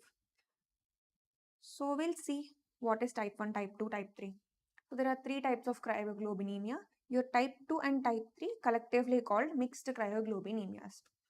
Type 1 mostly associated with malignancies, your B cell lymphoproliferative disorders, whereas your mixed cryoglobulinias are seen after infections like your hepatitis B virus, hepatitis C virus. In type 1, it is monoclonal IgM and IgG, and it's monoclonal. Type 2 is monoclonal IgM plus polyclonal IgG. Type 3 is both are polyclonal. Type 3 both are polyclonal, type 1 both are monoclonal. In type 2, M will become monoclonal. In type 1, because monoclonal IgM is there and it's associated with B cell proliferative lymphomas, there can be hyperviscosity. And your complement will be normal. Whereas type 2 and type 3, your complements will decrease. And there is RA factor positive in type 3 and type 4 because it's associated with autoimmune diseases. If you know this one table about cryoglobulinias, that's enough.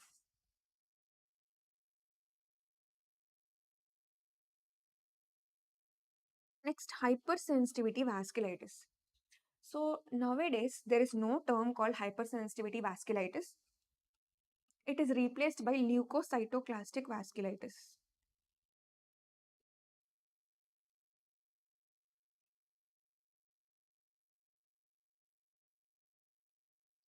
It is called leukocytoclastic vasculitis.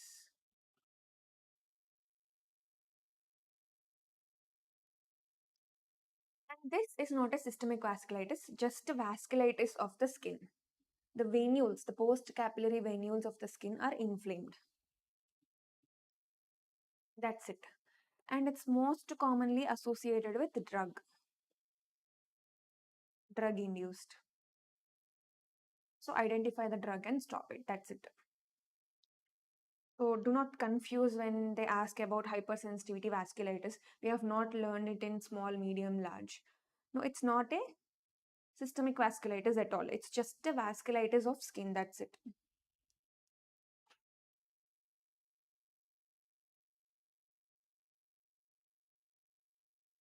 Because of that, the patient will be presenting with small palpable purpures on the venous stasis areas. Wherever there is more venous stasis, that's the lower limbs, the patient will be presenting with purpura. No organ involvement. That is the important thing you should remember.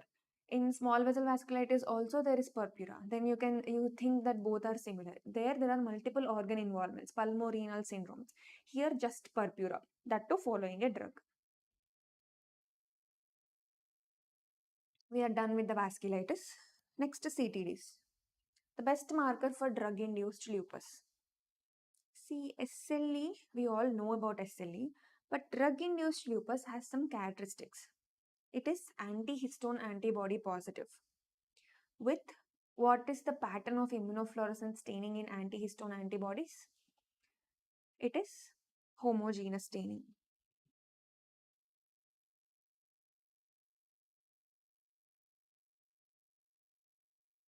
It is drug induced. What drugs? That drugs are important. See, I told homogeneous. This is homogeneous staining. Whole of the nucleus is homogeneously stained. What are the drugs?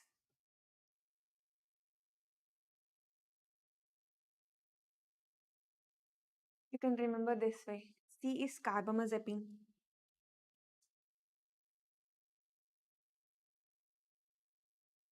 H is hydralazine. Isoniazid.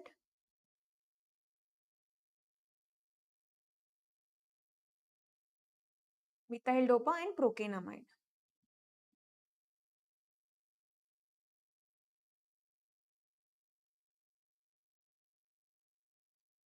Important thing for this is in drug induced lupus, your ANA is 100% positive. So to diagnose it as drug induced lupus, your ANA should be positive. If it's negative, it's not drug induced lupus. And next thing is your antihistone antibodies are specific.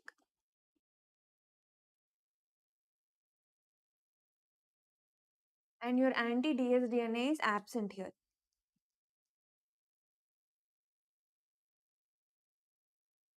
Treatment, stop the drugs, that's it. Stop the drugs causing lupus.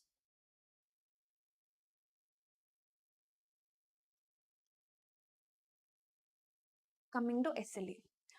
In SLE, the joint involvement is very important and to differentiate it from rheumatoid arthritis. False statement regarding arthropathy in SLE, that's what he's asking. Joint involvement.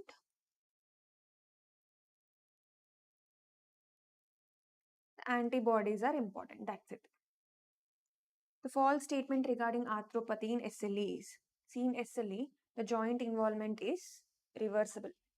And the joint deformities are due to lax joints, not due to erosive arthritis. It's reversible, false statement. Deformity is due to lax ligaments, true. It is non-erosive arthritis, true. RA factor is negative. In erosive arthritis associated with rheumatoid arthritis, their RA factor will be positive. This is also true. So this differences between RA associated arthritis and SLE arthritis is very important because both will be having deformities. Your swan neck deformity and Botany's deformity are also present in SLE, but they are reversible. So this is the swan neck deformity.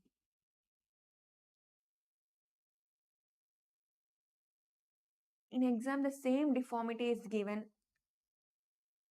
and they have mentioned the term reversible, go for SLE or any other CTDs. No, nothing is given, only this is given, just answer it as RA. If nothing is mentioned along with that, go with RA. And in SLE, the most common antibody and antibody used for screening is ANA. And most specific antibody in SLE is anti-Smith.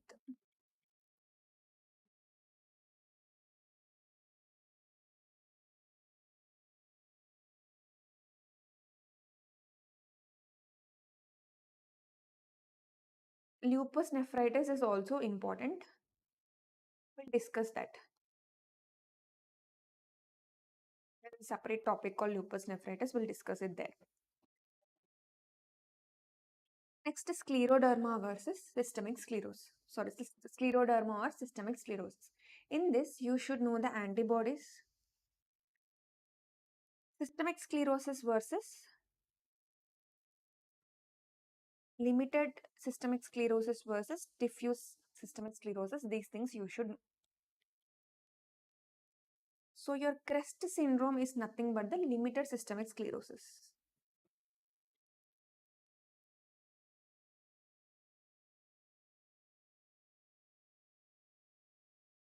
What is the antibody specific? ANA is positive, but it's screening antibody. Anti-topoisomerase antibody is positive in diffuse systemic sclerosis. Anti-centromere for your CREST syndrome, that is limited. Anti-U3-RNP, see U1-RNP is for mixed connective tissue disorder. U3-RNP is also present in diffuse systemic sclerosis.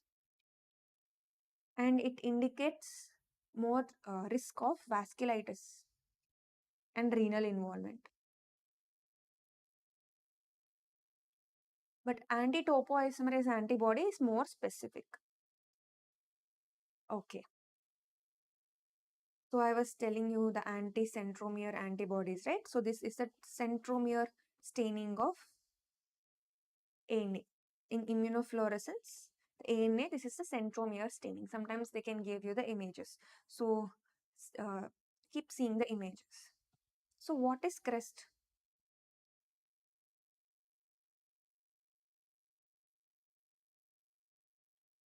C is calcinosis cutis.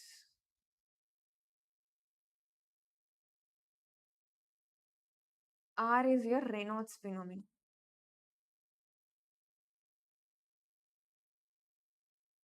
Raynaud's phenomenon is the first symptom to be presenting.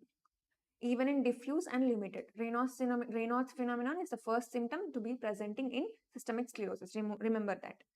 E is esophageal motility disorder.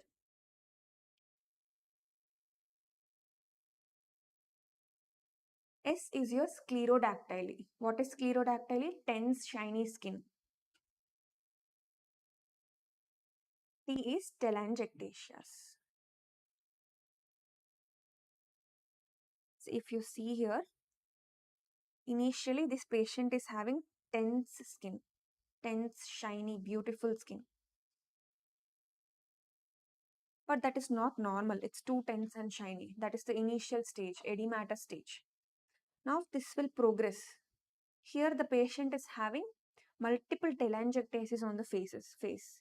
If you see on the face, multiple dilated venules, small venules are dilated. Those are telangiectasias.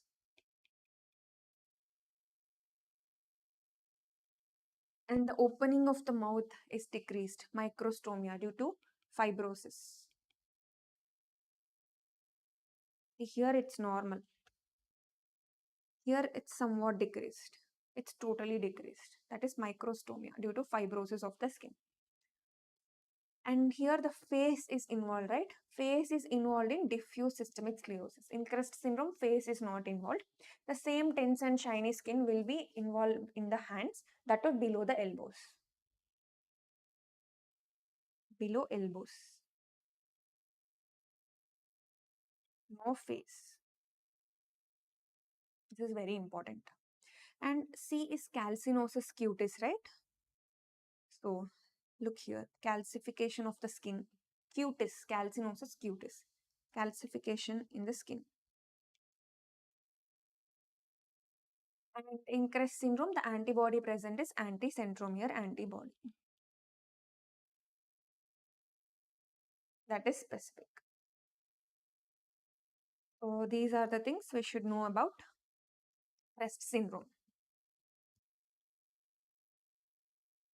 Next thing is Sjogren's. So in Sjogren's, what should you know? See, Sjogren's is nothing but Zika. Zika can be primary or secondary. Primary means no cause. Secondary. What are the causes of secondary Zika? Next thing, what are involved? In Zika, your exocrine glands are involved. What exocrine glands are involved? What are the extra glandular manifestations?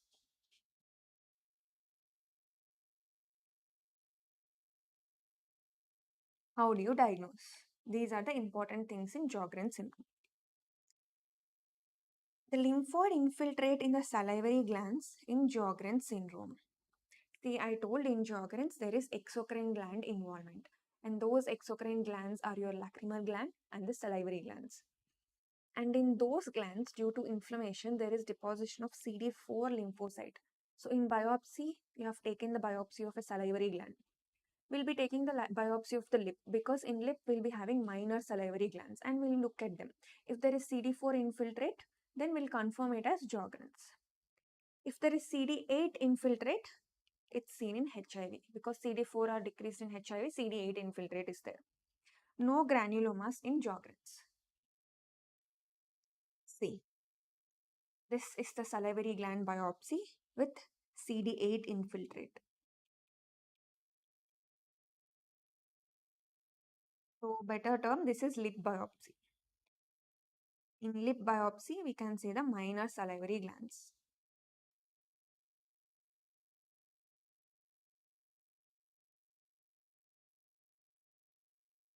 So based on this, we got one thing.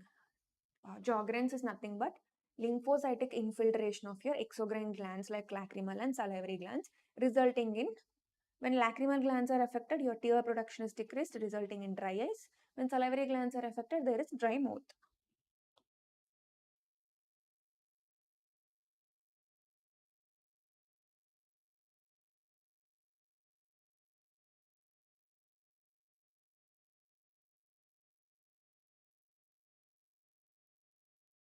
Lymphocytic infiltration of salivary glands and lacrimal glands, resulting in dry eyes and dry mouth.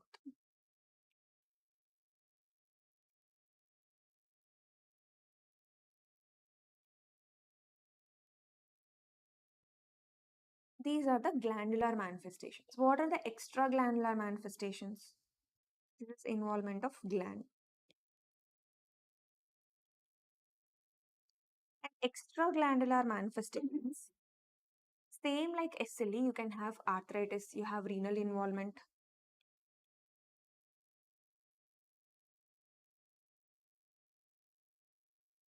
One more important thing is it's associated with Raynaud's phenomenon. And in lungs, there is NEET pattern of ILD. Because there is lymphocytic infiltration of the salivary glands, there can be non-Hodgkin's lymphoma. Okay, how do I diagnose? So this is the ACA criteria for diagnosis of Sjogren's syndrome. So everything is there in this. Dry eyes and dry mouth with extraglandular manifestations, then you suspect it. So what are the tests you are doing? For salivary gland involvement, we are looking at the salivary flow, unstimulated saliva flow. Next, for dry eyes, we are doing Schimmer's test and ocular staining. Next, we will be doing the antibodies. What are the antibodies positive? Rho and La. And salivary gland biopsy showing CD8 lymphocytes, CD4 lymphocytes. If 2 out of 5 manifestations are present, then we diagnose it as Sjogren's syndrome. So everything we learned in a single thing, anti-Rho, anti-La are positive. Treatment for dry eyes, will be giving lacrimal substitutes, teardrop substitutes. For dry mouth, we'll be giving saliva substitutes. And for extraglandular manifestations, we'll be treating same like SLE. So that is the important things you should be covering in CTDs. Now, rheumatoid arthritis and joint manifestations.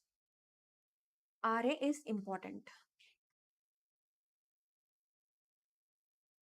All of the following are true about RA except PIP and DIP are involved. No.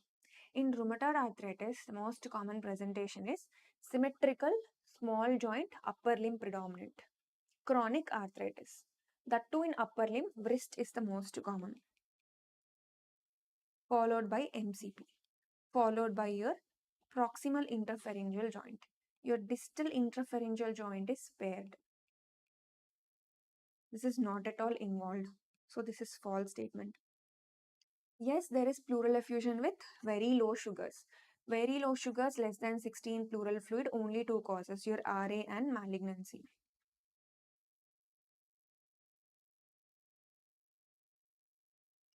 Pulmonary nodules are present? Yes. True. So the pulmonary involvement in RA, the most common is pleural effusion with pleuritis with or without pleural effusion, followed by pulmonary nodules, and there can be fibrosis, ILD. Here it is UIP pattern, usual interstitial pneumonia. Juxta-articular osteopenia is also present because there is inflammation going on in the joints, more blood circulation. So there will be resorption of the joint, resorption of the bone besides the joint. So there will be juxta-articular osteopenia. True. True. So he's asking the false statement. Answer is A. So coming to rheumatoid arthritis, the first thing we should know is HLA-DR4 is the association. Next, articular involvement, we have just read wrist followed by metacarpophalangeal followed by proximal interphalangeal joint. DIPs are spared. And looking for the deformities, swan neck and Bottomley's deformity.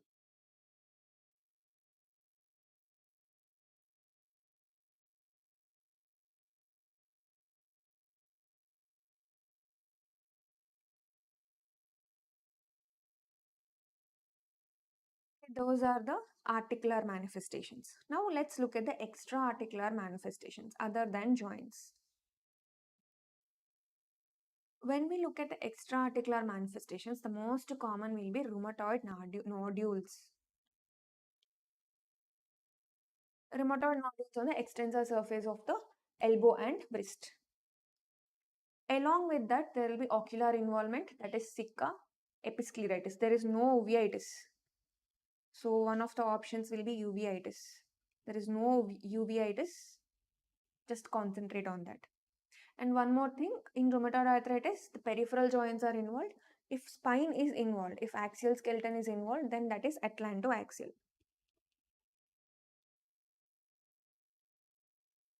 In hematology, it's pre-malignant. It can convert into large granular lymphocytic leukemia.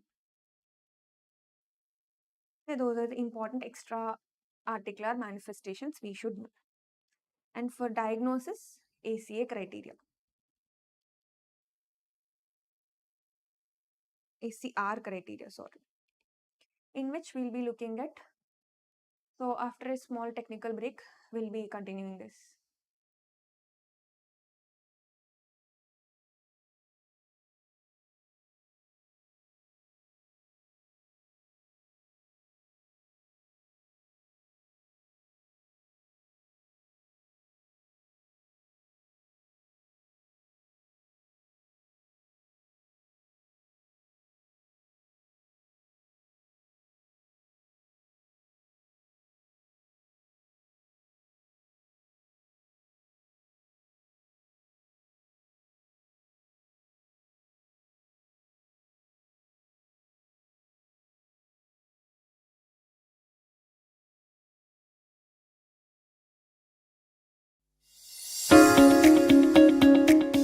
Ethyl alcohol 95% or the more common. Okay, they do not have any particular shape. It is called the Deciduum capsularum. 600 grams would give Completely opposite to the pressure abrasion.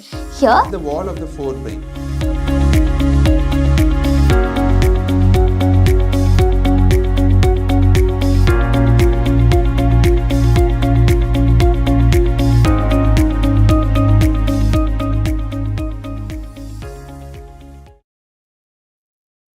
Okay, sorry for the interruption. We'll continue. In ACR criteria, we'll be looking at the joint involvement, the serology, that is the RA factor and anti-CCP, your acute phase reactants, that's the ESR and CRP, and duration of symptoms. I told it's chronic, right? It should be chronic. So when the small joints are involved and RA factor and CCP are present, your acute phase reactants are increased and it is chronic, then we'll get a higher score. And if it's more than 6, then we are diagnosing it as RA. This is just for diagnosis. Only for diagnosis. Whereas we'll be doing clinical disease activity index for prognosis and severity of disease.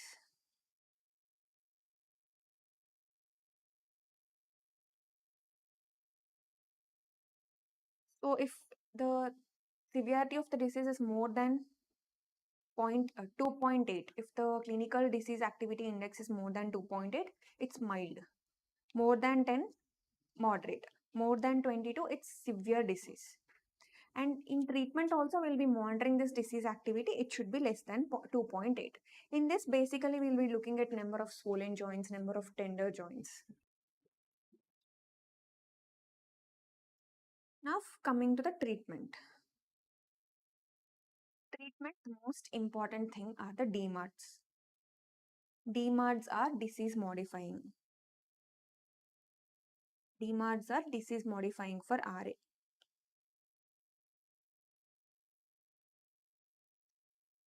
Methotrexate, sulfasalazine, your HCQ,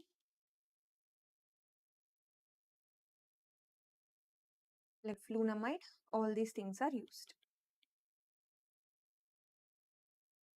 as DMARDs, most commonly used DMARDs. The biologicals which are used are anti-TNF alpha.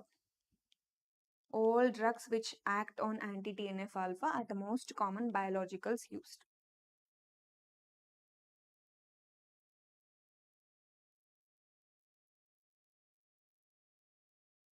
Let's see gout. So gout is about uric acid deposition. In gout, most important thing is what is the joint which is most commonly involved and how do you diagnose the synovial fluid in polarizing microscope. What is the appearance of the crystals? That is what is important, and the treatment. Not true regarding gout. 90% of the cases are due to overproduction of uric acid. No. The gout, the most common is decreased excretion of uric acid, some renal issue. So normally uric acid is produced in the body by degradation of purine metabolism. In purine metabolism, uric acid is produced in the body. If that is not excreted, resulting in gout. So this is false. Uric acid levels are normal at the time of attack.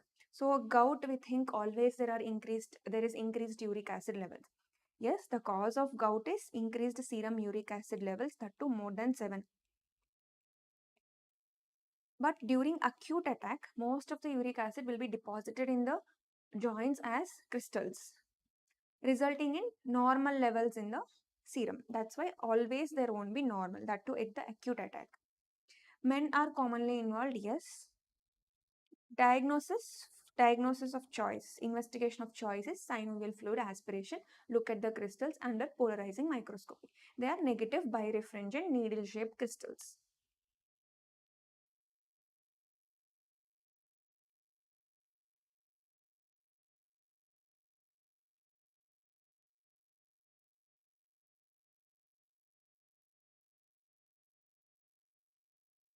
Okay. Now coming to gout, these are the food sources which are rich in uric acid.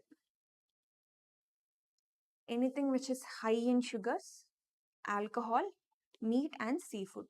So the patients of gout should avoid these foods.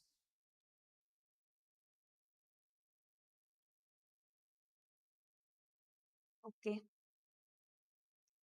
Next, it's nothing but the increased uric acid being crystallized in the joint and forming monosodium urate crystals. So these are monosodium urate crystals.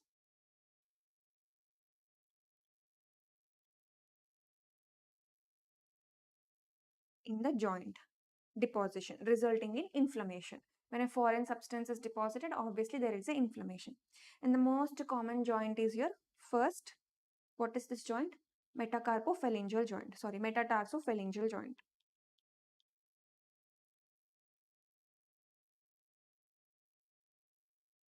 That is the most common joint to be involved in acute gout. We are speaking about acute gout. In chronic gout, so this is acute gout I'm saying. In chronic gout, the same uric acid may be deposited in the subcutaneous tissue, resulting in tophi. So these are tophi seen in chronic gout.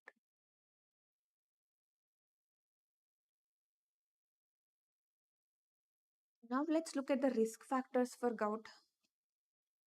The risk factors are your insulin resistance syndromes like obesity, diabetes, alcohol, diet, uric acid rich diet, alcohol, insulin resistance and obesity, and the medications especially diuretics, thiazide diuretics and cardiovascular conditions. These are the risk factors. Under these risk factors, when serum uric acid is more than 7, remember as 7, they will only when the serum uric acid is more than 7, they will precipitate as monosodium urate crystals in the joint. Remember that 7, that is very important. So diagnosis will be doing synovial fluid aspiration.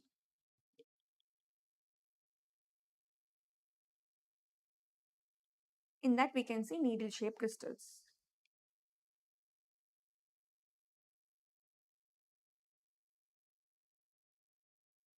And on polarizing microscope, they are negatively birefringent.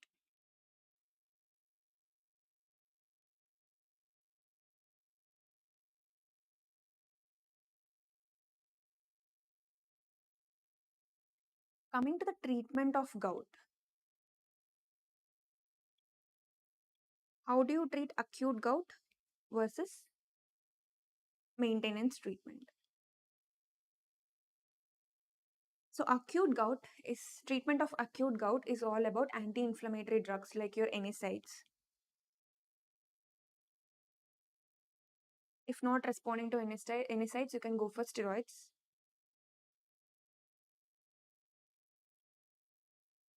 colchicine. You can also give an anti-inflammatory drug, anakinra, anti-interleukin 1. Interleukin 1 beta. So this is the management of acute gout.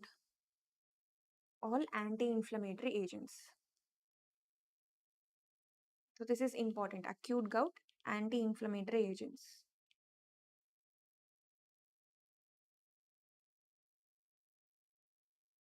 For maintenance, we have to give uric acid lowering drugs.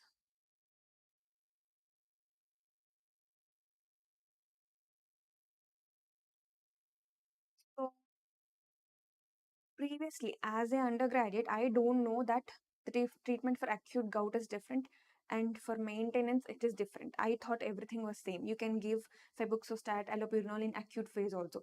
Only when I have written my final year exams, in my final year MBBS final year exam, the question was treatment of acute gout. What I have written is all uric acid lowering agents, and then my friends were telling me you have to write this anti-inflammatory agents. Only then I realized that, oh, these two are different. So these two are completely different. You should not give uric acid lowering drugs in acute gout. First, the inflammation should decrease, only then uric acid lowering drugs. Okay, for maintenance, uric acid lowering drugs like allopurinol and febuxostat. They are xanthine oxidase inhibitors. And one uricase analog, rasburicase.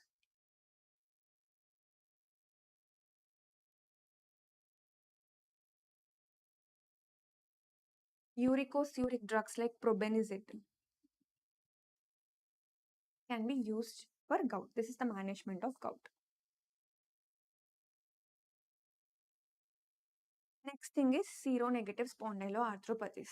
The first thing you should know is what are the common features and what are the diseases under these things and how to differentiate.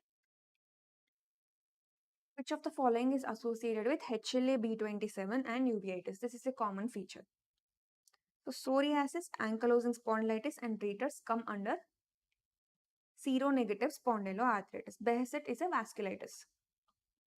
So what are the common features of seronegative spondyloarthritis? Seronegative. So RA is negative. It is HLA-B27 associated.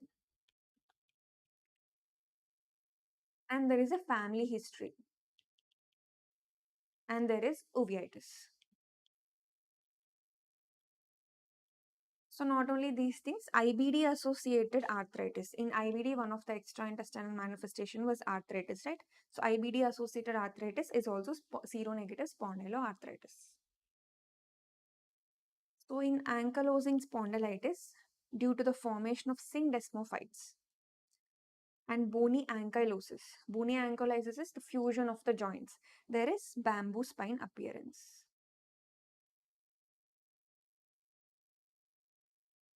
And fibrosis of bilateral upper lobes, lungs. It is seen. And coming to the treatment, in RA, DMARDs are the disease modifying treatment. Here, NSAIDs are the disease modifying treatment.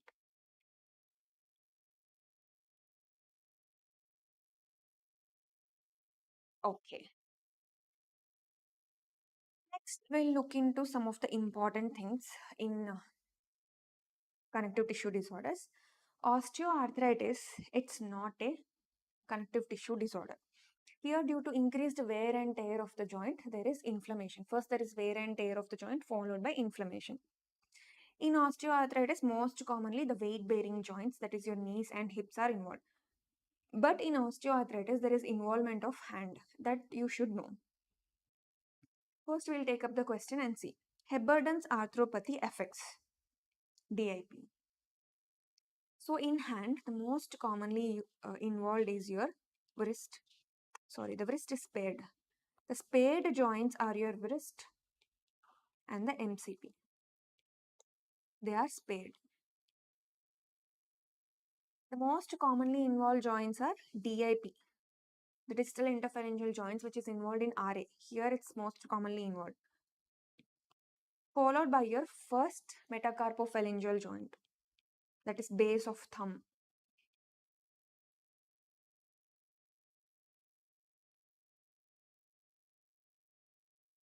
Followed by your PIP.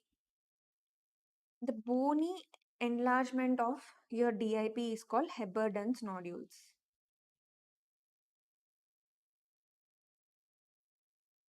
Whereas the bony enlargement of PIP is called Boucher's nodules. This thing you will be confusing. So it's BP, remember that way. So the hand involvement in osteoarthritis is very important. The most commonly, your weight-bearing joints like knee and hip are involved with the presence of osteophytes and osteosclerosis and narrowing of joint space. But in hand, DIP is Heberden's nodule, PIP is Boucher's nodule. This is the bony swelling. The DIP is the most commonly involved, followed by your first metacarpophalangeal joint, followed by PIP. Whereas in rheumatoid arthritis, wrist is most common. Metacarpophalangeal is most common, followed by proximal interphalangeal. In osteoarthritis, wrist and metacarpophalangeal are spayed. That is how you differentiate them. Next, coming to Charcot's joint, what is important? What is the cause of Charcot's joint and how do you diagnose? We'll see the question. Elderly male, diabetes. So these are the complications. And this is how it's presenting. Painless, swollen, single joint. In radiography, there are multiple loose bodies and destroyed joint. So the whole presentation is given here. It is Charcot's joint. So Charcot's joint is also called as neuropathic joint.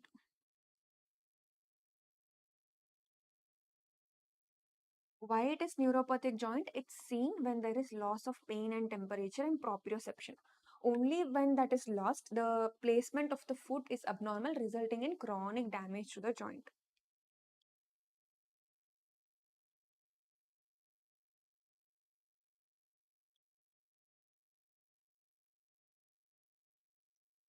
This thing is seen in neuropathies like diabetes, HIV, and any peripheral neuropathy, this can be seen.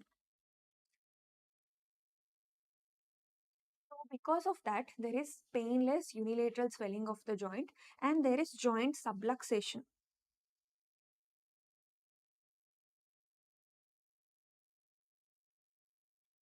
Almost all the features of osteoarthritis are seen here. And the osteophytes are also seen. The broken osteophytes in the joint space are called loose bodies.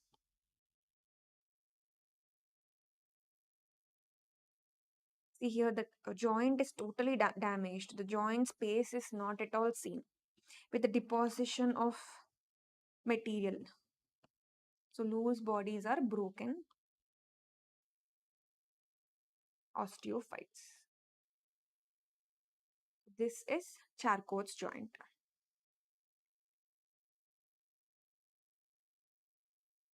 And coming to Marfan syndrome.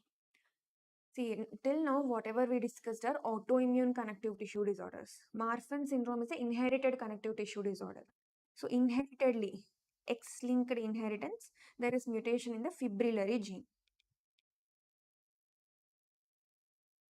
That is very important for the collagen in the connective tissue because gene is mutated, the collagen in the connective tissue is defective. So, there are multiple connective tissue problems. Not a feature of Marfan syndrome. Arachnodactyly, tall, thin, slender fingers, yes. Ectopia lentis is a feature. Mitral valve prolapse is a feature. And mental retardation is not a feature. So mental retardation is only present in few syndromes. So what are the things you can see in Marfan's? First thing is skeletal. What are the skeletal manifestations? Patient is tall with long arms and legs. So upper segment, the lower segment will be taller than upper segment. And arachnodactyly. Arachnodactyly is thin, long, slender fingers. This is what is arachnodactyly, very long fingers. And the other skeletal abnormalities are your spine abnormalities. Patient will have scoliosis, kyphosis. Next, chest abnormalities. Pectus excavatum, pectus carinatum, excavatum, carinatum.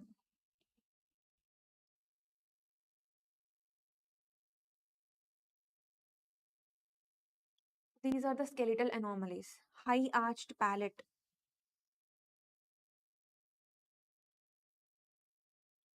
Next, coming to cardiac. So in cardiac, there are left-sided manifestations. Most common is MVP. It can progress to MR. There is aortic root dilatation,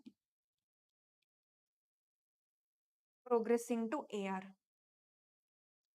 And in eyes, see the lens, if you see here, there is lens dislocation. Dislocation of lens and ectopia lentis.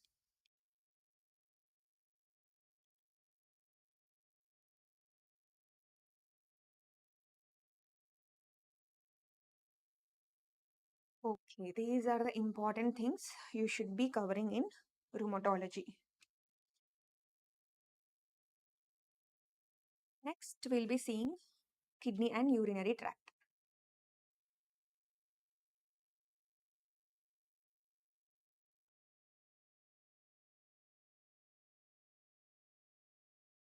Okay.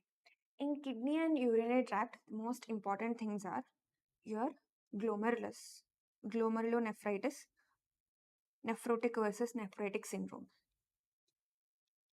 Next is your urine analysis. And channelopathies, Bartter syndrome, RTS. Some causes of AKS like tumor lysis syndrome, rhabdomyolysis, those things you should be knowing. So we'll be taking up each topic and we'll discuss the questions. Coming to urine analysis. We'll take up the question. Which of the following is true about proteinuria? So in urine, protein is positive. What is true?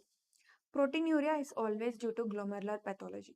Yes, glomerular pathology can cause proteinuria, but even there is tubular pathology also, you can see proteinuria. This is false. Nephrotic range proteinuria is more than 3.5. Yes, more than 3.5 gram per day protein is nephrotic range proteinuria. Albuminuria more than 30 is not normal. More than 30 mg per day is albuminuria. It's not normal. This is false. Overflow proteinuria is a defect in protein reabsorption. See, what is overflow proteinuria? There is no problem with your tubules or glomerulus because there is excess protein that has been filtrated to the glomerulus and excreted in the urine. It's overflow because it's excess, it's overflowing. It's an organic thing. So there is no problem with the kidneys. Whereas glomerular and tubular proteinuria is due to some pathology in the glomerulus.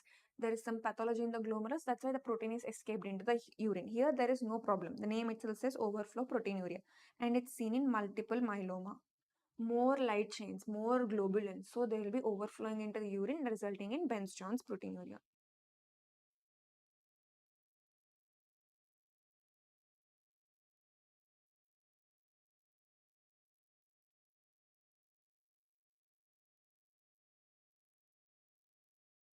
Coming to the urine analysis, proteinuria is very important.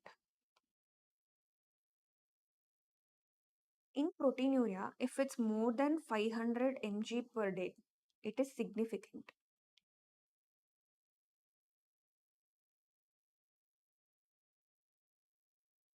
In that, if it is less than 2.5, it is tubular.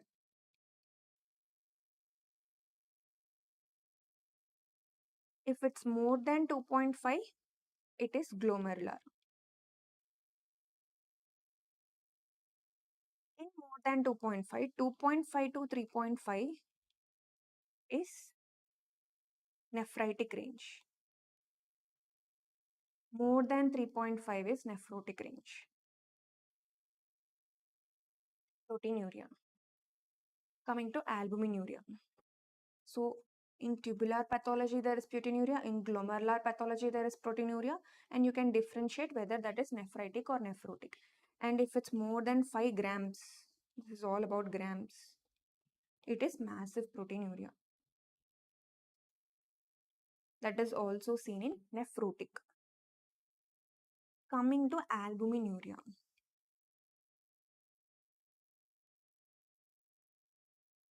In albuminuria, more than 30 mg per day is abnormal. In that, if it's 30 to 300, more than 300. 30 to 300 previously we used to call microalbuminuria, but now we'll be calling it as mild albuminuria.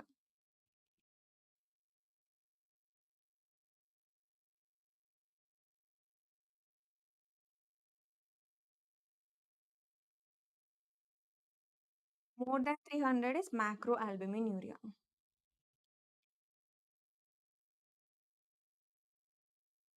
Or severe albuminuria. Why this is important? Because the microalbuminuria or mild albuminuria is the first sign of diabetic nephropathy. Even before the symptoms, there is albuminuria. So it's used for screening of diabetic nephropathy.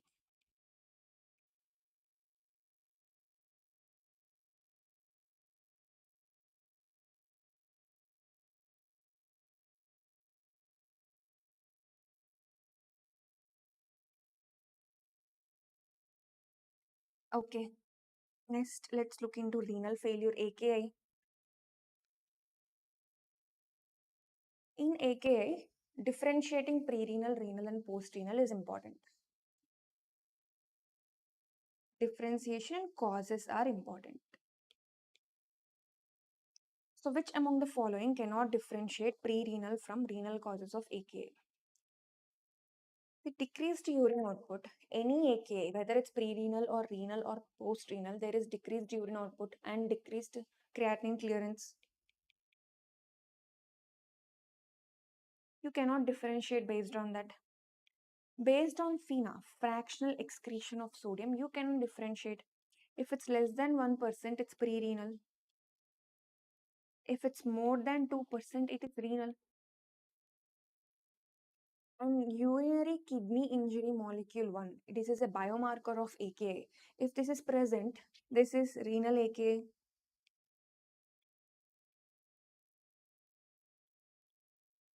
Yes. And corticomedullary differentiation is maintained. See, corticomedullary differentiation is lost means you can say it is CKD.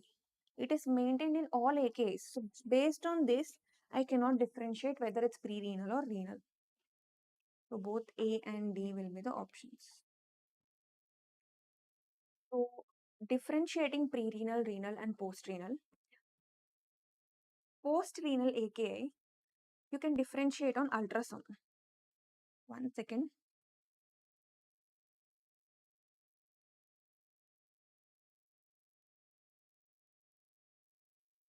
So if you do the ultrasound, if there is some structural abnormality, it is post-renal AKI. Now renal and pre-renal will be difficult to differentiate because both will be presenting with decreased urine output, and an ultrasound kidneys are normal. So how do you differentiate? Based on your urinary sodium. If your urinary sodium is less than 20 milliequivalents or if your FeNA is less than 1%,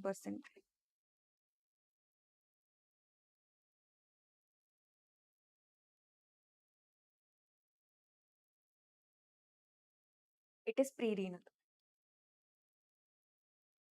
If the same urinary sodium is more than 40 milliequivalents and the FeNA, that is fractional excretion of sodium is more than 2%, it is renal. Among these two, fractional excretion of sodium is most specific. You can also see the urinary osmolarity. The urinary osmolarity in pre-renal is increased, whereas renal is decreased. Yeah, this is what we were discussing. AKI is pre-renal, intrinsic or post-renal. Post-renal is all obstructive causes. Bladder outlet obstruction or anything, any collecting duct or collecting system obstruction is post-renal. You remove that. Pre-renal is the blood supply to the kidneys are lost. Due to any cause, the blood supply to the kidneys are lost, or impaired renal autoregulation by 3 drugs, NSAIDs, ACE inhibitors, and cyclosporine. Whereas intrinsic can be glomerular or tubular or intrinsic vascular. These things will be seen. And KidGO staging of AKA is very important based on the serum creatinine and urine output.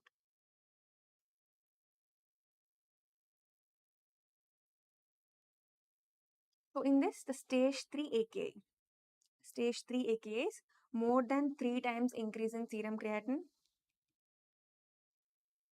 or your urine output is nil, anuria for more than 12 hours, or in the last 24 hours only less than 0.3 ml per kg per hour. Only then you call it as stage 3. Stage 3 AKA KidGO mostly they will be asking.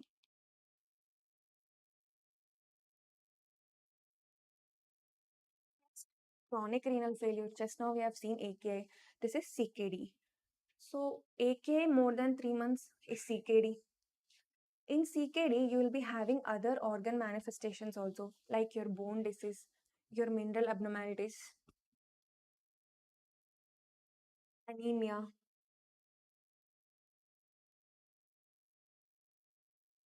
bone mineral disease. All these things are seen in chronic renal failure. The thing with chronic renal failure is, we'll take up the question and we'll discuss.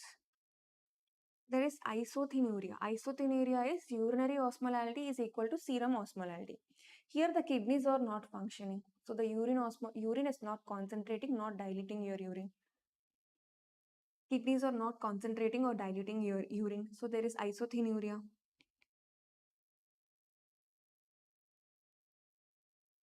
There is broad waxy cast in the urine. Yes, broad waxy cast. And it's the broad is the size of the tubules. It is associated with restless leg syndrome. Restless leg syndrome, one of the most important causes, anemia followed by CKD. The corticomedullary differentiation on ultrasound is lost.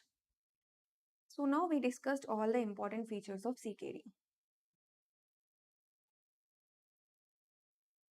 On ultrasound, your corticomedullary differentiation is lost. AKI more than 3 months. There is isothenuria. And there are complications.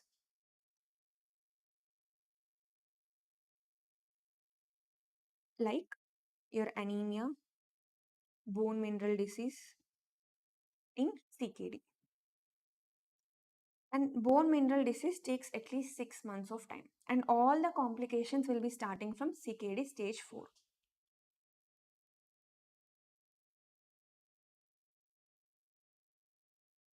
That is about CKD, how to differentiate AKA and CKD. That is important.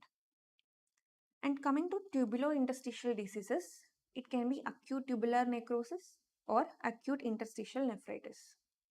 These things you should revise. Renal papillary necrosis is seen in all except. It is seen in NSAID abuse, sickle cell disease, renal vein thrombosis, but not in CKD. Just CKD, you cannot see renal papillary necrosis. So in NSAIDs, here the NSAIDs related renal involvement is very important. So first thing is tubular involvement. In tubular involvement, it can be acute tubular necrosis or acute interstitial nephritis because of NSAIDs. Or there is chronic tubulointerstitial disease. That chronic tubulointerstitial disease is what we are calling analgesic nephropathy.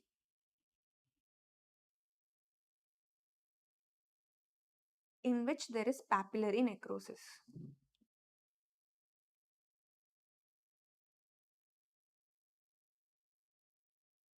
And there is risk of urothelial carcinoma.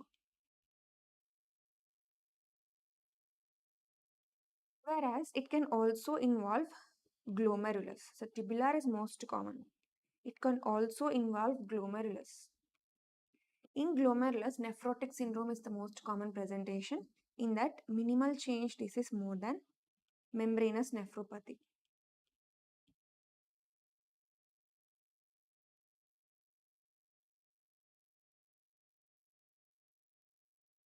This is nephrotic syndrome. So these are the manifestations of NEET abuse on the kidney. It can be anything: tubular, glomerular, chronic, acute. Analgesic nephropathy is the term we are using for chronic tubulointerstitial disease. Your papillary necrosis not only seen in NSAID abuse, analgesic nephropathy, but also in sickle cell disease, renal vein thrombosis, and pyelonephritis. Chronic pyelonephritis also you can be seeing renal papillary necrosis. Next, nephritic syndrome, nephrotic syndrome. So it's important to know the differentiation between nephrotic and nephritic syndrome. So first we'll see the question. Nephrotic, nephritic. All of the following are the features of nephrotic syndrome. Extravascular edema is seen in nephrotic syndrome. Extravascular means the patient will present with anasarca, pedal edema, abdominal distension, swelling of the face, periorbital edema. Whereas your nephritic syndrome, you will be seeing intravascular edema. Patient will present with pulmonary edema.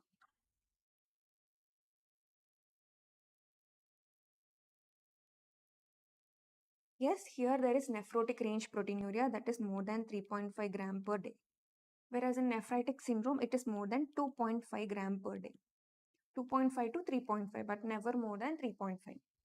Non-selective proteinuria. See, in nephrotic syndrome, there is selective proteinuria. That is, only albumin is lost, because most of the nephrotic syndromes are podocytopathies. Means the podocyte is abnormal. Why the podocyte is important? It gives the negative charge for the glomerular basement membrane. So the positively charged ions or the positively charged substances are not easily excreted from the urine, from the glomerulus. Your albumin is one of the positive charged. So it's not easily excreted. So in the urine, albumin normal will be less than 30 mg per day. Now the podocyte has been damaged. So only albumin is lost in the urine. Whereas your nephritic syndromes are the problem in the glomerular basement membrane. In glomerular basement membrane, the slit is a bit large. So when the whole basement membrane is lost, all the proteins are lost. So non-selective proteinuria.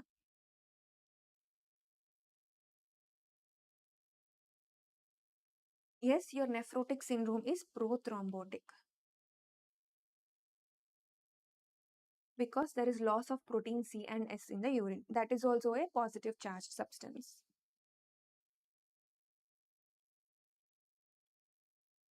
And also antithrombin 3 is lost in the urine. Whereas there is no such thing in nephritic syndrome. Here only anticoagulants are lost. In nephritic syndrome, both coagulant factors and anticoagulants are lost. So there is no predisposition to thrombosis. So these are the important difference between nephritic and nephrotic syndrome.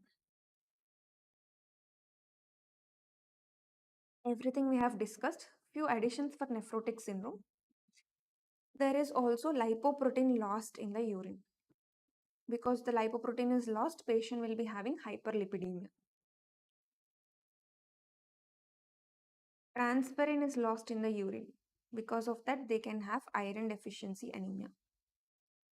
Your thyroglobulin is lost in the urine, and thyroid binding protein is lost. That's why there can be hypothyroidism. TSH may be slightly increased, but T3, T4 are normal. These are the extra things for nephrotic syndrome. In nephritic syndrome, the patient will present with hypertension and hematuria. So nephritic is hypertension, hematuria, whereas nephrotic syndrome is most of extravascular edema, pedal edema and proteinuria. It's pedal edema and proteinuria.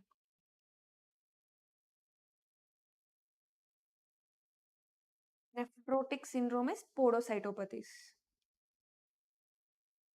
Whereas nephritic, glomerular basement membrane is affected. That is why this difference is coming. The selective, non-selective proteinuria is very important.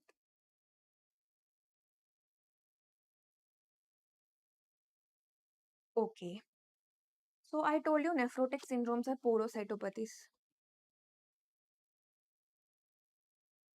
What is the gold standard diagnosis for glomerular disease? Any glomerular disease, nephritic or nephrotic. The gold standard will be renal biopsy only. So just clinically, you cannot say this is a minimal change disease or this is a FSGS. Only on the biopsy findings, you are naming it as that. Clinically, this is looking like a nephrotic syndrome. This is looking like a nephritic syndrome. That's it. Gold standard renal biopsy. So if it's a nephrotic syndrome, the best thing is to do electron microscopy.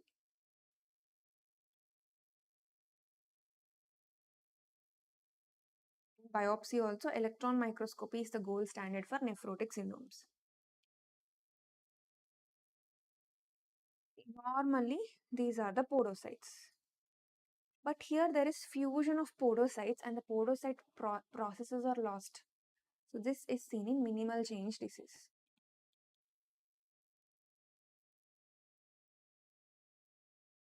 Fusion of podocytes.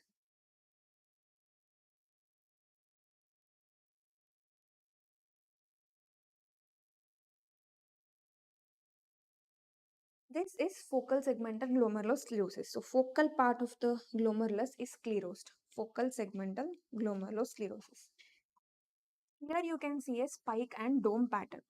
A spike, dome, spike, dome, spike, dome. Spike and dome pattern seen in membranous nephropathy.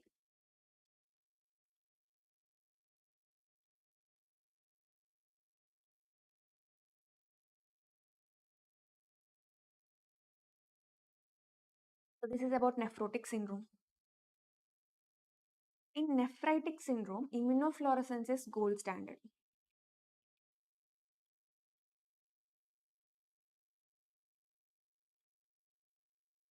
So in immunofluorescence, there are three patterns: granular pattern, homogeneous pattern, and pauci-immune pattern. So this is granular pattern. See the granules. The homogeneous pattern, it is very homogeneous. Okay. This is the granular pattern. The granular pattern, if the deposition is IgA, it's IgA nephropathy. If the deposition is IgG, it's post-streptococcal nephropathy. IgA nephropathy. Post-streptococcal glomerulonephritis. That is about granular pattern. Now this is homogeneous pattern. Homogeneous pattern is seen in GPS, glomerular basement disease. Glomerular basement disease. This is pauci-immune, no deposition at all. This pauci-immune pattern is seen in, we were discussing, right, pulmorenal syndromes, GPA, NPA, the vasculitis, the small vessel vasculitis causing glomerulonephritis. In such things, you can see pauci-immune. So these are the differentials for nephritic syndrome based on the immunofluorescence. So nephritic syndrome and RPGN.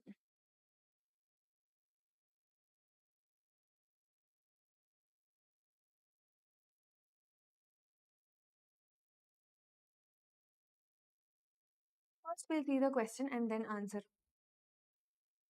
Crescent formation is not seen in which of the following glomerular diseases? So crescent formation means RPGN. So he is asking in which conditions will progress to RPGN, crescent formation. Your Alport syndrome will come from down to above. Your Alport syndrome is due to it's a congenital deficiency of a collagen. And it will present with glomerulonephritis and progress to CKD. Your anti-basement membrane syndrome, glomerular basement membrane syndrome, presents with RPGN. Hinosh-Conlin purpura presents with RPGN. Your post-streptococcal glomerulonephritis has 1 to 8% chances of RPGN. These are the presentations of nephritic syndrome. Now let's see what is RPGN. So your rapidly progressive glomerulonephritis is of 3 types: linear, granular, and negative, posse-immune. The same immunofluorescence we have seen in the nephritic syndrome. So if there is crescentic nephropathy, see this crescent. If you see crescent on histopathology, it's RPGM. After that, on immunofluorescence based on the staining, it's type 1, type 2, or type 3. Type 1 is linear or homogeneous. It is seen in your glomerular basement membrane syndrome. Granular is seen in post-streptococcal glomerulonephritis more than IgA nephropathy. Posse-immune is seen in vasculitis. Same things we have discussed. They all progress to RPGN. So this is type 1, type 2, and type 3 RPGN. These are the types based on immunofluorescence.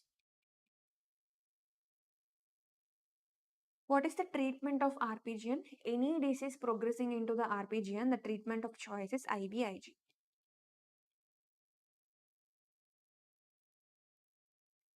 Next thing, in nephrotic syndromes, minimal change nephropathy. So pedal edema, hypertension, massive proteinuria, it is nephrotic syndrome. Responding to steroids. A child responding to steroids, it's mostly minimal change disease, but without renal biopsy, we are not confirming anything. So first we have to do the renal biopsy. So we have seen the findings in minimal change nephropathy, right? Diabetic glomerulopathy. So nephrotic syndrome, we know the causes as minimal change disease, FSGS, and membranous nephropathy. Those things we have discussed. So spike and dome pattern in membranous, focal segmental sclerosis in FSGS, and podocyte fusion in our minimal change disease. Our diabetic nephropathy is also a cause of nephrotic syndrome. It also presents as nephrotic syndrome. And how do you screen for diabetic nephropathy? Just now we have discussed microalbuminuria. So even before symptoms, there will be albumin, little albumin in the urine. So every diabetic, you should screen urine for microalbuminuria. And how does a biopsy of diabetic nephropathy looks like? A diabetic with nephrotic syndrome, just don't conclude it's diabetic nephropathy. You have to do biopsy and confirm it. So in biopsy, there will be sclerosis, glomerulosclerosis.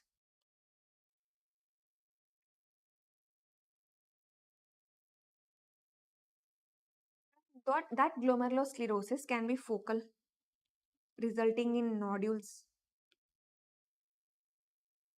That lesion is called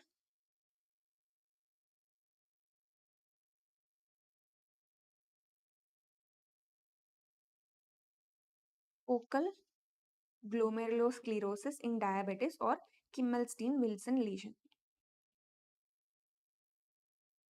Kimmel-Stein lesions. These are most specific. Whereas most common, you will be seeing diffuse glomerulosclerosis, not like nodules. That is most common. Based on these biopsy findings, you will be diagnosing it as diabetic nephropathy. It's presenting as nephrotic syndrome. So management, control diabetes, and same management of nephrotic syndrome. Next, IgA nephropathy versus PSGN. So both are nephritic syndromes, both are having granular patterns, but how do you differentiate? So that differentiation is important. We'll see the question and look at the differentiation. Okay, the question is also about differentiation. Which of the following features support IgA? That is what he's asking. Presence of glomerular deposits on immunofluorescence supports IgA, also PSGN. So I cannot use that to differentiate. Normal C3, C4 levels, yes. Present in both. Normal C3, C4 levels, yes, present in IgA. In post-streptococcal glomerulonephritis, there is transient decrease. Whereas in your lupus nephritis, C3, C4 are completely low, not transiently low. Increased serum IgG4, yes. In PSGN, no. Anti-DNase antibody is absent in IgA nephropathy and it's present in post-streptococcal glomerulonephritis. So anti-DNase, It indicates that there is a streptococcal infection in the history. So these are the main differences between IgA nephropathy versus post-streptococcal glomerulonephritis. And one more difference is both are post-infectious. Your IgA is sympharingitic. So both are URTIs. Your IgA will occur within 5 days after URTI, whereas post-streptococcal glomerulonephritis 3 to 4 weeks after URTI. These are the basic differences between IgA nephropathy and PSGN. Like these keywords will be used in the question to differentiate. So presence of granular deposits on immunofluorescence, I cannot differentiate. If they specifically say IgA deposits, it's IgA nephropathy. IgG deposits, it's PSGN.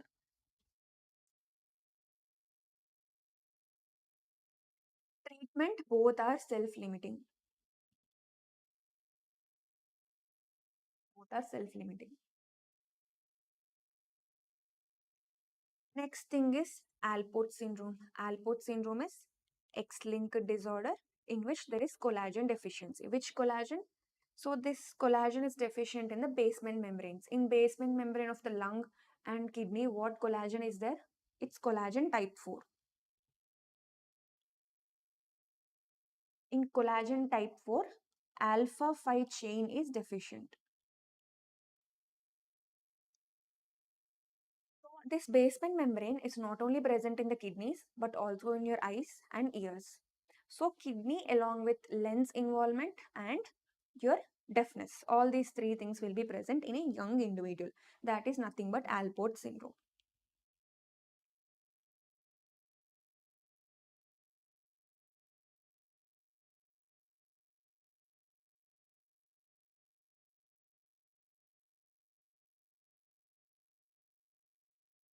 Coming to ADPKD, autosomal dominant polycystic kidney disease.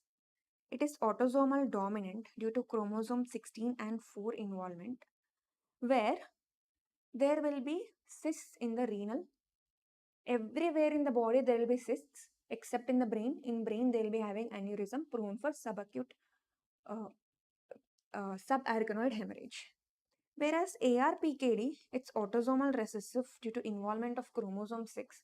There will be renal cysts but very young age associated with pulmonary fibrosis and your biliary tract abnormalities.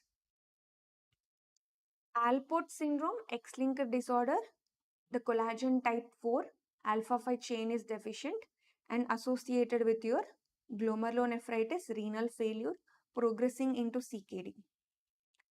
Sensory neural hearing loss and ectopia lentis or lenticonus. This is a typical triad of Alport syndrome. And for CKD, there is no treatment. You have to go for renal transplant. Even in ADPKD, you have to go for renal transplant. ARPKD, they won't survive long. Whereas your Bartter syndrome is a channelopathy, sodium potassium 2 chloride channelopathy in the distal convoluted tubule. We'll discuss about that. Because of this channelopathy, the patient will be presenting with hypotension, hypokalemia, associated with hearing loss. In Bartter syndrome also, there is sensorineural hearing loss. So these are the inherited disorders of the kidney. All these things are important.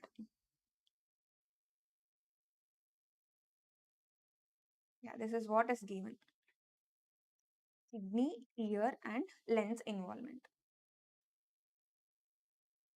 Next, HIV glomerulopathy.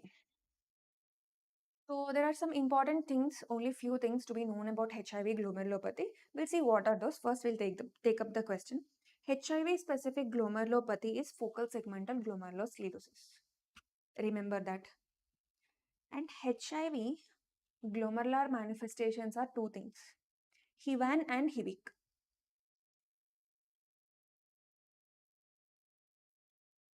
HIVAN is HIV associated nephropathy. HIVIC is HIV associated immune complex mediated kidney injury. So HIV is same. This is associated nephropathy.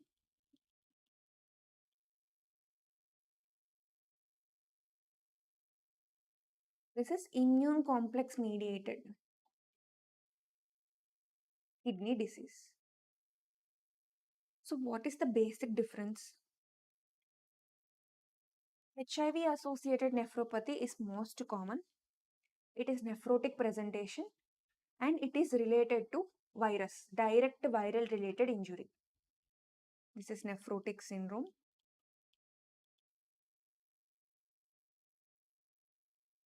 And because of direct viral injury.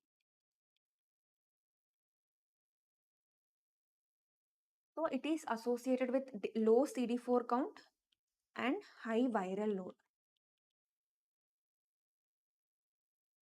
How do you treat it? If you give highly effective antiretroviral therapy, this will be treated automatically because this is direct viral injury. You have to treat this virus. Whereas HEVIC is because of antigen antibody complexes depositing in the kidney and complement activation resulting in kidney injury. This is nephritic presentation, and this is because of antigen antibody complexes, immune complexes, and it is not directly related to CD4 count or viral load. So even when the disease is under complete control, you can have HEVIC. How do you treat it? You treat it like a nephritic syndrome.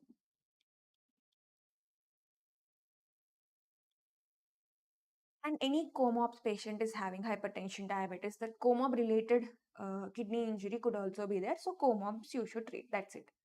With heart, there is no improvement. Heart, no improvement. Because already the viral load and CD4 are under control. So that is HIVAN versus HEVIC, HIV related glomerular presentations. Next important thing, lupus nephritis. So lupus nephritis is SLE related glomerulonephritis. The most common is nephritic syndrome only. What should you know? What are the characteristic lesions and types of lupus nephritis treatment?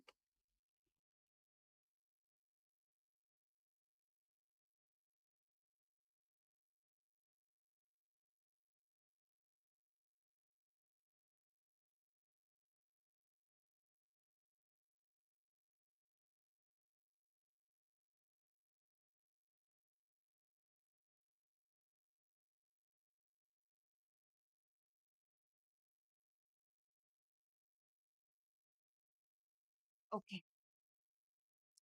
We'll take up the question. In lupus nephritis, characteristic kidney lesion on biopsy. So I told the kidney lesions and types are important.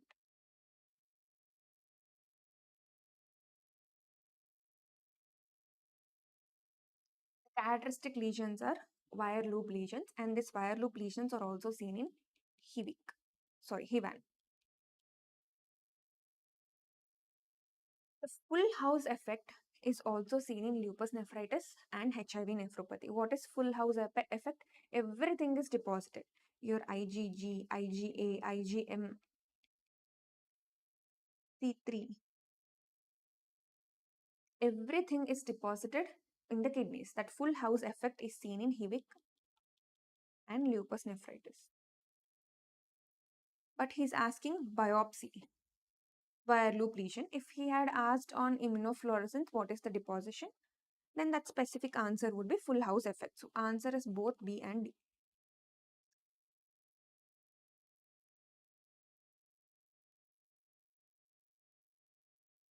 B more than D will be the answer because it's most characteristic. Wire loop lesions are more characteristic than full house effect. Next, coming to the pathological classes. In these classes, class 4, diffuse lupus nephritis is more common. And your wire loop lesions are seen here. Your class 3 is focal lupus nephritis. Your class 4 is membranous nephritis presenting as nephrotic syndrome. Other all things are nephritic syndrome, and class 4 is the worst prognostic. Worst prognosis, most common and characteristic wire loop lesions are seen in class 4. What are like wire loop lesions? It will be like a wire loop. The lesions are seen like this. Here is the wire loop lesion. The wire is looping around. It can be seen like this. So that is the feature on biopsy. What is the treatment? We'll be giving IV pulse steroids. What is pulse steroids? High doses of steroids for 5 days, followed by 1 mg per kg oral steroid. Then you will be tapering. Along with steroids, steroid sparing agent is mycophenolate mofetil, better than your cyclophosphamide.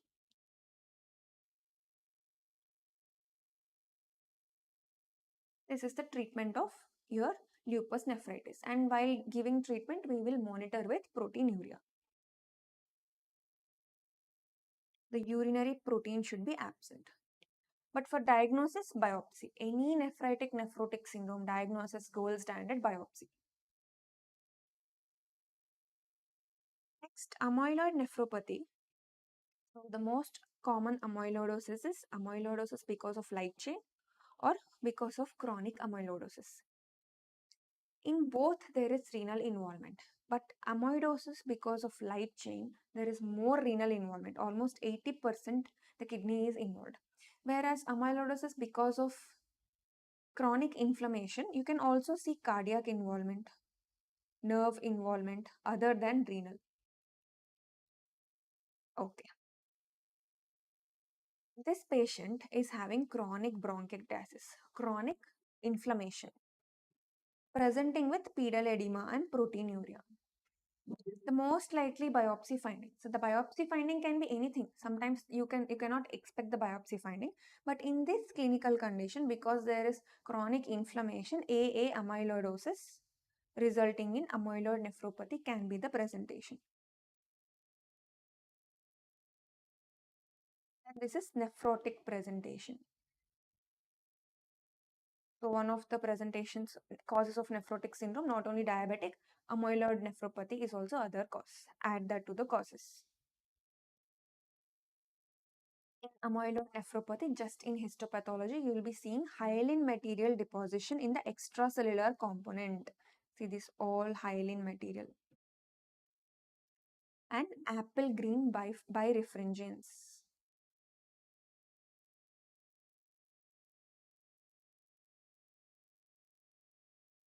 This is how you diagnose amyloid nephropathy on biopsy. Coming to renal tubular acidosis. In RTAs, your type 1, type 2 and type 4 RTAs are important. How to differentiate? That's it. You should know the differentiation. First, we'll take up the question, how do you differentiate? That is the question, proximal and distal. So, stones in the kidney may be hypercalciuria.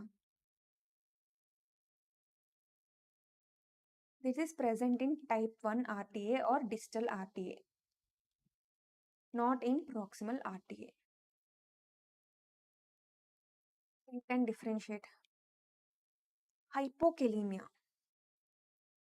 It's present in both type 1 and type 2 RTA. So I cannot differentiate based on hypokalemia. Urinary acid secretion, yes. In type 1, it's very severe. The pH is very low. In the urine pH is very low. Whereas type 2 or proximal RTA, the urine pH is a bit high, so less acid secretion.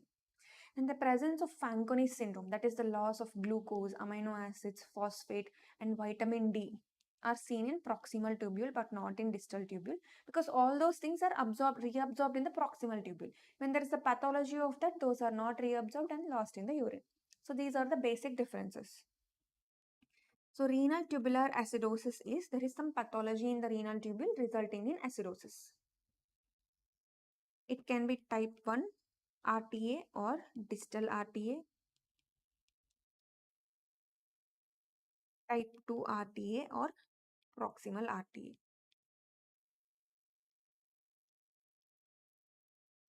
And type 4 RTA.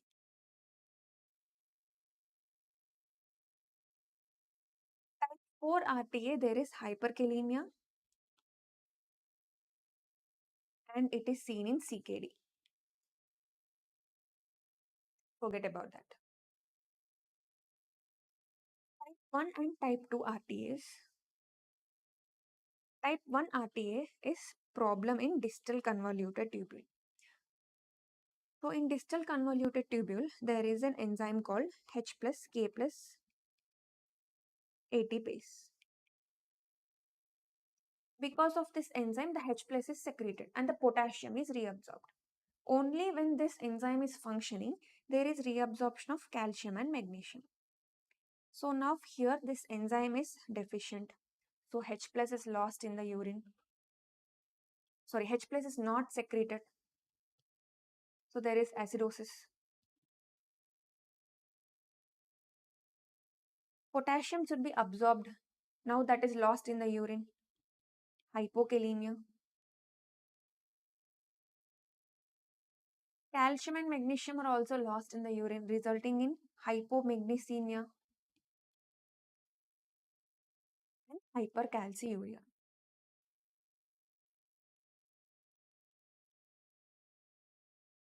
Okay, these are the things in type 1 RTA.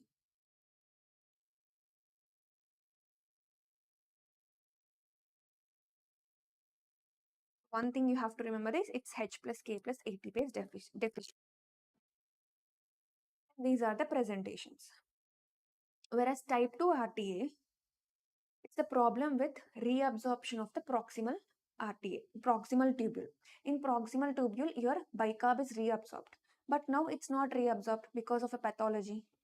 So decreased bicarb reabsorption and bicarb is lost in the urine. So patient will have acidosis. Not only bicarb, the other things absorbed in the proximal tubule like your glucose, amino acids, phosphate, and vitamin D are also lost. This is called Fanconi's anemia. Sorry, Fanconi's syndrome. Fanconi's anemia is completely different. That is the inherited bone marrow failure syndrome. This is Fanconi's syndrome. Here, vitamin D is lost in the urine, so patient will have vitamin deficiency and hypocalcemia.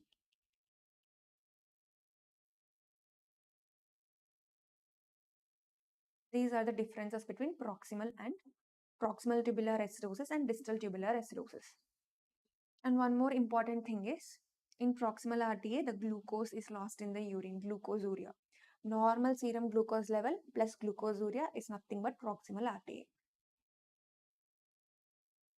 How do I treat it?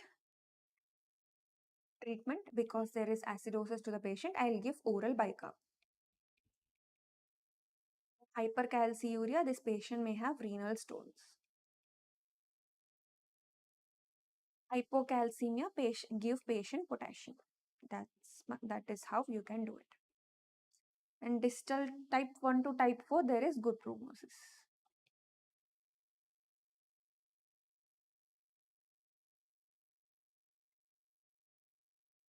So this is about renal tubular acidosis. Now coming to hemolytic uremic syndrome. We already discussed about hemolytic uremic syndrome. Hemolysis uremia. So it can be typical or atypical. What are the causes and what is the presentation? Only that much you should know about hemolytic uremic syndrome. So 20-year-old male following dysentery developed renal failure, anemia, and thrombocytopenia. This is the typical triad of hemolytic uremic syndrome.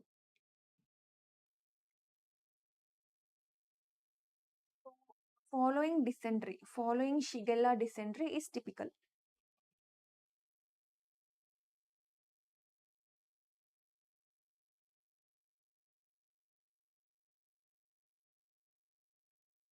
Without any diarrhea, there is hemolytic uremic syndrome. That too in the young age, you should think of atypical uremic syndrome. So what is atypical uremic syndrome? It is due to complement factor deficiency. The factors which control the complement are deficient. So there is activation of complement resulting in hemolysis and thrombus formation.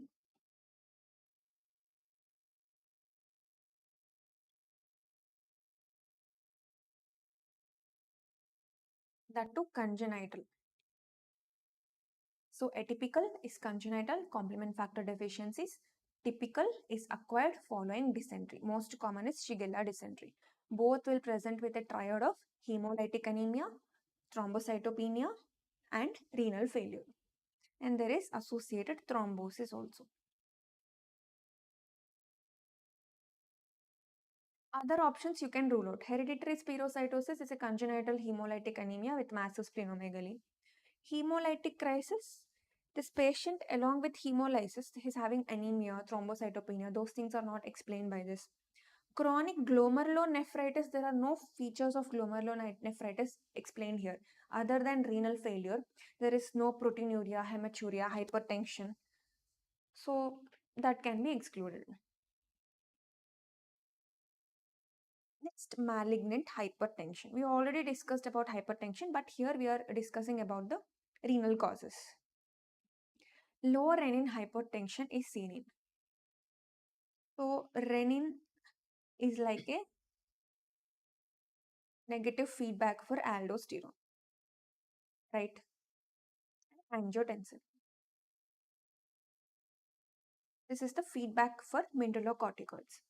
So in congenital adrenal hyperplasia, there is more synthesis of mineralocorticoids in few conditions. So when there is more synthesis of mineralocorticoids, your renin should be suppressed. So cons is an adrenal adenoma with hyperaldosteronism. Renin will be suppressed. What is Liddle syndrome? Liddle syndrome is a channelopathy with activating mutation of ENaC. When ENaC is activated, your aldosterone will be suppressed and renin will also be suppressed. In renovascular hypertension due to glomerulonephritis or renal, or suppose renovascular, renal artery stenosis, what happens to the renin? The renin will be stimulated, increased renin. So renovascular hypertension is not a low renin hypertension.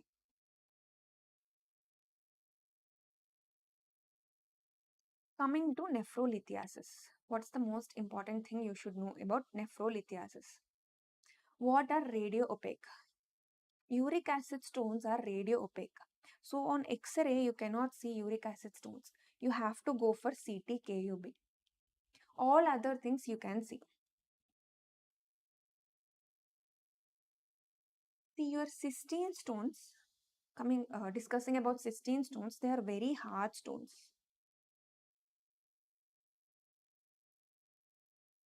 And hexagonal in shape. Coming to oxalate stones, calcium oxalate monohydrate are dumbbell shaped, whereas calcium oxalate dihydrate are envelope shaped. Your triphosphate stones, calcium triphosphate stones or struvite stones are coffin lid shaped, like a coffin lid. And calcium phosphate stones are star shaped. So in nephrolithiasis, mostly they'll be asking about the crystals. What is the shape of the crystals, urinary crystals? And what is radio-opaque and radiolucent stains? So uric acid is a radiolucent stain. And treatment, nephrolithotomy or open stone removal, what do you prefer?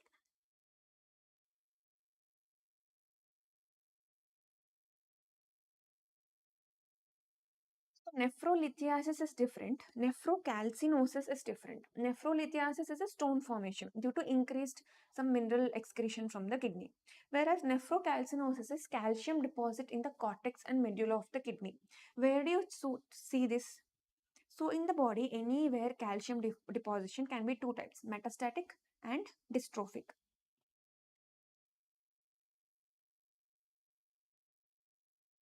Dystrophic is there is some problem in the kidney tissue. Whereas metastatic is increased calcium due to hyperparathyroidism or due to milk alkali syndrome. There is increased calcium in the body that has been deposited. So primary hyperparathyroidism, increased calcium, so it can be deposited. Medullary sponge kidney, Your kidney is dystrophic, calcium can be deposited. Vitamin D intoxication, increased calcium, it can be deposited. Whereas pseudo hypoparathyroidism, what is pseudo hypoparathyroidism? In fact, your parathyroid is high, but parathyroid receptors are resistant. That is pseudo hypoparathyroidism. After a short break, we'll continue what is nephrocalcinosis.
higher alcohol 95% or the more common Okay, they do not have any particular shape. It is called the deciduous capsular.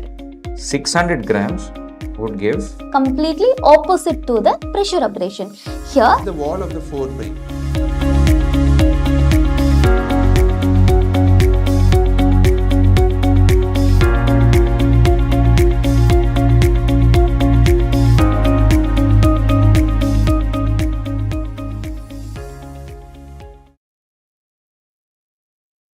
Okay, so let's continue with nephrocalcinosis. We are discussing that when it can be metastatic or dystrophic, right? Metastatic is increased calcium due to many reasons, hypercalcemia causes, whereas dystrophic is due to some pathology in the kidney. So these are all the causes of hypercalcemia. And I was telling you hypoparathyroidism, actually calcium is not high. Here the PTH is high, but the parathyroid receptors are resistant to PTH. So the parathyroid is there, but in fact not acting. So there is increased calcium and increased phosphate. So there is hypocalcemia.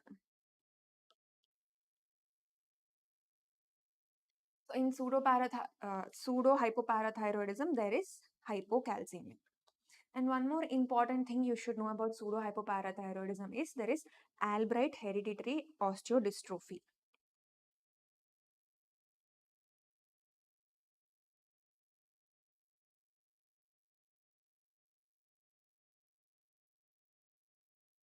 That is AHO phenotype. In this, the patient will be having skeletal anomalies. In that, the most important skeletal anomaly is the fourth and fifth metacarpal joints are short.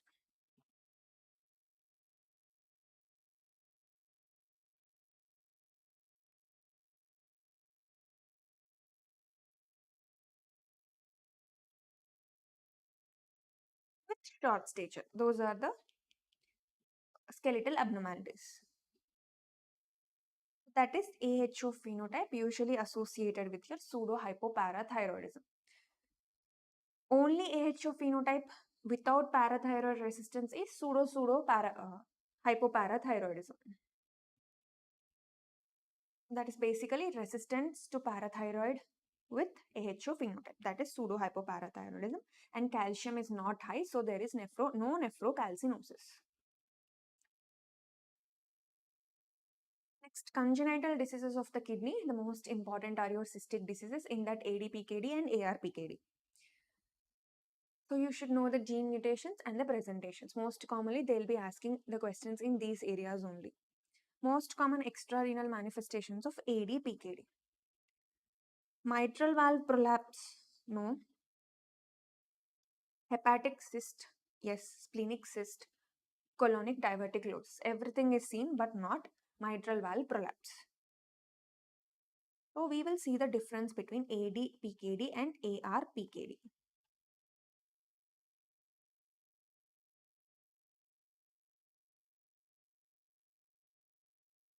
Polycystic kidney disease, AD autosomal dominant, AR autosomal recessive. The name itself says. ADPKD, it will occur in adults less than 30 years. After 30 years, it's not seen. Whereas ARPKD is very early in life and can be intrauterine presentation also. Intrauterine or neonatal presentation. In intrauterine, what will happen? So there is decreased urine output. So your amniotic fluid is nothing but the urine output, right? So there will be oligohydramnios.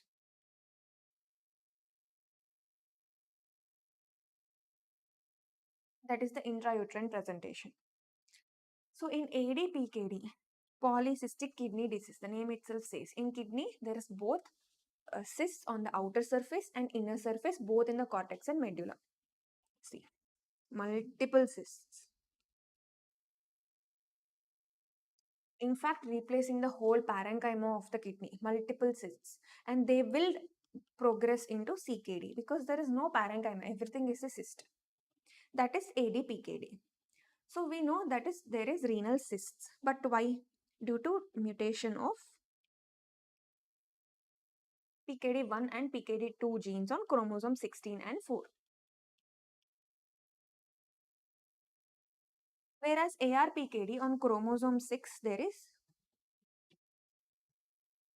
PKHD gene mutation. So these things are important. Next thing is, this gene is not only present in the kidney, but also in the liver and vascular endothelium. So on liver, there can be hepatic cysts, and due to this mutation in the vascular endothelium, this patient can have hypertension.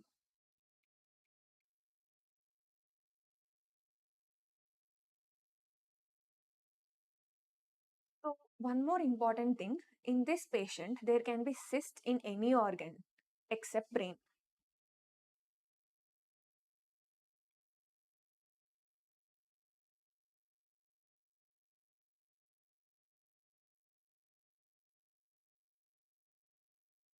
So in that cyst, most common is liver cyst. Okay. So then what is happening in the brain? In brain, there is aneurysm, saccular aneurysm leading to SAH.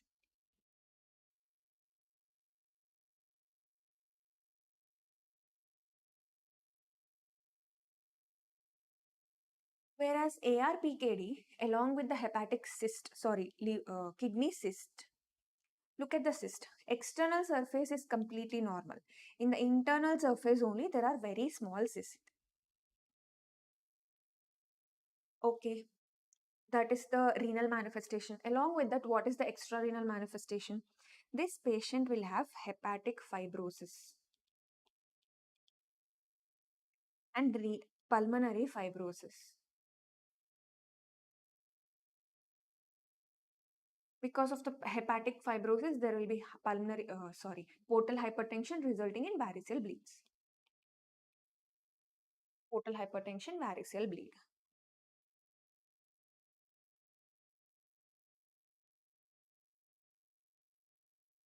Those are the extrarenal manifestations of ARPKD. So these are the important things. In kidney, how are the cysts? What is the age of presentation? What is the gene mutation? And what are the extrarenal manifestations? So mitral valve prolapse is not seen. In GIT, there can be colonic diverticulosis also. Next, tumor lysis syndrome, one of the important cause of AKA. So in tumor lysis syndrome, what are the electrolyte abnormalities? Those things you should know. So that is what the question is about. There is hyperkalemia, yes. No, not hypercalcemia, hyperuricemia and hyperphosphatemia. So how to remember this thing? Tumor lysis syndrome. So when there is a rapidly progressive or rapidly dividing cells in the tumor, most important is your Burkitt's lymphoma.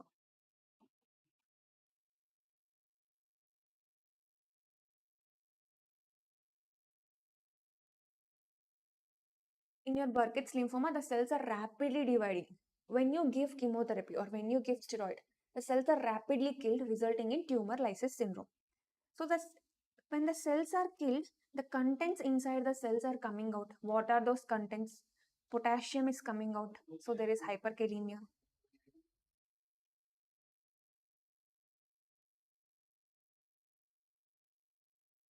Phosphate is coming out. Hyperphosphatemia.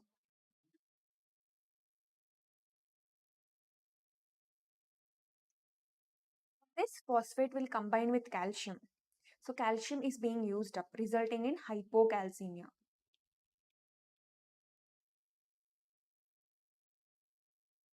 And renal failure. And uric acid in the cells will increase. Hyperuricemia.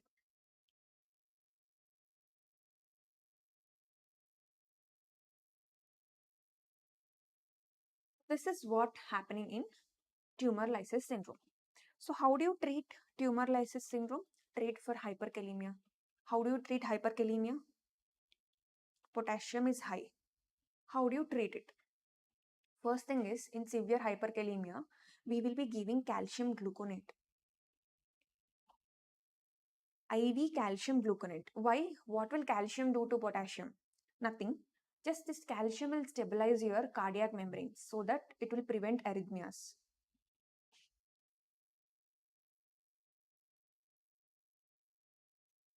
So hyperkalemia, what arrhythmias? Mostly bradyarrhythmias. Initially there are tall T waves. See, very simple. First the ECG is pulled like this. Next it is pulled like this. How it's pulled like this? Tall T waves. Next it is pulled like this. So because of that pulling there is absent P wave, prolonged PR interval.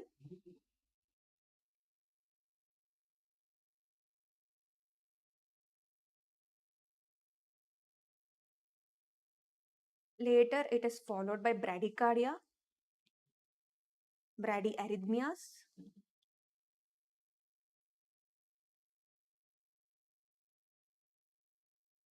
Next sine wave pattern, just sine waves. It will be like this.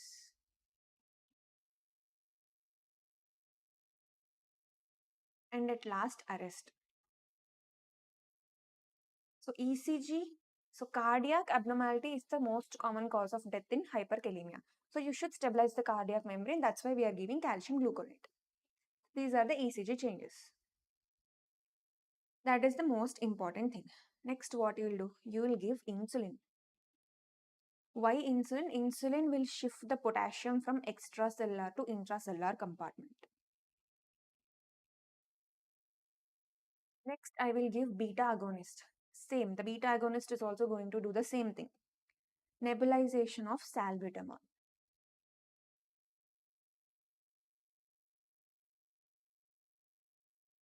Beta agonist.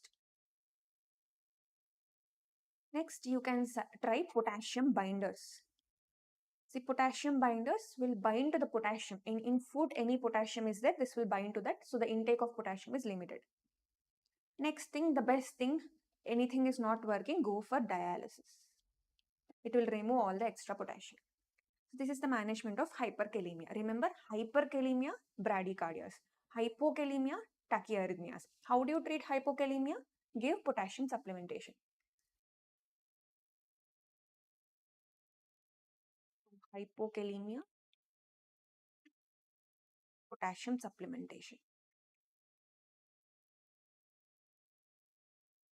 Tachyarrhythmias.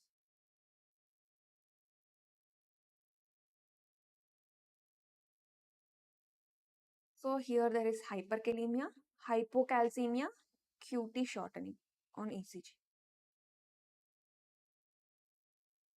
So here we are in the management of TLS. So how to manage hyperkalemia we have seen.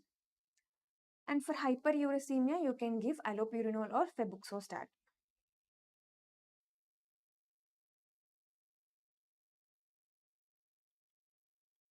And for renal failure, dialysis. That is the management of tumor lysis syndrome. So it's better to prevent tumor lysis syndrome. So any fastly or highly proliferative tumor, initially hydrate the patient and slowly start the chemotherapy. Hydrate, prophylactically give allopurinol and febuxostat, and then slowly start the chemotherapy and look for tumor lysis syndrome. That is what you should do in tumor lysis syndrome. Next thing, Barter's and Gitelman syndrome, the channelopathies.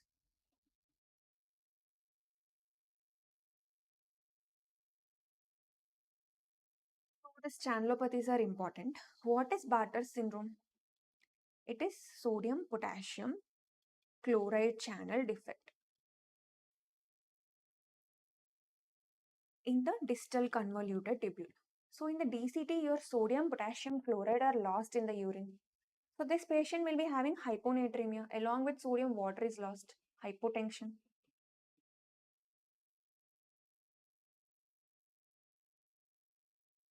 And the potassium is lost, hypokalemia. Because of this, there is activation of RAS system. And because of activation of RAS system, there in the distal tubule, sodium and water is absorbed. But that is not enough to compensate this. And potassium and H plus are lost. So H plus is lost, resulting in alkalosis. These are the findings in a patient of Barter's, and even the Gitelman is the same presentation. And the association with Barter's is these patients also have sensory neural hearing loss. So hypokalemia, yes. Hypotension, yes. Not hypermagnesemia. These patients have hypomagnesemia. Why hypomagnesemia and hypercalciuria? Because the sodium potassium chloride is not absorbed, the calcium and magnesium are also not reabsorbed. So the calcium is lost in the urine, hypercalciuria and renal stones. The magnesium is also lost in the urine, resulting in hypomagnesemia. So not exactly DCT.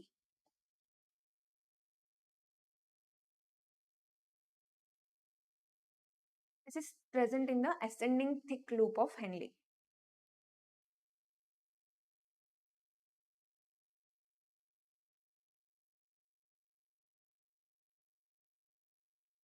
Loop diuretics are also inhibiting the same channel. So chronic use of loop diuretics also presents with this.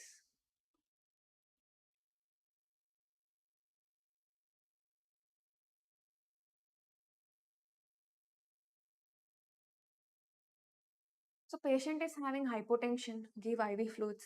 Patient is having hypokalemia, treat with potassium supplementation, and alkalosis you don't have to give. If you treat hypotension and hypokalemia, that would be enough. And coming to Gittelmann's is sodium chloride channel defect, and they will be associated with hypomagnesemia. So these patients are hypotension, hypomagnesemia, hypokalemia, and alkalosis. This is the presentation. In Gittelmann's, there is no associated hearing loss. Both are autosomal recessive disorders.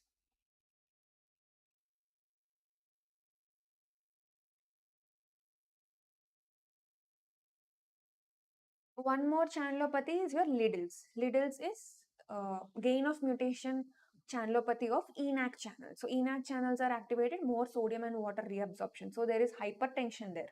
And potassium and H plus is lost. So hypokalemia and alkalosis is the same, but it presents with hypertension.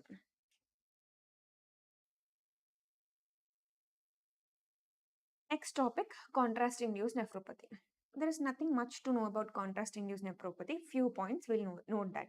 Which of the following can be done to prevent contrast-induced nephropathy? Yes, you can give IV hydration before contrast. You can go for low osmolar or normo-osmolar contrast agents, not high osmolar. Yes, if the patient is already in renal failure, you can give HD and send the patient for contrast. After contrast also, you can give HD. And the dose of contrast will be reduced. And yes, N-acetylcysteine prevents the development of contrast-induced nephropathy. So what is the important thing? This contrast-induced nephropathy is reversible or irreversible. It's 100% reversible. So after contrast, in 2 to 3 days, there is peak nephropathy, and in 7 to 10 days, they will recover. How do you treat? Just to give IV hydration and N-acetylcysteine. And to prevent that, before contrast and after contrast, give good IV hydration, N-acetylcysteine, and if necessary, go for HD. And use low osmolar contrast agents.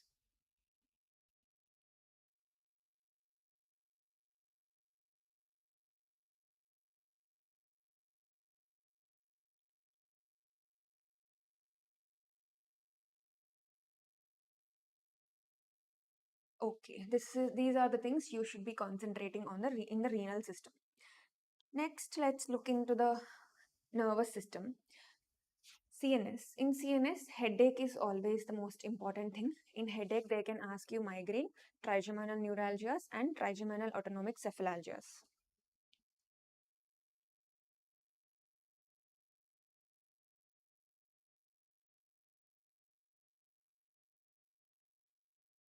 Tension headache. Most of the times, they will give you the clinical scenario or ask you to diagnose, or they'll be asking you the drugs. So let's look into the scenario. A woman is having bilateral headache that worsens with emotional stress. What is the likely diagnosis? See, your migraine is unilateral pulsatile headache,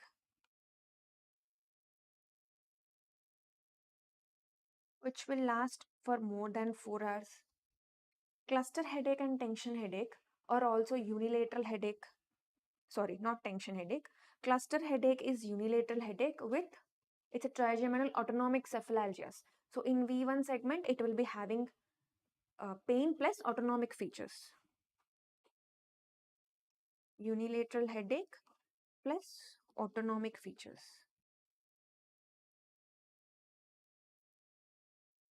In V1 segment. Whereas trigeminal neuralgia, it's a unilateral. Rather than headache, I can say it's a facial pain. In V2, V1, V2, V3, anywhere it can occur, but V2, V3 are more common.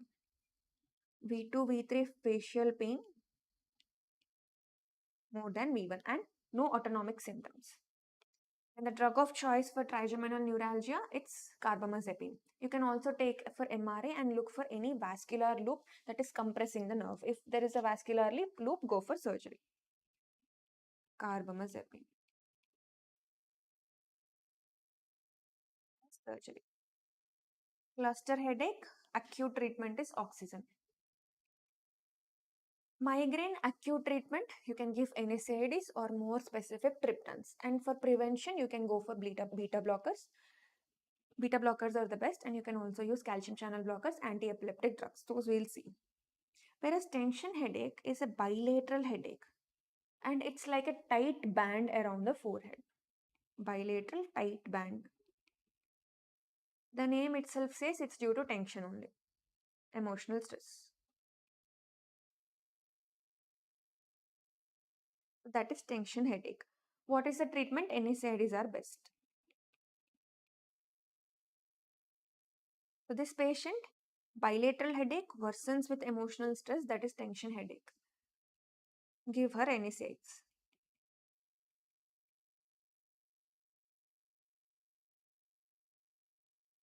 Coming to headache, your headache can be primary headache, secondary headache. Primary headache is no cause. Secondary headache due to some other cause. Primary headache, the most common primary headache is tension headache. Most of the times we would have also faced that tension headache. Whereas secondary headache, the most common cause is systemic infection. And your primary headaches are tension headache, migraine, and your trigeminal autonomic cephalalgias, cluster headache. They are also primary headache. In primary headache, if it's long lasting, more than 4 hours, it is migraine and tension headache. If it's short lasting, less than 4 hours, it is trigeminal autonomic cephalalgias. Remember that. The same thing I told you is in the table. And in headache, you should know the red flag signs. Which headache you should take it seriously, which headache you should evaluate.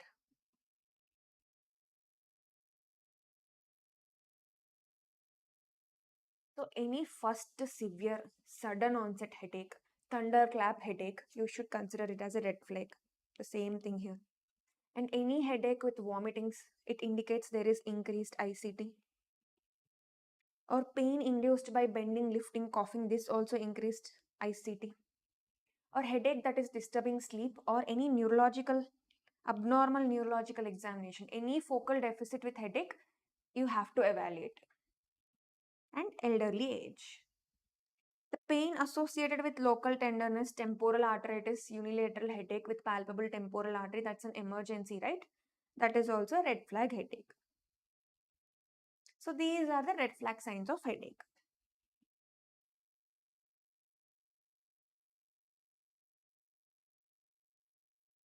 Coming to migraine. Migraine presents to you with unilateral pulsatile headache with nausea, vomiting, and photophobia, phonophobia. And that headache is usually from 4 to 72 hours.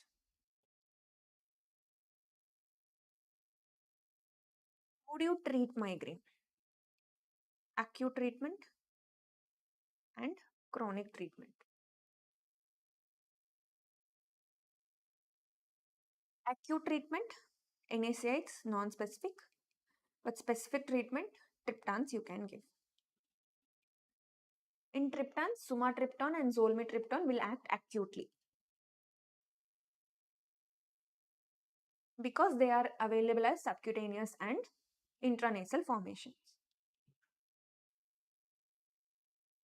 You can also give ditans. Triptans are contraindicated in pregnancy or any vascular disease.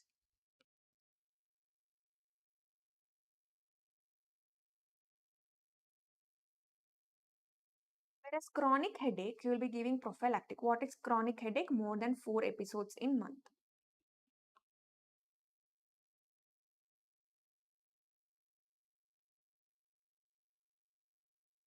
That is chronic headache. For that, you will be giving prophylactic agents like beta blockers, which is better propranolol.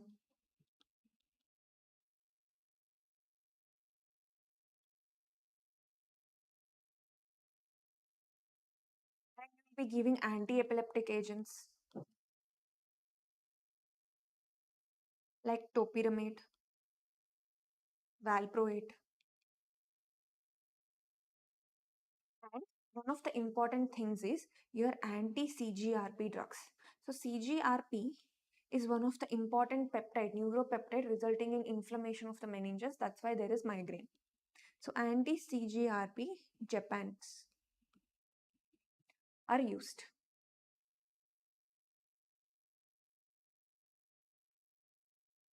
So these are the important things you should know about headache.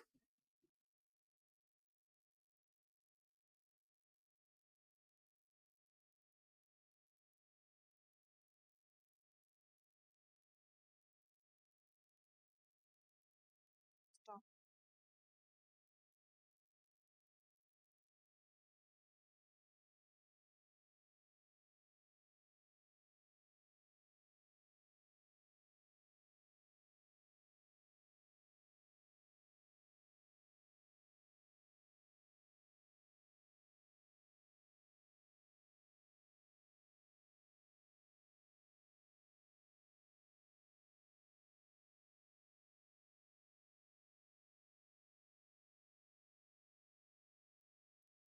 Okay, students, sorry for the little interruption. We'll continue. So those are the things you should know about headache.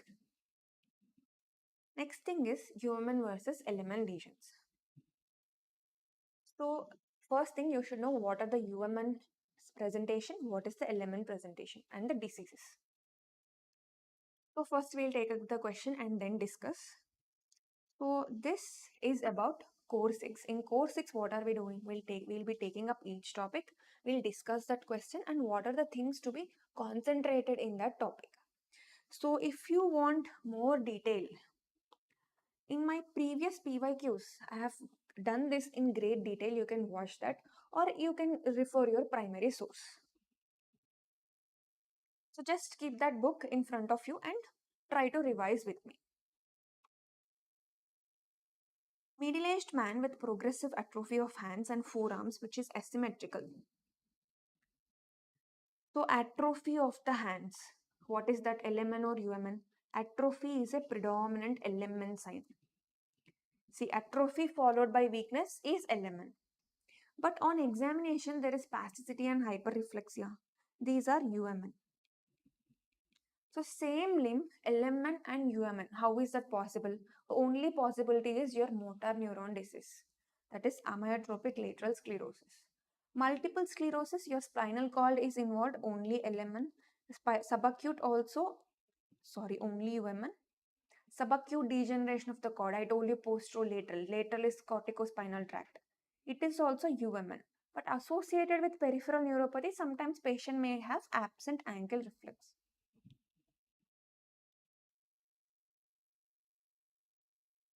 Progressive spinal muscular atrophy, SMA. SMA also, patient will have UMN, spinal muscular atrophy. UMN, but the presentation will be like muscular, proximal muscle weakness. That is how the presentation will be. And this is bilateral symmetrical. Bilateral symmetrical presentation. That is progressive muscular atrophy. So here we are discussing the same area with UMN and LMN. The same limb is having both UMN and LMN features. It's nothing, and that too asymmetrical is ALS. ALS is a progressive degenerative disorder in which your anterior anterior horn cells are being degenerated. Not only your anterior horn cells, but also your UMN and LMN tracts are degenerated. So that is motor neuron disease.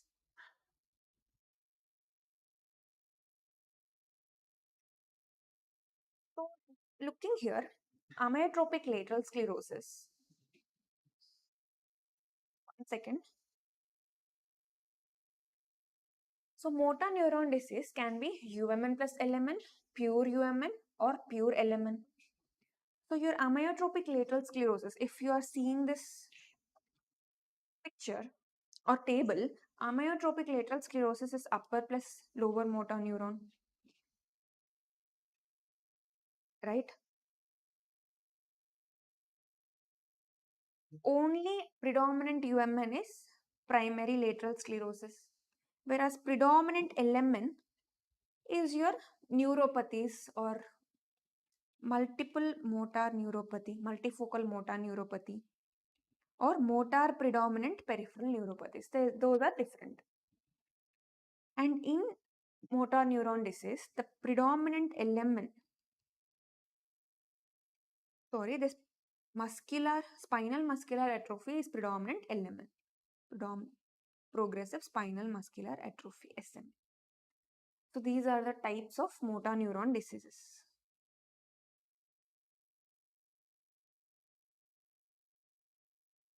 So these are the progressive degenerative disorders with very bad prognosis, no specific treatment.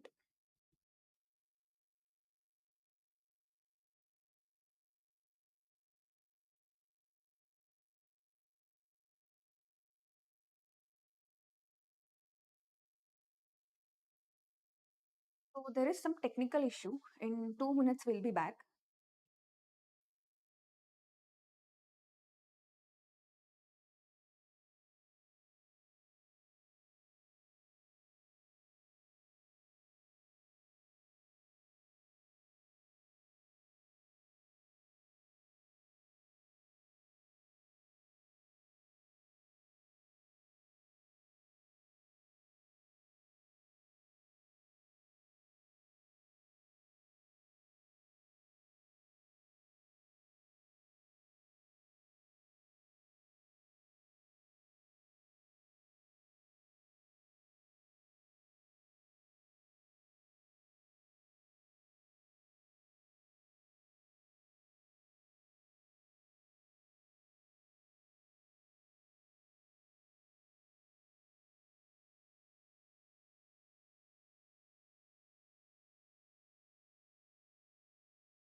alcohol 95% or the more common Okay, they do not have any particular shape. is called the deciduum capsular. 600 grams would give Completely opposite to the pressure abrasion. Here, the wall of the forebrain.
Sorry for the interruption, guys. So we were discussing motor neuron disease. Motor neuron disease is both UMN plus LMN. The typical example of UMN plus LMN is ALS. Pure LMN is primary lateral sclerosis. Pure UMN is primary lateral sclerosis, and pure LMN is spinal muscular atrophy. And for treatment, there is riluzole, which will inhibit the oxidative damage in the nerve cells, but that is not effective and it's too costly also. So MND is a very bad prognosis. There is no effective treatment and it will progress, ultimately resulting in mortality due to respiratory involvement. Next thing is Friedreich's ataxia. So Friedreich's ataxia is basically spinal cord involvement. So we'll see what are the tracks involved, what are the associated features in Friedreich's ataxia. That is how much you should remember. Following are the features of Friedreich's ataxia except chronic progressive ataxia, yes. Extensor plantar with hyperreflexia, no. Cardiomyopathy and loss of vibration and position sense, yes. Because the posterior column is involved. This is also an example of posterolateral syndrome like our SACD. Ataxia because spinocerebellar tract is involved. And there is involvement of corticospinal tract, but the plantars are not extensor. So Babinski is absent.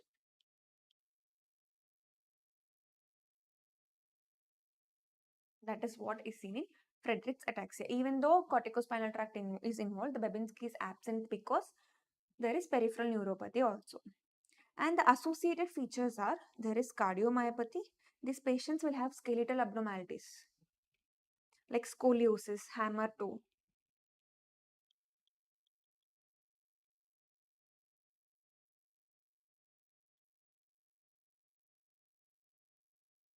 Pescavus, increased arch of the foot. All these skeletal abnormalities they can have. And they are also prone for diabetes mellitus. These are the spinal cord manifestations. So in spinal cord, spinocerebellar, corticospinal tract and your posterior column are involved. So 3 tracks. Because of spinocerebellar, there is chronic progressive ataxia. Because of corticospinal tract, there is extensor hyperreflexia but no extensor plantar because peripheral neuropathy is also there. And loss of vibration and position sense due to posterior column involvement. And this is autosomal recessive. That is what this is showing. Autosomal recessive, Pescavus with scoliosis, with cerebellar atrophy.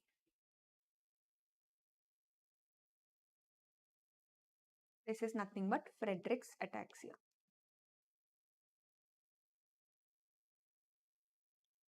thing is syringomyelia. What is syringomyelia? So this is your spinal cord.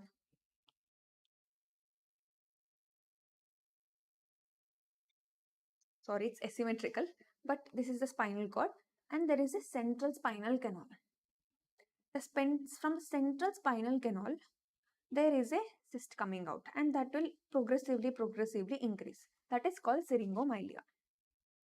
So what are the features of syringomyelia? Ascending weakness? No, it's descending weakness. Why?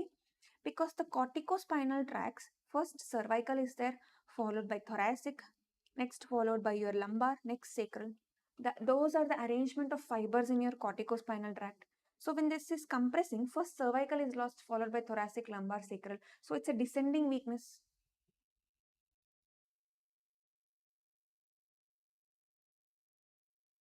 Dissociated sensory loss. Yes, there is dissociated sensory loss. How? Here, the spinothalamic tracts are being crossed. So this canal is expanding. So bilateral crossing spinothalamic tracts are involved. So bilaterally, your spinothalamic tracts are involved. So loss of pain and temperature. Now your dorsal column is sitting here. Your dorsal column is too far. So dorsal column is not affected. So sparing of vibration and position. This is dissociative sensory loss. Pain, temperature gone, but vibration position is there. That is present. Perianal sensations are lost early. What are perianal sensations? They are S3, S4, S5 dermatomes.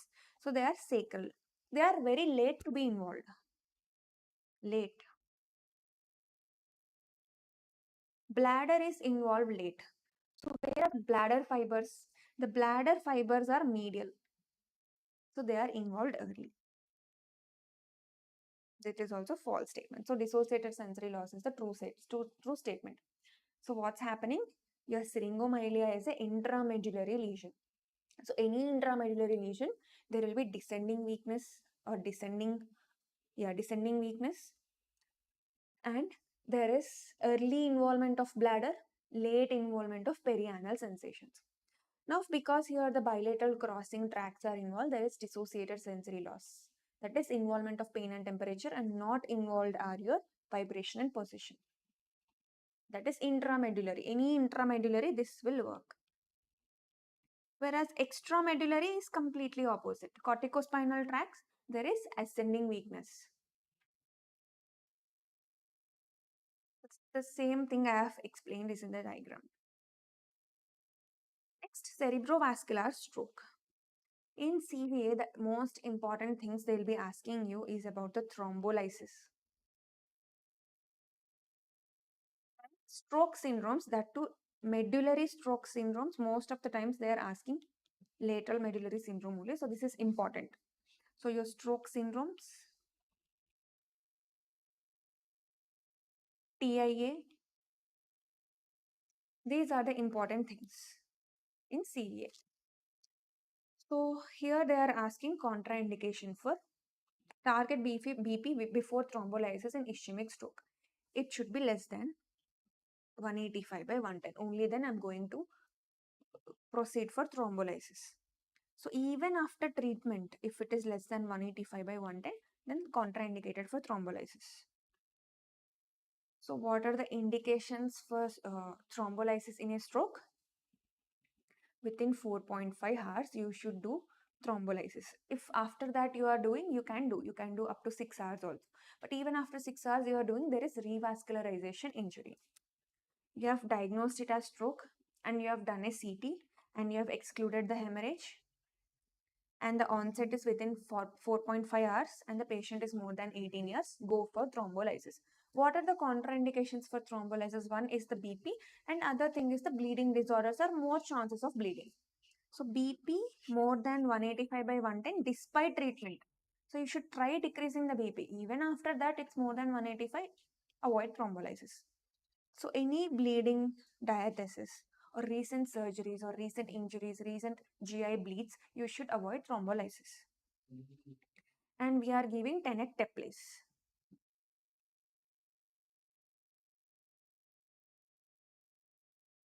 We can give tenecteplase or reteplase or alteplase, but this is for alteplase. Alteplase 0.9 mg per kg. Where is that? 0.9 mg per kg. You will be dividing it into 10%, 90%. 10% as bolus, 90% as infusion.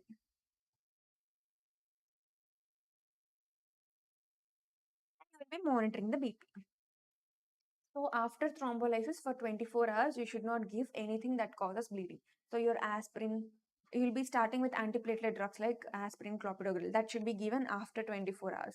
And for 2 hours, you should not do any urinary catheterization because there are chances of bleeding. Next, aphasias and dysarthrias. What is the difference between aphasia and dysarthria? Aphasia is a disorder of language, whereas dysarthria is a disorder of speech.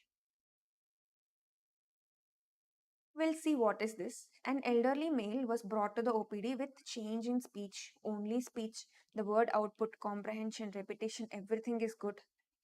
And he's giving abnormal gap between each syllable. What is that?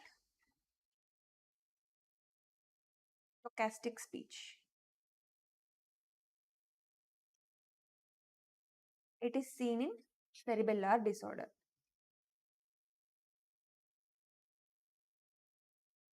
Or it's also called as scanning speech. The patient will give gap at each syllable. For suppose it's cerebellum, he'll give gap, say, re, bell, lum, like that. For each syllable, he'll be giving an abnormal gap. So it's a disorder of cerebellum. And this is dysarthria. So the components of language are good. He can understand. The word output is good. The repetition is good. Only the speech, the spacing of the words are abnormal. That is by cerebellum. If there is brainstem involvement, there can be dysarthria. Basal ganglia involvement also, there will be dysarthria. For suppose in a case of Parkinson's, there is echinacea. So the patient will speak less. And extrapyramidal is also the same thing. So types of dysarthria: spastic dysarthria, flaccid dysarthria,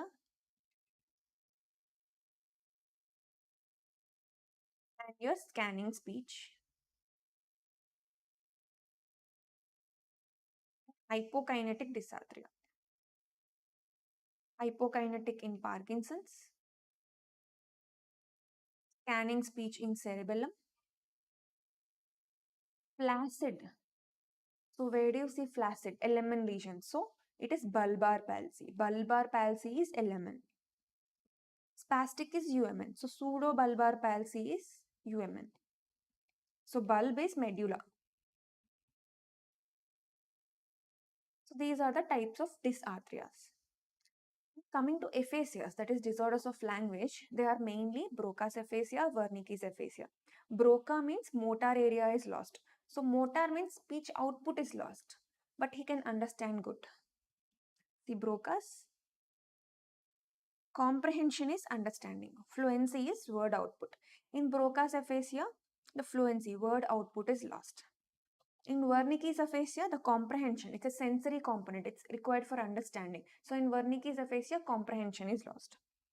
In conduction aphasia, only the conduction between the sensory and motor, there is a arcuate gyrus which will connect both. That is lost is conduction aphasia. In that, only repetition will be lost. The connection to repeat, I should understand, and then there should be a word output, and there should be connection between those. So repetition is lost. And in your Broca's, Wernicke's, and conduction, your repetition is lost. These three are the important aphasias. In global, everything is lost. Transcortical is similar to motor. For suppose Broca's is motor. Motor and transcortical motor are similar, but the repetition is preserved. The transcortical sensory is same to sensory, but repetition is preserved. Transcortical is mixed is similar to global, but repetition is preserved. In transcortical, the repetition is preserved.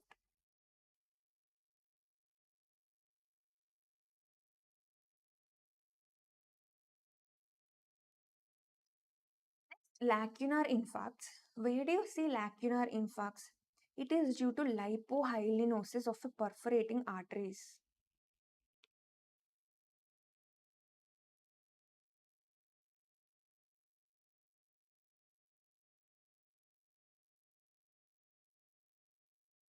Where do you see these perforating arteries? They are the branches of your anterior cerebral artery and middle cerebral artery mostly.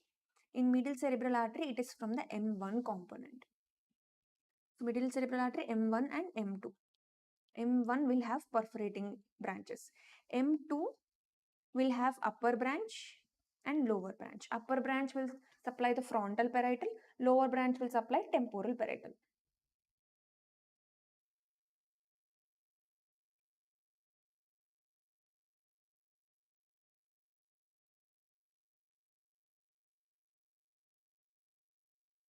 So these perforating branches, lipohyalinosis, there will be small infarcts with a lacuna inside that. That is why they are called lacunar infarct, and they can cause deficits. Yes, small infarct, but significant deficit they can cause. There are types of lacunar infarcts: pure motor, pure sensory, mixed, ataxic hemiparesis, clumsy hand type. These are the types of lacunar infarcts. Most common is pure motor. So quadriparesis is not a type of lacunar infarct. See, to get quadriparesis, if there is an infarct, there will be hemiparesis. To get quadriparesis, there should be bilateral infarcts, which is very rare.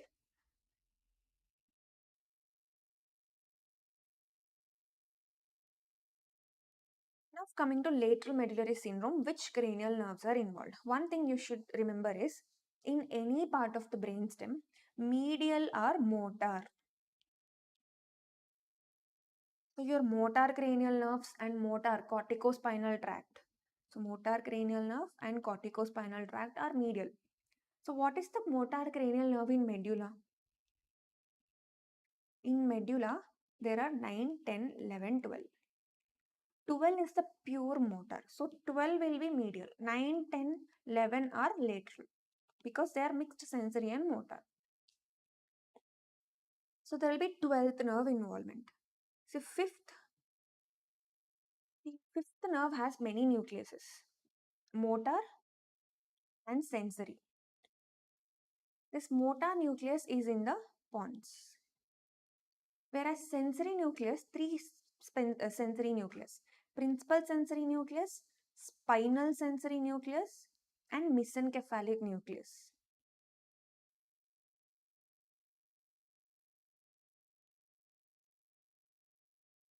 So this principal sensory nucleus is in the pons, mesencephalic nucleus is in the medulla, whereas the spinal nucleus will come from medulla to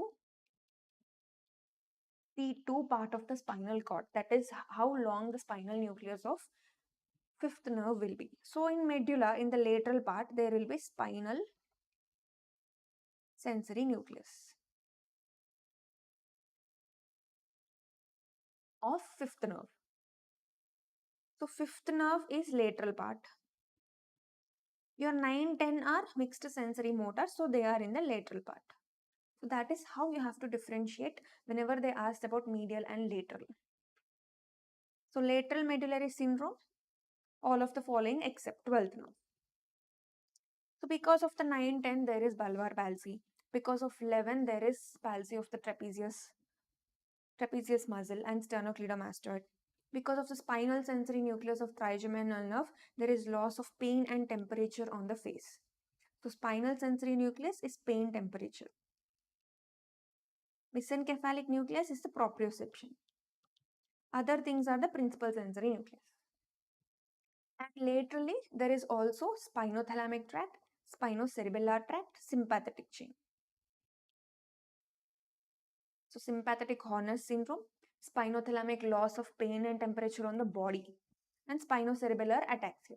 All these things are seen in lateral medulla. You don't have to by heart any syndrome, just understand the structures, that's it. If you by heart the symptoms, you won't be remembering. The same thing I have explained is in the diagram. Next, coming to seizures and epilepsy. In seizures, the most common they will be asking you is the drugs, followed by absence seizures. Seizure syndromes.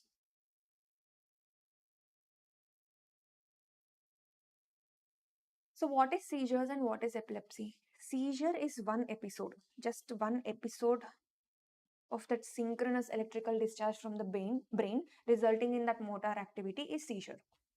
Whereas what is epilepsy? Multiple seizures. This patient is prone for multiple seizures is epilepsy.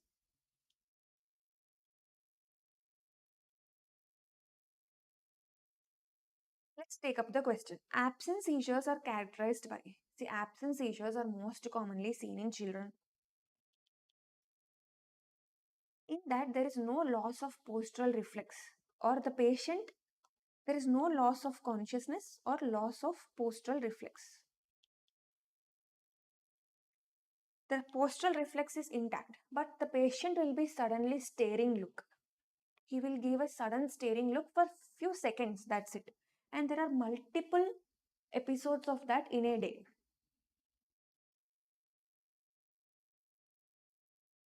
So this is very difficult to identify, and this is most commonly observed in the school by the teachers as poor scholastic performance.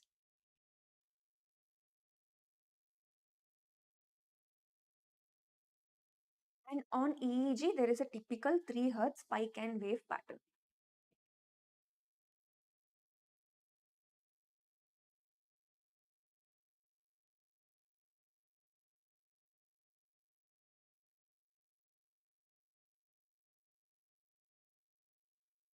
Okay. Yeah, this is the spike and wave pattern. Spike followed by wave. Spike followed by wave. Spike followed by wave. 3 Hz spike and wave pattern. So these are the typical seizures. And the drug of choice is ethosuximide.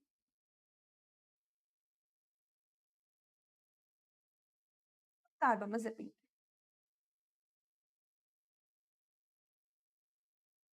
Okay, one important thing is how do you differentiate absence versus typical absence versus atypical absence? In atypical absence seizures, patient may have loss of postural reflex.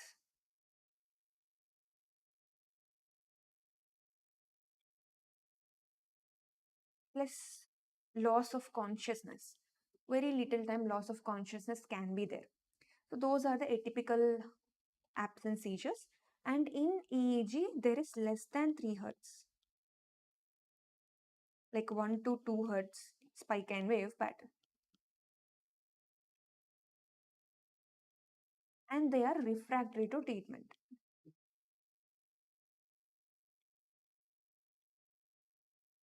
That is atypical absence seizures. Next, coming to Alzheimer's disease.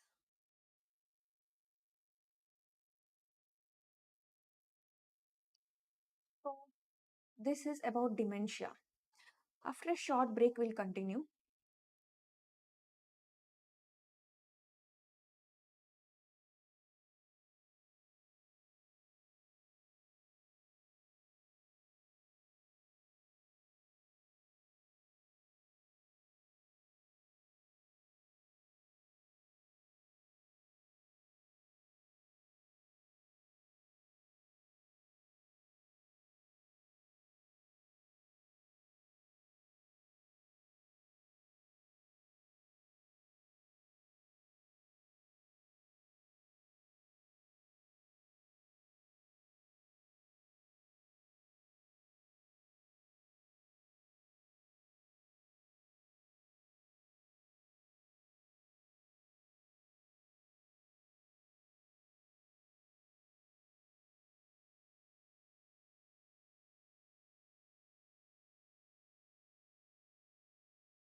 Okay. Sorry for the interruption. We'll continue with Alzheimer's disease. So this is about dementia. In dementia, you should know the causes of dementia, subcortical versus cortical dementia.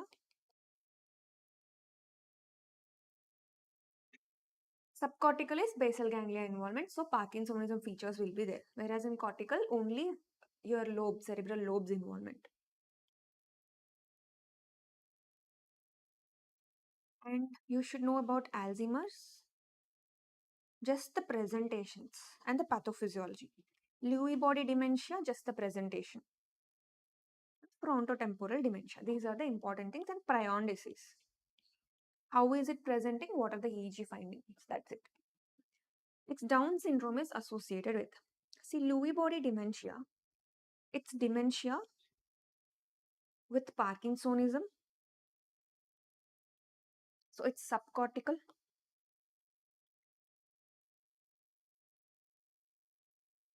The important thing, the key word he'll give in the question is visual hallucinations.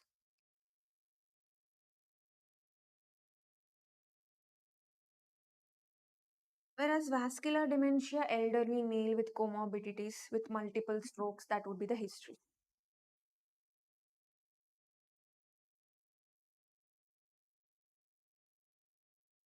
Frontotemporal dementia, it's just a pure cortical dementia with most common involvement of frontal followed by temporal lobe. Whereas our Alzheimer's disease is also a cortical dementia and the most common lobe involved is first temporal, next parietal, next is frontal. Presentation you should know. These are the mostly the keywords in the question. And Alzheimer's disease is due to a mutation in chromosome 21. The chromosome 21 APP gene. Because of that mutation, there will be deposition of beta amyloid in the brain. See, deposition of beta amyloid in the between the cells and neurofibrillary tangles within the neuronal cell. Amyloid plaques, extracellular,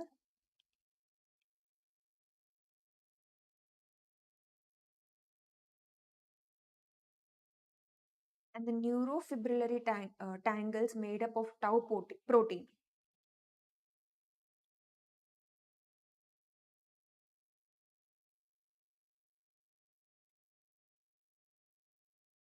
Are intracellular.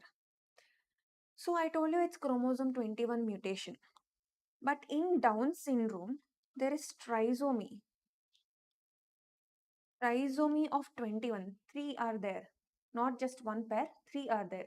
So more chances of APP gene misfolding or APP protein misfolding resulting in Alzheimer's disease. So Down's patients are more prone for Alzheimer's. And the presentation is temporal, that is memory loss will be the first thing. Next, parietal, the association is lost, followed by frontal, the social inhibition is lost. That is the presentation of typical presentation of Alzheimer's disease. And how do you diagnose? If you do a MRI, there is atrophy of temporal lobes, followed by parietal lobes. And if you do a functional scan, there is decreased function in those lobes.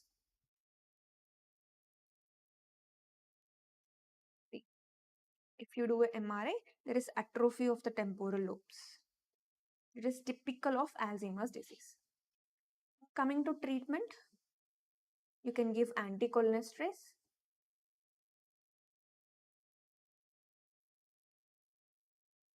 That is drugs like donepezil, rivastigmine. You can give NMDA antagonists like mementamine. So these are given in every dementia.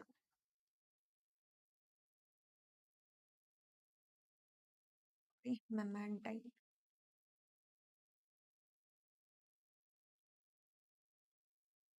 Coming to the new drugs, verubecistat. It is beta secretase inhibitor. Why should you give beta secretase inhibitor? Because that beta secretase is the one which is stimulating the production of beta amyloid. and monoclonal antibody against beta amyloid is aducanumab.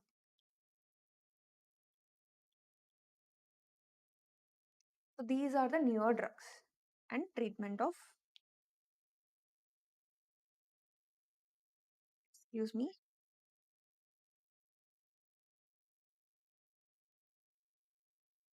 newer drugs and treatment of Alzheimer's disease. Now coming to Parkinson's disease. So Parkinson's disease is due to dysfunction of basal ganglia. The most important thing they present with tremor. We'll write it. They present with tremor, rigidity, akinesia, and postural instability. These things you should not forget. Bradykinesia or akinesia is the first symptom.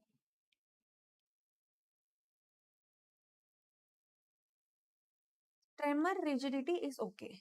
And the postural instability is the last symptom. In fact, if postural instability is the first symptom, you should suspect atypical Parkinsonism. And they are asymmetrical. Fine. What is the pathophysiology? Your substantia nigra, pars compacta. There is degeneration of dopaminergic neurons.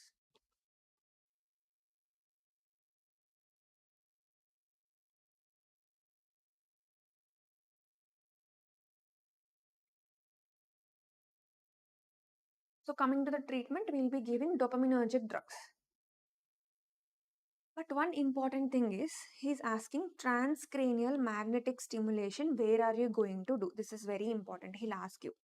TMS, in which area you are going to do? Subthalamic nucleus. Or globus pallidus internus. If you have given internus, that is also best option. So subthalamic nucleus and globus pallidus internus are the best sites to do transmagnetic stimulation. And all anti-Parkinson drugs are important. Your levodopa.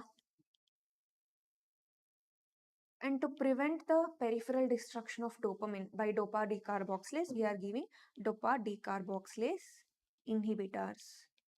They are carbidopa and benserazide.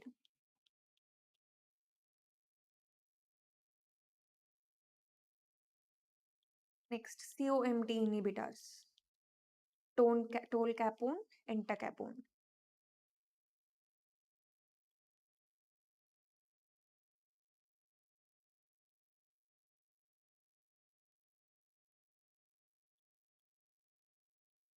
MAO-B inhibitors.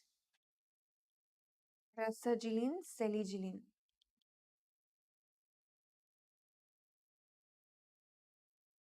And dopamine receptor agonists. Rotigatone. It is available as dermal patch.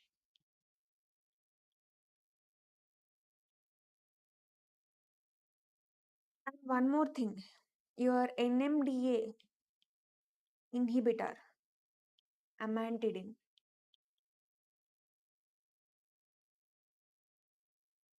Okay, these are the drugs. You should know each drug, okay?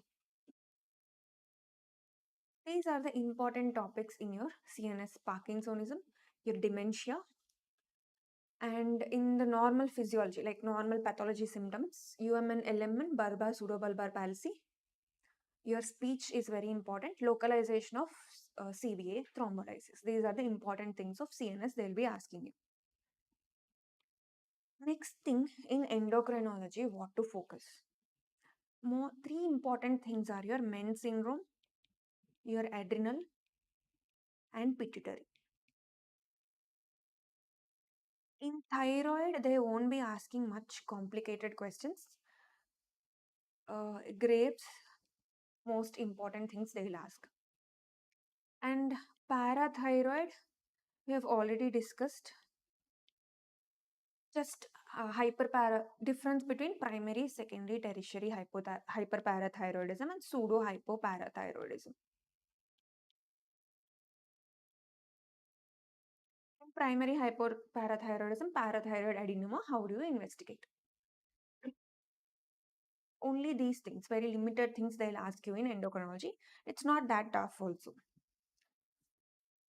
So we'll discuss few important topics. Men syndrome. Which of the following are the components of MEN3? Except. So MEN3 is nothing but MEN2B. So medullary thyroid carcinoma, meningioma, megacolon and mucosal neuromas.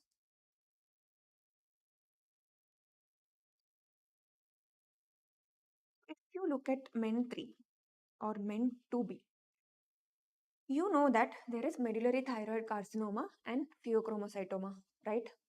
Plus EMS. MEN2B, MEN1 and MEN2B are very important. MEN2B is medullary thyroid carcinoma, pheochromocytoma. Plus all EMS, your mucosal neuroma, marfanoid habitus, your megacolon and medullary corneal nerve. Here also they have given some M. Meningioma is wrong. So medullary thyroid carcinoma, megacolon, mucosal neuromas and marfanoid habitus.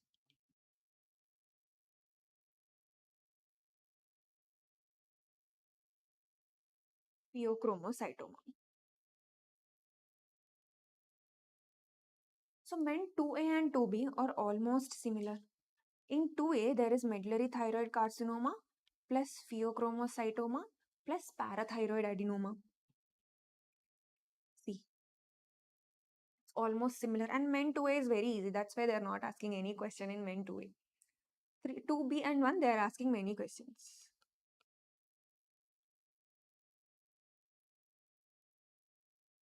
So now 2A and 2B you have remembered. These are the common things. Now coming to MEN 1. 3 P's: pituitary, parathyroid, pancreatic. Parathyroid, pancreatic, pituitary. Now let's be specific. In parathyroid, it's parathyroid adenoma. That is the most common manifestation. Parathyroid adenoma with hypercalcemia. This is the most common manifestation. Next common is pancreatic tumor, that too enteropancreatic, neuroendocrine tumors. In that, most common is your Zollinger-Ellison syndrome, gastrinoma. Followed by pituitary adenoma. In that, most common is prolactinoma. So 3 P's. Parathyroid is most common. Adenoma. Next, neuroendocrine tumors of pancreas is most common. In that, most common is gastrinoma.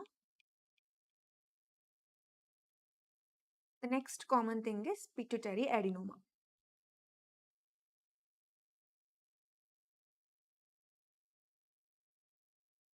In that, most common is prolactinoma.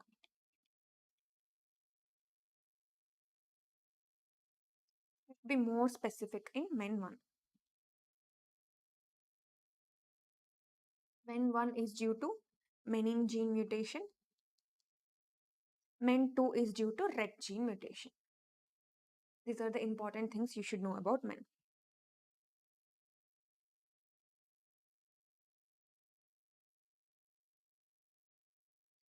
Next, coming to Addison's disease. Addison's disease. Okay. So Addison's is hypoadrenalism.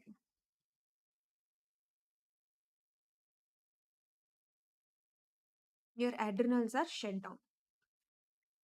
We'll take up the question and then discuss. 45-year-old with disseminated TB. Note down, disseminated TB, most common cause of hypoadrenalism in India. He's presenting with tiredness, abdominal pain, hypotension. And there is hyperpigmentation of knuckles. Why? Because there is hypoadrenalism. Both your glucocorticoid and mineralocorticoid are low. To compensate for that, the ACTH is high. That is why there is hyperpigmentation. Your blood glucose is also low, hypoglycemia, because of cortisol deficiency. So this is the typical presentation of hypoadrenalism. So what are expected except? So your glucocorticoid is low, mineralocorticoid is low. Mineralocorticoid means your aldosterone is low. No sodium and water absorption. So sodium will be low, potassium will be high, and there is acidosis. There is hyponatremia, hyperkalemia, yes. Eosinophilia is also there. So glucocorticoid, cortisol is indirectly proportional to your eosinophil count. Because cortisol is decreased, the eosinophil count has increased. There is no decreased TSH. There is no relation between that. So normally your cortisol will suppress your TSH, normally. So when there is cortisol deficiency, I can't say there is hyperthyroidism, but there is slight increase in TSH. That is the importance of that. Now, how do you evaluate for hypoadrenalism? Whenever there are clinical features of adrenal insufficiency, first we'll be measuring for plasma cortisol. Because this is deficiency, first we'll measure. If that is low, we'll be doing stimulation test. That will be low. Next, I will do cosentropin, that is ACTH stimulation test.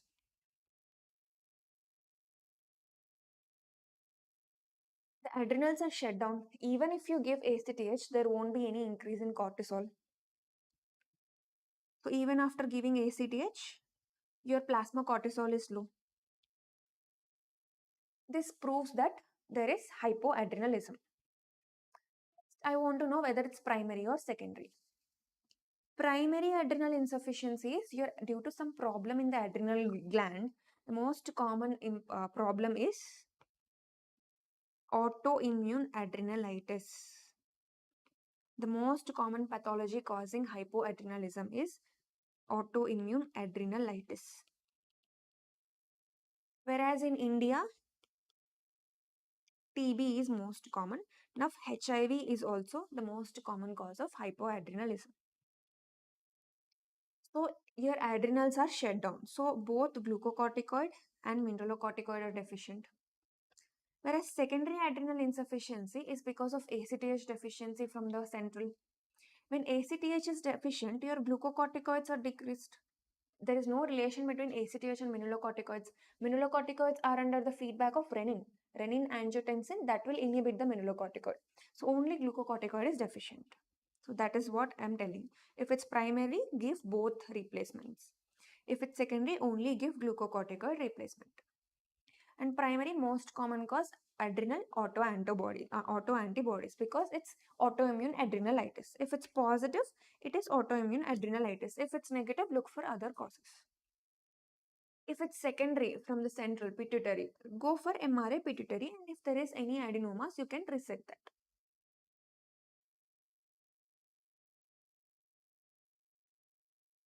One of the most important cause for adrenal shutdown is steroid withdrawal.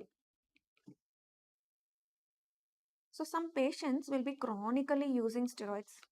So because there is steroid excess, the adrenals will stop producing steroids.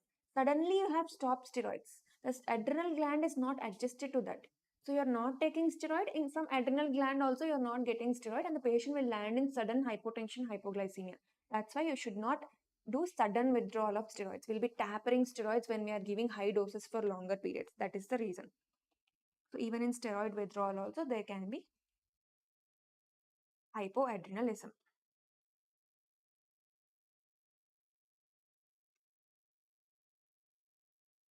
So next important thing is pituitary adenomas. In pituitary adenomas, acromegaly, that is growth hormone excess, and prolactinoma. Prolactin excess are important. Take up the question and learn about that. 58-year-old female with a large pituitary mass on MRI scanning in the presence of high circulating levels of which hormone avoids the need of surgical resection. So indirectly, in which hormone you will go for medical treatment first rather than surgical resection. So in growth hormone, acromegaly, mostly they are pituitary macroadenomas. The first thing you will be doing is surgery. After that, we will give medical management. Whereas prolactin, the first thing we'll be giving is dopamine agonist. That is cabergoline.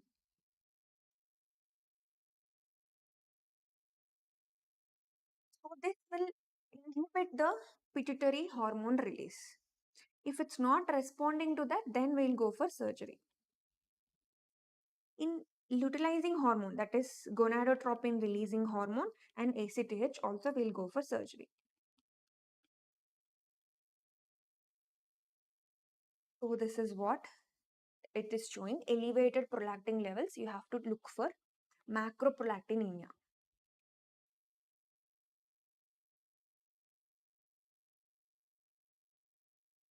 Sometimes the prolactin will be bind to albumin, and when you are measuring for prolactin, serum prolactin levels, there can be increased levels. So you have to look for macroprolactinemia. And drugs causing hyperprolactinoma, like your antipsychiatric medications, which are inhibiting dopamine, antidopaminergic drugs.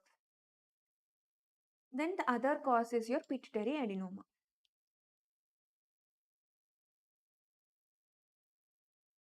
So how does a patient of hyperprolactinemia presents to you? Lactation and amenorrhea. This is how they are going to present to you, and you have to look for these causes.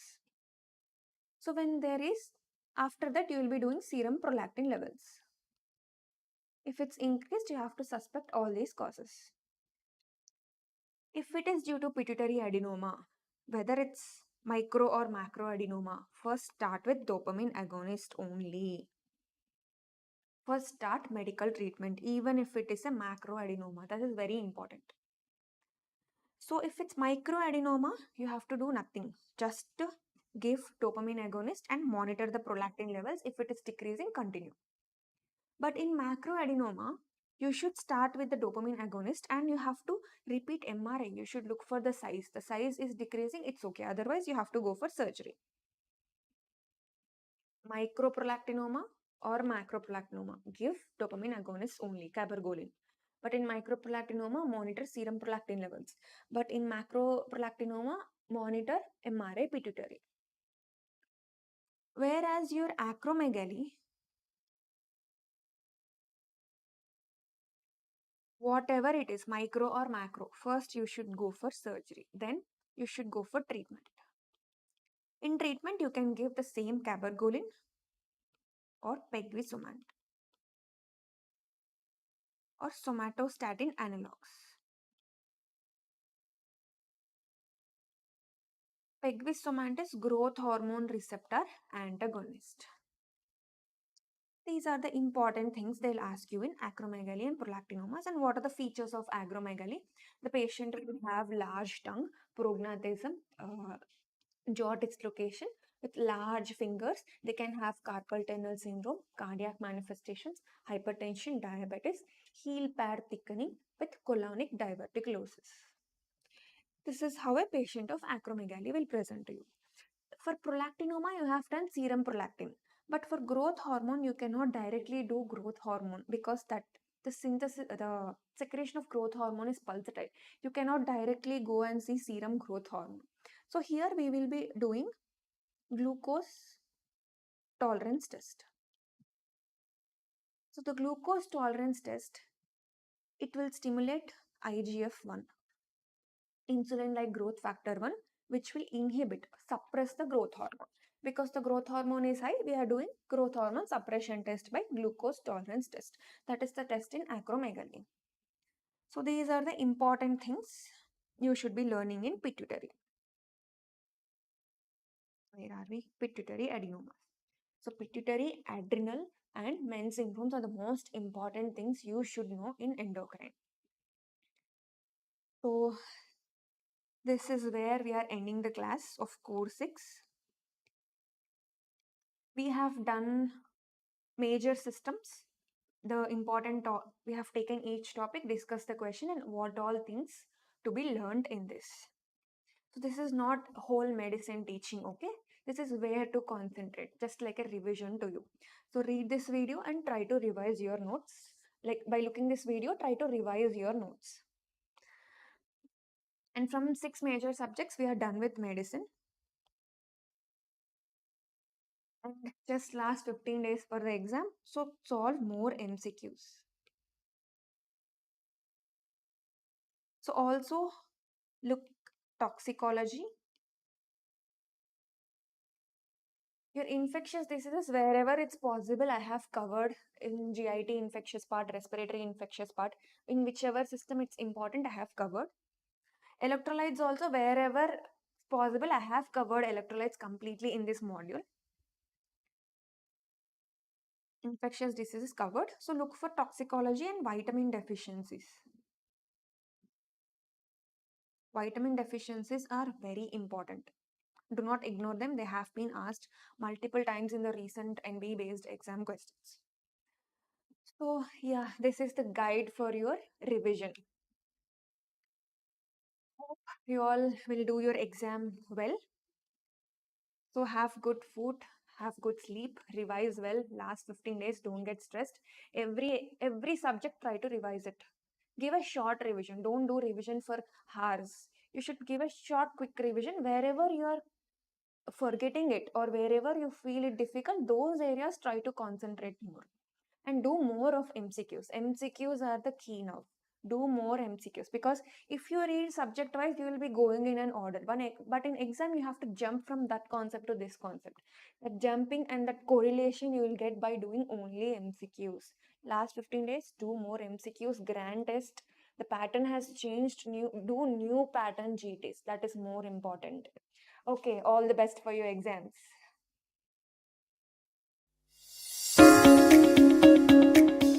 Ethyl alcohol 95% or the more common Okay, they do not have any particular shape. It is called the deciduous capsular. 600 grams would give Completely opposite to the pressure abrasion. Here the wall of the forebrain.